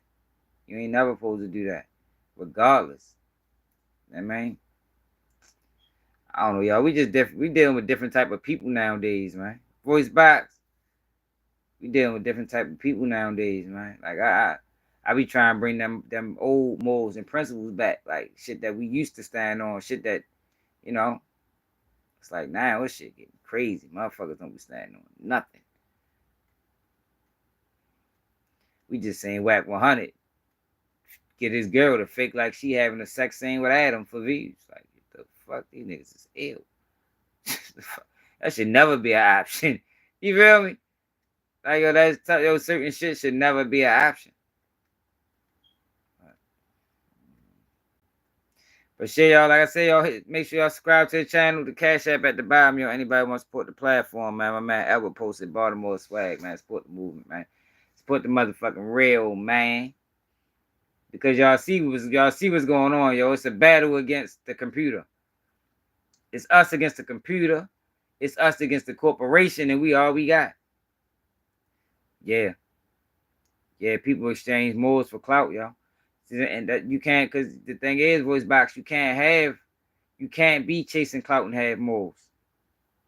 You can't do it. You can't do it, yo. Like, it's impossible. Because it's like I say all the time, it's gonna come them times when you have to choose. You know what I mean? You're gonna have to choose. And a lot of times you fuck around choose clout because clout comes with money. A lot of times morals don't. You know what I mean? A lot of times morals don't come with money, yo. Clout does. And we see what's going on right now. Niggas is choosing the money. Niggas is they choosing that shit at alarming rates, I would say. Man, this shit is alarming. The amount of people that's willing to sell out for a couple of hours, and like I said, yo, you gotta pick a side and see if you're gonna be a clout chaser or you're gonna be a fucking person of integrity. But you can't do both. Like I say, you can't separate content from character. It's directly connected. Hell yeah, that's how we used to be taught. All money ain't good money. That was a saying back in the day. I don't even think people go by that shit no more. These motherfuckers will take any bag. If you got people bragging about being scammers, like damn, that used to be some shit you wanted to keep on the low. Like, niggas is bragging that they scammers. Like, what? That shit ain't respected since when we start respecting the scammer or the robber. Like, we ain't never respect them in the community. They always was the bottom of the totem pole. You put them next to the fame. You feel me? But now it's like we respecting them niggas now. Rats. Fucking scammers. Man, shit. Clout chasers. Like, man. Even a clout chaser. I mean, we always look down on them attention-seeking motherfuckers. You know what I mean? We always look down that nigga attention-seeking ass nigga. Cause they be the same niggas that'll tell on you. Niggas ain't never fuck with them niggas. Loud mouth ass niggas that always want to be seen. They be the same ones that line you up.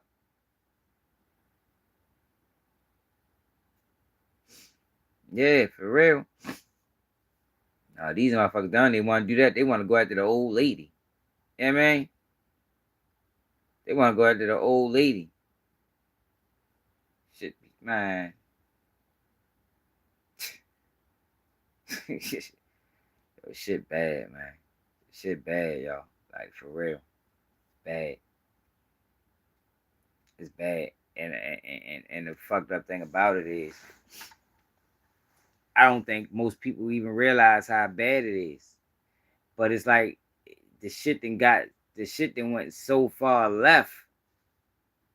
Like I always tell y'all, think about some of the plays that we seen recently.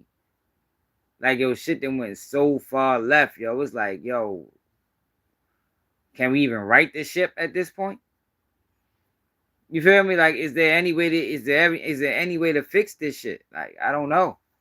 Don't look like it. Cause we didn't let these niggas get so powerful. This nigga Charles White popped up with a cryptocurrency. Like, what? And with a market cap of 500,000. And there's gonna be some dumb motherfuckers that put their money in there and lose. And he gonna walk away with a big ass bag. It's like, yo, everything right now, yo, is manipulation, yo, and the real is losing. That's the fucked up thing about it. And that's why so many niggas sell. You know, because the real is losing, the fake is winning.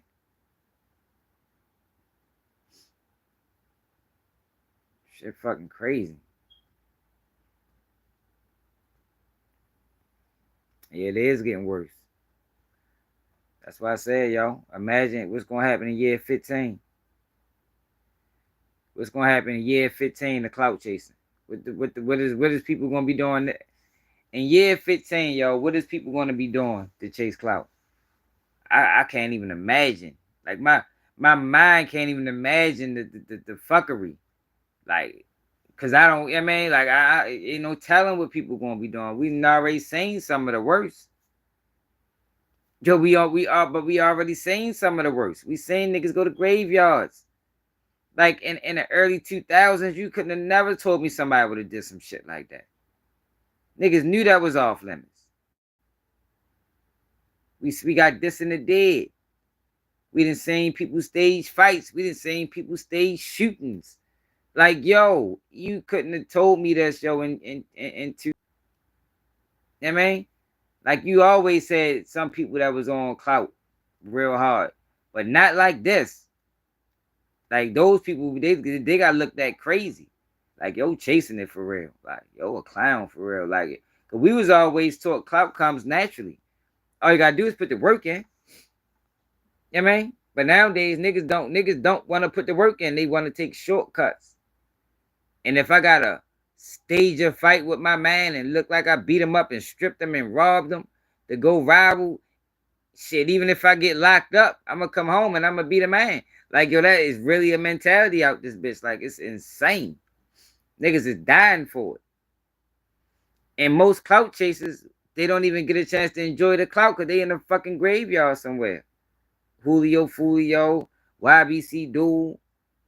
Niggas is dead some motherfucking way, chasing clout. YBC Duel got the most talked about during his death. You know what I mean? All the clout he was chasing when he was alive. The minute he died, the whole internet talked about him. Got what you wanted. but you can't even enjoy it. What you gonna do with it now? What you gonna do with it now? Niggas chasing clout, going straight to prison. Everybody sharing your story, but now you facing fucking life in prison, my guy. What was it for? You feel me? Your life is over. You got the clout. Congratulations. But this judge gonna have something to say when you step in front of his motherfucking ass. And they ain't gonna like that, because they ain't gonna play with you. Or she.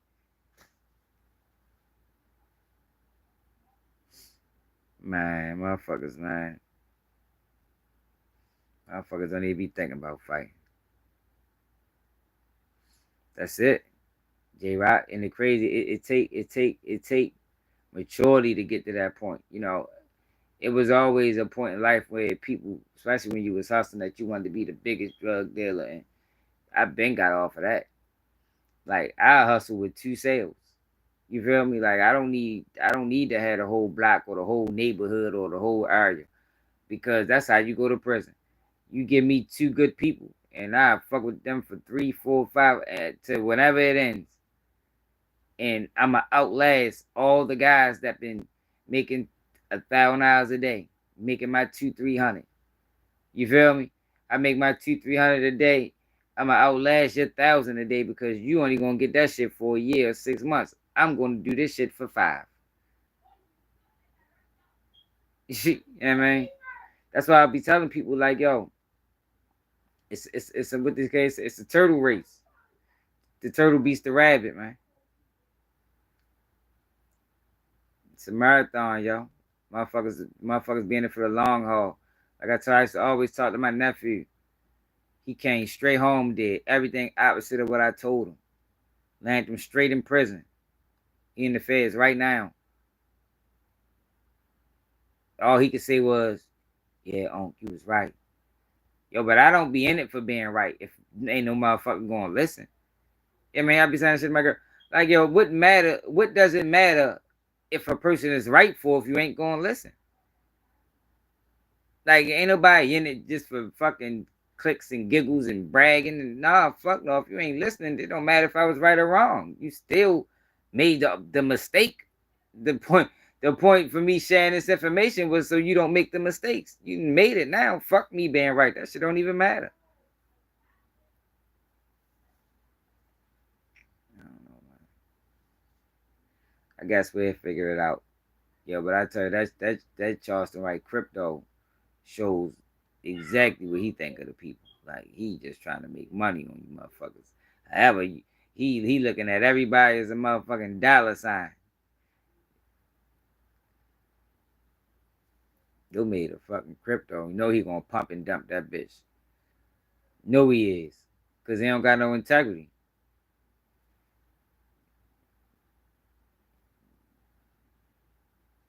Yo, but make sure I hit that like button, subscribe to the channel, share the live. It's another day. Keep it G News. Those 2 niggas that wanted to be the man. Now just come home from it. That's how that shit be, man. That's another thing. That jail shit, man. Fuck that shit. You can have that. Yeah, I love my freedom. That's the worst thing about being in the joint. Everything you do, you gotta depend on a motherfucker. You can't even get up, fucking walk around if it's count time. You know what I mean? Press the bunk, they doing count. God damn, I gotta get off the phone. I gotta stop everything I'm doing, get out the shower. Cause these motherfuckers wanna count. Like, man, fuck that shit.